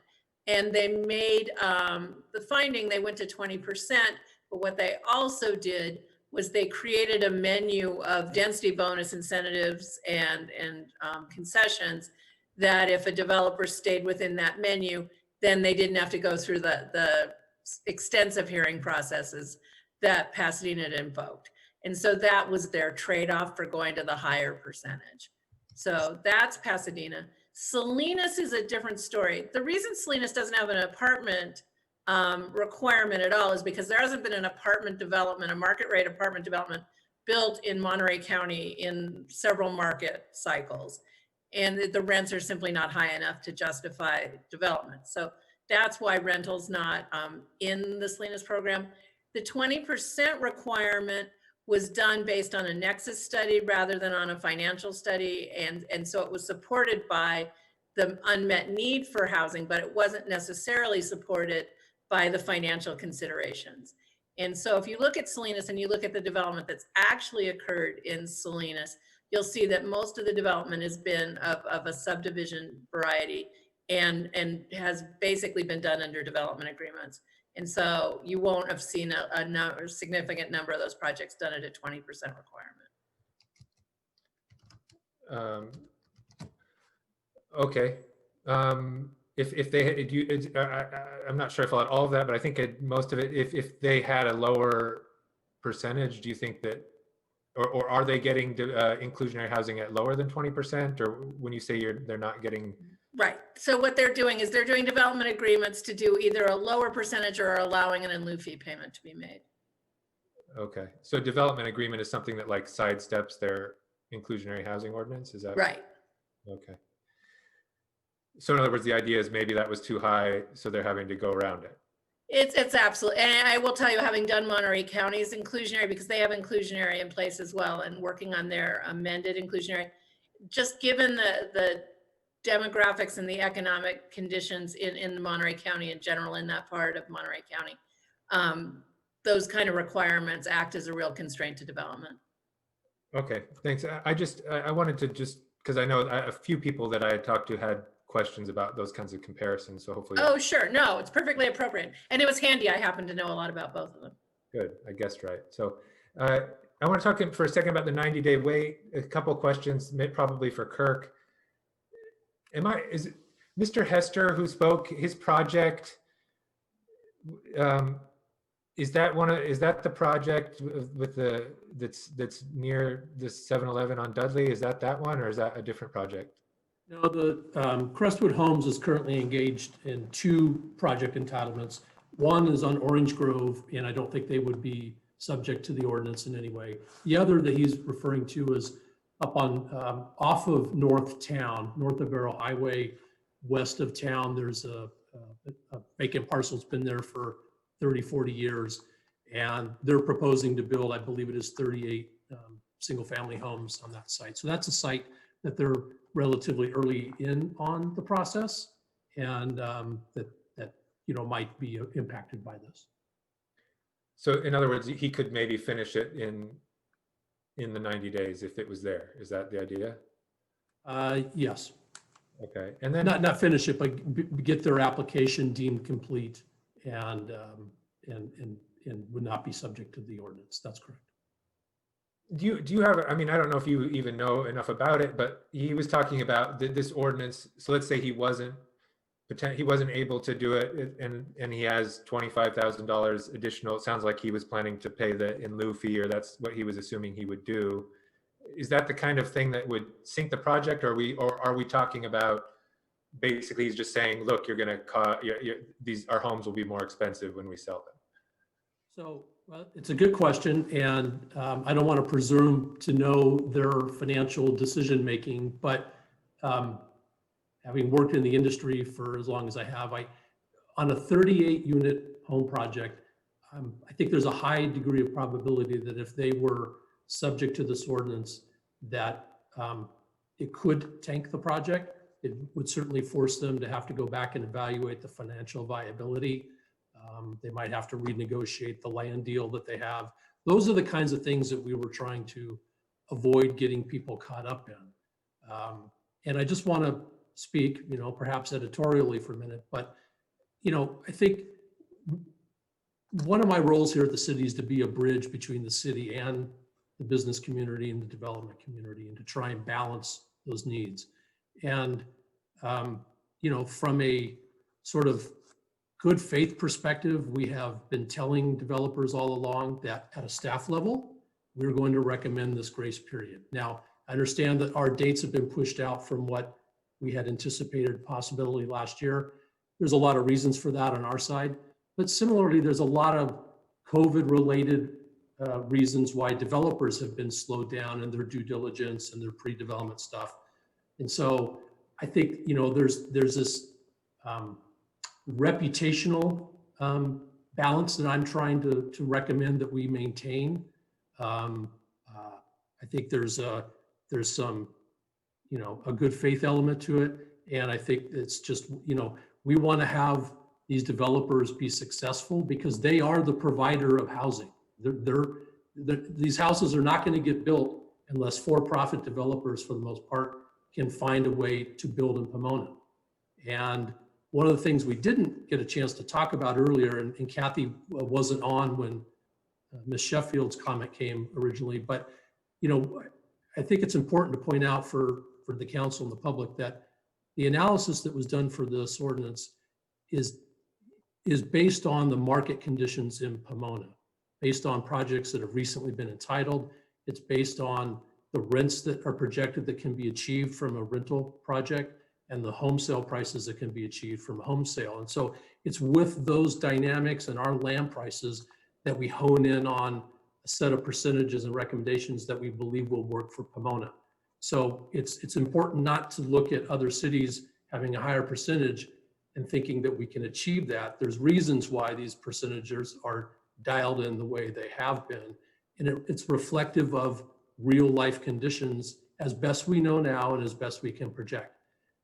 We've also been, it's important to note that, we've suggested that we reevaluate this in a 2 to 3 year time frame, that we go through the whole process again to check those and test those assumptions, because things may have changed significantly such that in 2 or 3 years, those percentages may be able to be increased.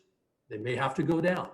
But I mean, those are the kinds of things that are important to take into consideration when we're trying to find a set of policies that we believe make sense.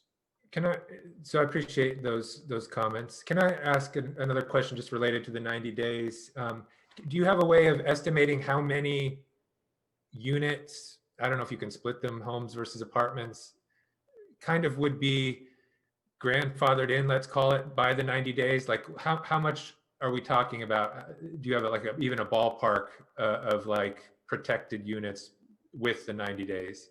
I mean, I did go through that exercise a little bit earlier today with Mr. Preciado's request. And as best I can tell, there are 5 or 6 projects right now that are sort of going through and trying to get deemed complete applications, or what we call SB 330 vesting, and we can talk about that in a minute. There may only be 2 projects that could really be impacted by this if there was an accelerated implementation period. One is the Crestwood project that we just spoke of. And I think that would be, you know, if you have 38 homes, 7% of that is 2.66. And the way the ordinance is set up is that would result in 2 units being affordable. And then the 0.66 is calculated on an in lieu fee basis. So whenever there's a fractional number, that part of it goes to the in lieu fee and the whole number would go to the production. The other project is on South Gary. It's the Melia Homes project. And I can't say with certainty that there's some entitlement issues. They're just about done there, but there's some issues related to meeting some park requirements and that create a little bit of a question. They may already be immune from the ordinance, but I can't say that with certainty. And Anita and I have talked about that earlier today. That project's about 160, and it's a combination of sort of 0 lot, single family, and townhome style. So blending it out, it would probably result in somewhere between 14 to 16 or 17 affordable units if they were subject to the ordinance. And there may be others that I'm not aware of, but I think we're not talking about a significant number of projects. So yeah, that's the best I can answer to this point. Okay. So I guess my thought there is, you know, I'm an advocate too for, obviously for affordable housing. That said, I also hear you about housing needs to be built, and I agree with that in general. Both because I mean, you know, housing in general helps, you know, the affordability crisis. I mean, it's, you know, it's better if we build affordable housing for sure, but building any housing is building housing that, you know, increases the supply. So that's important. But even moreover, you know, weighing the balance of the number of units that you're talking about, thinking about how many of those are actually going to end up going to Pomona residents, and also just the fact that these projects do increase property taxes, which increase services, which also affect these same people that we're talking about.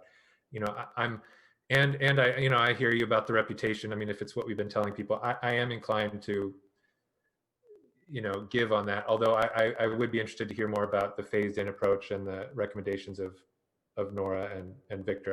I don't quite understand them, but I'll leave that to the side for the moment, and I would like to know more about that. A couple other questions on a couple things.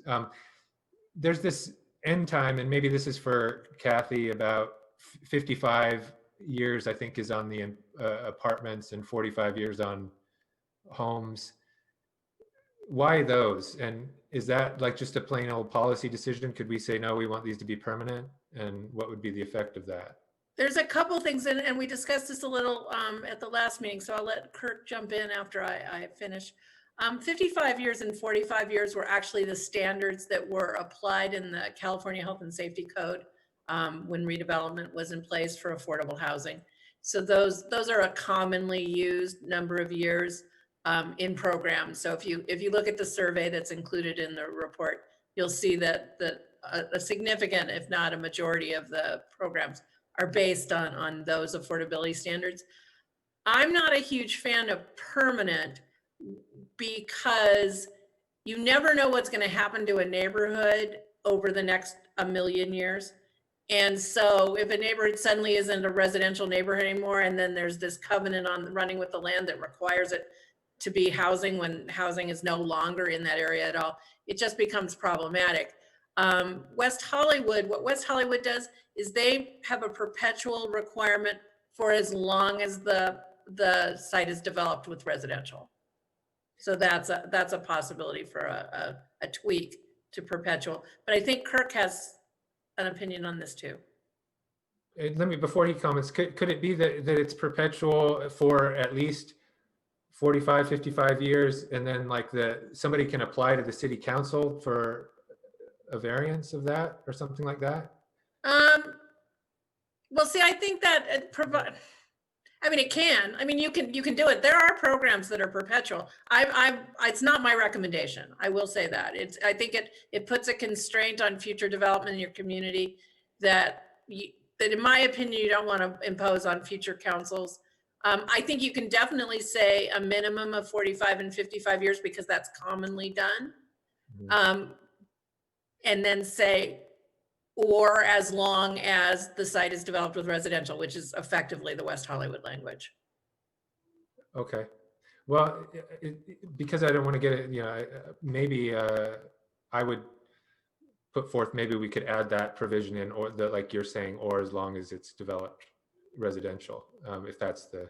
Yeah, so it's a minimum or. And density bonuses for rental is written sort of the same way. It says, or if there are other governmental, it's 40, their actual rental is 55 years in the density bonus, but then it says, or if there's some other standard. So there is some recognition of a requirement that's longer, but I do like to have an out. So Kathy, this is Ethan, just to comment on the rental, and this is what we have in the report. It says what is included in the ordinance right now, it says at the end of the 55-year term, the restrictions on rental of the inclusionary units may only be removed in the event that the property upon which the rental inclusionary units are located is rezoned or used in a non-residential use. So that's basically the West Hollywood situation. Right. So that did follow up to the last one. I'm sorry, I didn't remember that. Can that be the same for the non-rental stuff? The other 45-year requirement? I suppose it could, but in general with housing, and Kathy can speak to this, in general with ownership housing, I'm used to seeing kind of an end date on that, whereas in rental, it's more typical to have a perpetual requirement, but in ownership, oftentimes you want to give the owner of the property kind of the benefit at the end of that term. Yeah, that's a big part of ownership. It's always a discussion. It's always it's a policy decision for sure, is whether you're attempting to keep an affordable unit in place over the long term, or whether you're trying to create an opportunity for a household to build up equity and then be able to move up and out to a new opportunity. It goes both ways. It definitely goes both ways. Some have that as it's written in the ordinance, 45-year covenant, and then a number of ordinances have a buyout provision earlier to again allow that equity accumulation. That's definitely a policy decision.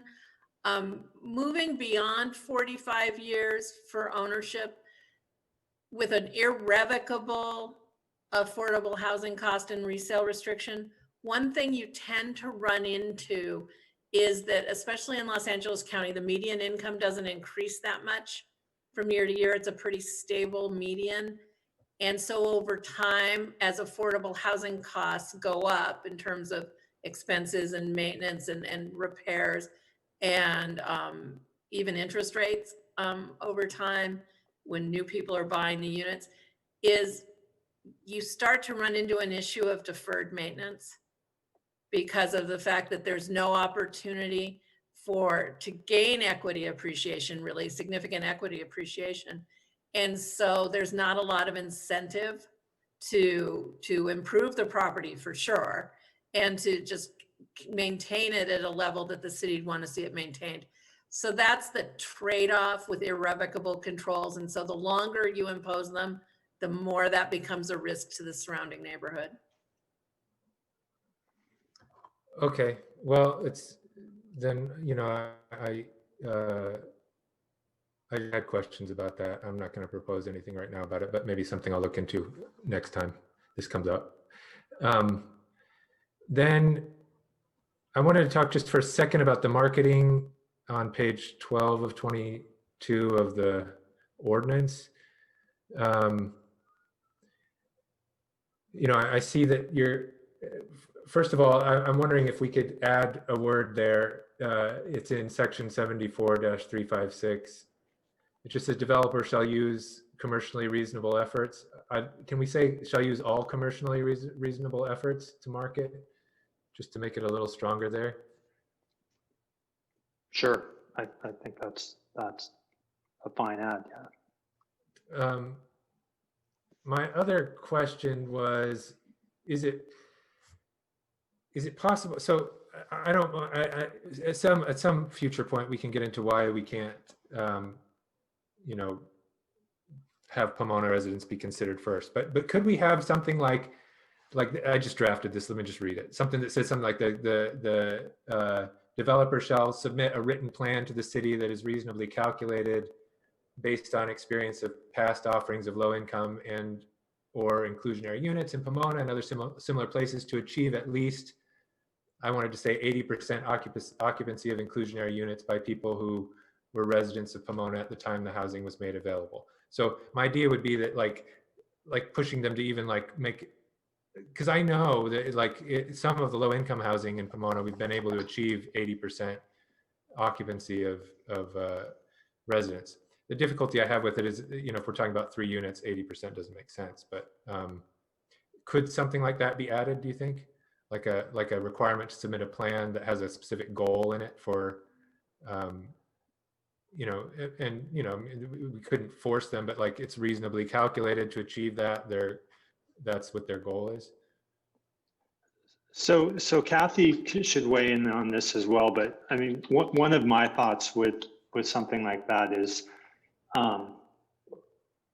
one issue is that when developers actually move forward with their project, we're requiring them to submit a plan, but like an inclusionary housing plan.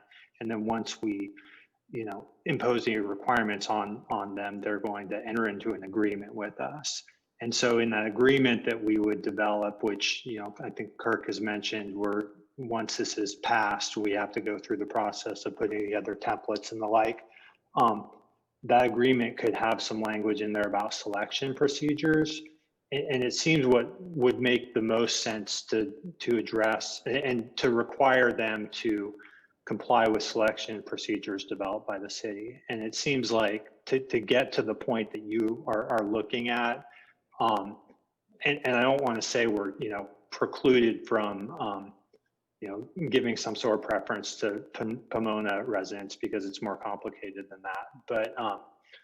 But we could develop as part of the selection procedures that could do something along the lines of what you're talking about. Maybe not to the degree you want, but it could implement some of those policy goals that you want, and that could be part of what we do in kind of putting together the implementation documents. To me, that makes a little bit more sense than putting it in the ordinance, but Kathy should weigh in on that as well. No, I agree. And in other programs I've worked on, we've written up home buyer selection procedures that then go into the administrative procedures manual, and then they're more easily modified over time than if they're in the ordinance, and they can be specific. And I'll defer to Ethan on how specific, but they can be specific. You know, that's where to put them. What if it could we then, just so that this gets done, like what if it said so I'm looking at that same section, could we say for and in accordance with the selection procedures that the city has developed? Would that? Where are you talking about putting this now? Like in 74-356, there's 3, you know, including but not limited to 1, 2, 3 is advertising and consistent with the direction of the city, and then 4 in accordance with selection procedures, you know, outlined by the city or something like that. Like 4 and in accordance with selection procedures to be developed by the city. Does that make sense? Yeah. Yeah, I think that's fine. I like that because then it, then we can have the goals and the procedures, and we're requiring them to do that. Okay. Artie. Councilmember, are you wrapped up?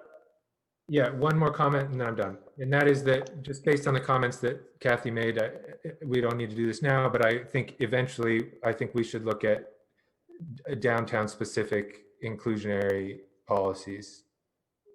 So maybe next time we are evaluating this, that would be important. All right, thank you. Artie, I see Councilmember Lustro had his hand up, and then Councilmember Preciado. Thank you, Mr. Mayor. Kirk, you answered a couple of the questions that I was going to ask with respect to the number of projects that are kind of in the mill right now. But I just wanted some clarification. If we were to move forward on first reading tonight, presuming second reading would be on February 1st, typically the ordinance wouldn't go into effect till 30 days after that, correct? So that would be on or about March 3rd. So what we're really talking about is really probably a 60-day grace period rather than 90s. Am I missing something? No, I think you're right, Mr. Lustro.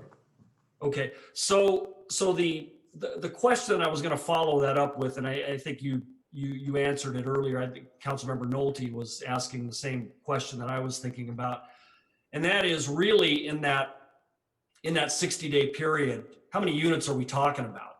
And with all due respect to my colleagues, I mean, I understand we want to try to get as many affordable units built in the city as possible, but out of respect to the market rate developers that are desirous of building homes in our city and have started the process already, and also knowing how long it sometimes takes to go through the entitlement process, and this is not a slam at Anita and Development Services, because it's like that in every city. That there's a lot of hoops that they have to jump through, and they may have committed to a purchase price of a piece of property months ago, maybe a year or two ago.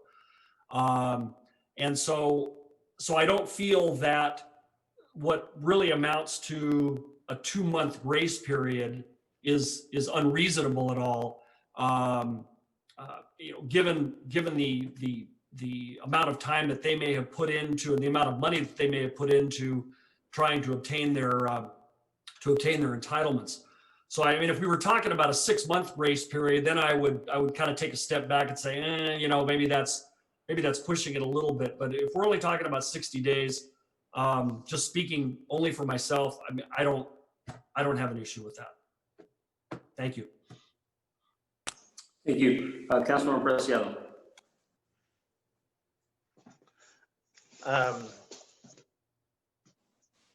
Steve, I didn't really, Councilmember Lustro, I didn't really get, if you don't mind telling me, did you say you don't mind 60 days or you don't mind 90 days? I don't mind the original date that Kirk mentioned in his report to the council, when they were talking about approximately, give or take, May 3rd for implementation, because essentially what that amounts to is basically a 60-day grace period from when the ordinance would normally take effect. And my reason for that is that I really don't, based on what Kirk was saying earlier, if we're talking about less than 20 units that would be subject to the ordinance, I mean, yeah, it's 18 or 20 units, but in the big scheme of things, I think with all due respect to the developers who have invested tens or hundreds of thousands of dollars to start moving their projects forward, I don't think that's a big deal in the big scheme of things. Thank you. And that's one of the reasons why, I brought up the phase-in item. I understand that they've put in time, but I also understand that they've been discussing this for over 2 years, and that they've known about it for over 2 years. Or even if we just bring it up to saying, when it was first brought up in December, I mean, we're already doing, it's already been 30 days. And Kathy, maybe you or Mr. Walsh can tell us about some of the examples in some of the cities that have done a phase-in process. And this way we don't, I get it. We're not gonna, I don't want to be heavy-handed, but I also don't want to give up any opportunity that might save my neighbor. Or as First Presbyterian mentioned, the 10 people that are living across the street. Ethan, do you want to go first or do you want me to go first? You can go ahead. Okay. A phase-in period is really common in inclusionary ordinances for many of the reasons that Councilmember Lestro mentioned. There's a whole phasing situation in how inclusionary ordinances get phased into the landscape of a city. And there's a lot of, there's just a lot of play within it. In the early stages, it's, if you haven't made a land deal, then the property owner ends up taking the hit. If you've made a land deal, then the developer takes the hit. And the phase-in period is intended to create a situation where that hit gets minimized and both entities then get the opportunity to work within the environment that they are now faced with the regulations they're now faced with. There are definitely programs in California that did not include a phase-in, and there are definitely programs in California that have included a multi-year phase-in. So a 90-day phase-in falls well within the norm for programs, at least that I've worked on and seen. I don't think it's an excessive period, in my opinion. Mr. Walsh, did you need to say anything else? I don't really have a lot to add. I would say that the phase-in programs that I'm used to saying are similar to what's currently being proposed, where you just have a fixed period of time that's essentially a grace period. There's not kind of different interim requirements during that phase-in period. It's really just a period where everyone is working under the existing rules prior to the ordinance, and then there's a period of time for education and for people who are in the midst of deals to be able to adjust to address a change in the landscape once the ordinance is in place. When you and I spoke earlier today, you sent me a wording that included 50% on a phase-in process. Is that a normal number, or is that you just put it there as a placeholder and it would get discussed at the council? Sure, I put that in there as kind of to give some language to the concept that you were talking about, and it certainly wouldn't be, that concept wouldn't be prohibited. And what that was basically is that there would be, the adoption, the ordinance would become effective, and then there would be an initial period of time where developers would be subject to the ordinance, but essentially at a kind of a discounted rate where they're complying, but at a 50% level. And so I just did that for the sake of simplicity to make it something that's straightforward and it would be easy to implement at a staff level. So basically you're just doing for that. If you have a project that's deemed complete during that period of time, then you are essentially doing half of what you would otherwise be required to do as kind of a compromise position. Thank you. I want to take into account all the days that we've been working on this since it was brought up in December to today. That's 30 days. From today to our meeting and second reading in February, that would be 60 days. And then I said 45 days from there because I understand that templates would have to get done by legal and staff. That's about 105 days that we've let them know and they've had an opportunity to do their project. Now, I'm not asking for 50%. Let's go lower than that, but somebody submitted a recommendation. Like I said, this is a potential neighbor of ours. As many of you know, we've been delivering to 700 families a week, and many of them in terrible conditions, where if I can find an opportunity for at least one family, I'm gonna try to at least fight for it. It's the best way. Home ownership is the best way for anybody to be able to climb and create some wealth in their lifetime, along with, of course, other factors such as education. You know, I would like to recommend that, and I know that Mayor Sandoval still needs to speak, but that we take a look and we have a discussion on a phase-in process, and, you know, leave everybody deemed complete within 45 days. That's fine. They're not subject to the inclusionary housing. And then that we come up with a number for the 46 through 90 days. And after the 90 days, it's fully implemented. But at least it's not heavy-handed. We at least save a handful of families versus none. And it's not heavy-handed. These are not just units. These are not just numbers. These are families in this community. So, thank you. Thank you. I don't have a ton to add to what's already been said. I think we know what the key issues are that we need to address, and it sounds like the key issue really is just the amount of time that we give, whether it's 45 days, 60 days, 90 days. And that's really what we're considering here. But I do have a question, Kathy, regarding this. Certainly the idea of, well, you know, the developers had all the, you know, they knew we were moving in this direction. You know, they should have known, and they should have prepared accordingly. And this is coming down the pipeline. So in order to avoid that, I just need to get this done. Now, but that doesn't mean that when they purchased the property that they had all that information that this is something the city was going to do. So can you just explain that factor? Because I think that's a little bit lost in all of this. Sure. And I was actually just looking up Glendale's recently adopted inclusionary to see what they ended up doing with pipeline.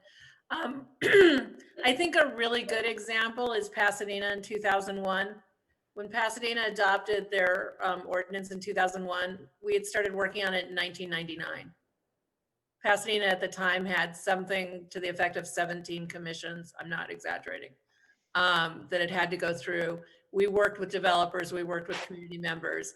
We did this over a whole process. It had excellent consensus by the time it was done, but it was a 2-year process to get there. So developers clearly knew it was coming, and Pasadena still provided a year of pipeline after they did it. So that's what I'm saying. It's not unheard of. I'm thinking I'm remembering Glendale. I work on a lot of these thoughts, so I was trying to look it up while you guys were talking.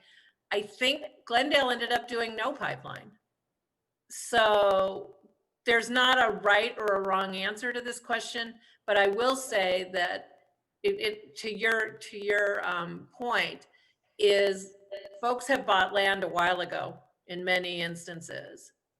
But they'll still be affected then in 90 days if they haven't gotten vested. So there is just a point that you have to make a policy decision as to what you think is most fair for your community and most fair for your developers. And I don't think the 90 days after the effective date was unreasonable, but that's just, you know, that's just my opinion.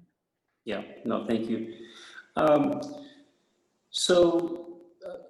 You know, I would support a phased-in approach, but I mean, I need details. I mean, I need, you know, what is that, right? You know, and I know you're asking for us to consider, you know, is it 25%? Is it 45? I'm not sure that I have the answer to that, right? But it sounds like what we're looking at is anywhere from, obviously from 45 to 90 days. Am I correct, I think, in saying that? I know some are starting to count the 30 days now, right? As opposed to starting once should we pass the inclusionary housing ordinance on the 1st, that would be, if we said 60 days, what you're saying is that would really be 90 days, right? That's what I'm hearing Councilmember Garcia and Councilmember Preciado state. Is that fair to say? Just a thumbs up, yeah. So Councilmember Preciado, when you're saying 45 days, you're saying these 30 days plus 15 more days No. I just need some clarification on that. No, I actually, I'm actually okay with 45 days after the second reading. I know that typically it's 30 days for any ordinance, but I know that Kirk mentioned that he needs 45 days minimum. And so after the second reading, 45 days from there, anybody who's in is in. And then the phase-in process starts from day 46 to 90. So let me jump in here. So in essence, what he is saying, Mr. Mayor, is the 30-day normal period of any ordinance plus 15 days, equaling 45 from the second reading. Is that correct, Mr. President? Yes, sir. Yeah.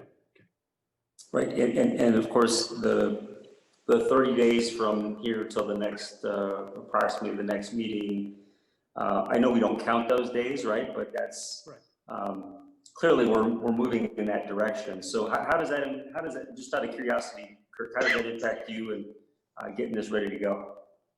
Well, based on what we approved tonight, what action is taken tonight, we will begin, we'll know what the requirements are. And over the next 30 days, we'll start the process of developing policy manuals and template agreements and so forth, so that we're able to meet these timeframes. But just to be clear, the reason we're not having a second reading until 30 days roughly from tonight is because there is not a second council meeting in January. So the next available meeting was February 1st.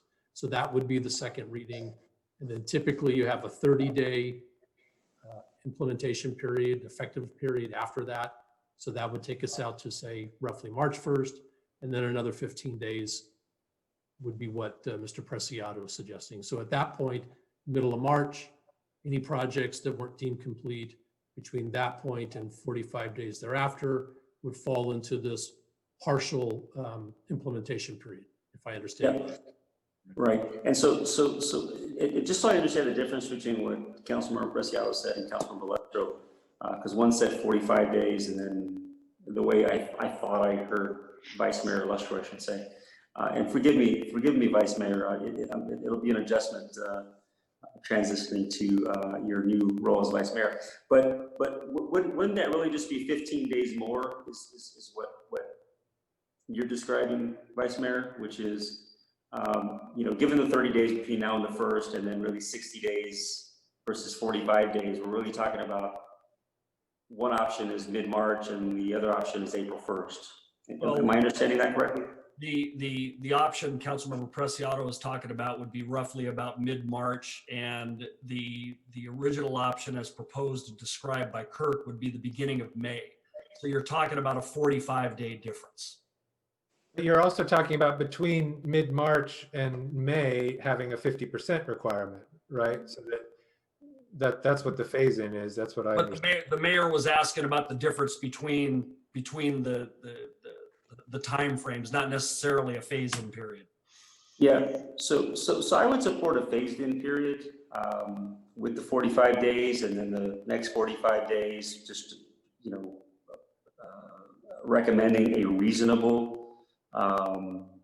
percentage, and whatever that percentage is, I don't know whether Councilmember Garcia or Preciado have given it much thought, but I see that Councilmember Garcia has her hand up. Mr. Wall suggested 50%, and I think that that's a fair suggestion. If these are going to be single detached homes, they would have an obligation under the inclusionary housing ordinance to provide 7% of those homes. I think 3.5 is fair. I understand that may only be one home out of a project of 38, but as someone recently told me, mortgage is the best form of rent control. Once you lock in your mortgage, you will never pay more than that. And I think that's very important and very stabilizing to many families. So as Councilmember Preciado said, these are not units, these are families. One family that can stay in Pomona, that's all I'm fighting for. So I highly recommend that we stick with Mr. Walsh's 50%, 50% of 11%, 50% of 13%, 50% of 7%. And that's beginning after the 45 days. Yes, sir. Okay, all right. Vice Mayor Lestro, do you have any, I want to see if we can get some consensus on this and so we can move forward here. I can live with that compromise. Okay, thank you. All right, good. So at this point, what I'd like to do is I'd like to ask the city clerk to read the ordinance before us and that we go ahead and ask for a motion after it is read. Okay, this ordinance number 4295, an ordinance of the City Council of the City of Pomona, California, amending ordinance number 4006, also known as the Pomona City Code, with the addition of Article 8 to Chapter 74, adopting an inclusionary housing program for the City of Pomona. Okay, and so the motion, so I'd like to make a motion on the floor, which, as I understand it, would be 45 days. The first 45 days would begin based on the second reading February 1st, and then the next 45 days would be 50%. Based on the percentages that we have agreed on in this ordinance. So that's my motion. There was some language that John included that was very, I thought, important but minor. And I'd like to include that language in there with support of the council. And so I will motion that, and can I get a second? Second. Okay, I think there's a tie between Councilmember Preciado and Councilmember Garcia, and I know they've been working on this. So if we can put in the record that there was a tie vote or tie, just throw both of their names in there, if you can. Alrighty, it is, by the way, it's 12:09. Just as I understand that once we go to midnight, which is rare for this council of late, we're supposed to extend the meeting. Can I just extend the meeting beyond midnight? Thank you. Very good. Alrighty. Rosalie, Mayor, please. Did we want to do a roll call on that really quickly? No, that's what I was going to say. Please do the roll call, starting with Councilmember Nolte. Okay, Nolte. Aye, yes. Preciado. Yes. Garcia. Yes. Ontiveros Cole. Just one question. What's the cap on the month? What month will it be? April? May 1st. May 1st. Because of the additional 45 days. Okay. It still requires those in process to meet 50%. So that's basically what Vice Mayor Lustro stated, May 1st. He stated that without the 50%. Okay. Yeah. So, and we're doing 50%. Yes, as one might say, a reasonable compromise for those in the process. Okay, since we need it, yes. Okay, all right. Vice Mayor. Yes. Oh, I'm sorry, Rusty. This is what happens when it's. Yes, Mr. City Clerk. I'm sorry. I forget my role sometimes after a certain time. After midnight, I could be mayor, you could be city clerk. There you go. There you go. Okay. All right. Lustro said yes. Torres? Is this to extend the meeting or on this particular item? This is on this particular item, meeting extended. Okay. No. Okay. Sandoval. Yes. All right. That concludes that item, and that'll come before us again in February. So item 14, or I should say item, there is no item 14, but there is the matters initiated by city council members. So. Yes. Are there any matters initiated by city council members? And we'll start with you, Councilmember Torres.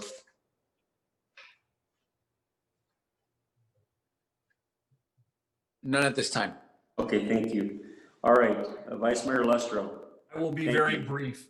I believe all of the council received an email message from Councilmember Griffiths in the city of Torrance regarding California Cities for Local Control. And this is an effort to get cities on board to urge our legislature up in Sacramento to stop usurping local control decisions from cities. And I think this is an admirable effort. Something that's near and dear to my heart with respect to us being able to determine our future, particularly as it often relates to land use issues. And with the council's support, I would like to ask the staff to put together a resolution similar to what was provided to us as a template that we could send up to Sacramento supporting this effort. Okay. Thank you, Vice Mayor Lestro. Okay, Councilmember Ontiveros Cole. Nothing at this time. Thank you very much. Stay safe, everybody. Appreciate it. Thank you so much. Alrighty, Councilmember Garcia. It's after midnight. I'll just send an email. Have a good evening, everyone. Councilmember Preciado. Good night, everyone. Thank you very much. Councilmember Nolte. Nothing, and thanks again to the council for indulging me tonight on that issue. I appreciate it. Thank you. And then just I mentioned a special meeting of the council, and that has to do with the heroes pay and essential workers in the grocery industry. That may still happen. Sonia, I'll work with you to get you work on getting that language. I know we wanted to draw upon the work of Long Beach and Los Angeles. I don't believe they put theirs out yet, but we can certainly work on that and then go from there. I think I had just one other thing is there's some really great work being done by a group of African-American community leaders who formed this alliance. I've met with the group back shortly after the killing of George Floyd. And there is an interest in the GIST, did I say that right? The GIST building on 2nd as a center for this, particularly for our African-American community that they're interested in utilizing as a space, as a public space. They understand the building and what it means perhaps in the future, its future use, but they're very interested in it. So I've asked Kurt, and I know he spoke to Sonia about it, but it's something that I'd like to have brought back for consideration by the city council. But having said all that, there's still some details that need to be worked out. So Kirk, I'll work with you on that, and we'll go from there. But I just want to at least give the council some, I think it's very exciting. It's right there on 2nd Street between Main and Park. And they're just doing some really preliminary outstanding work, and looking forward to seeing that happen. So with that said, this meeting will be adjourned to February 1st, 2020 via Zoom webinar due to the COVID-19 pandemic. Closed session items will be discussed at 5:30 p.m. The open session will commence at 7 p.m. Everyone have a wonderful night, and talk to you soon. Take care. Good night.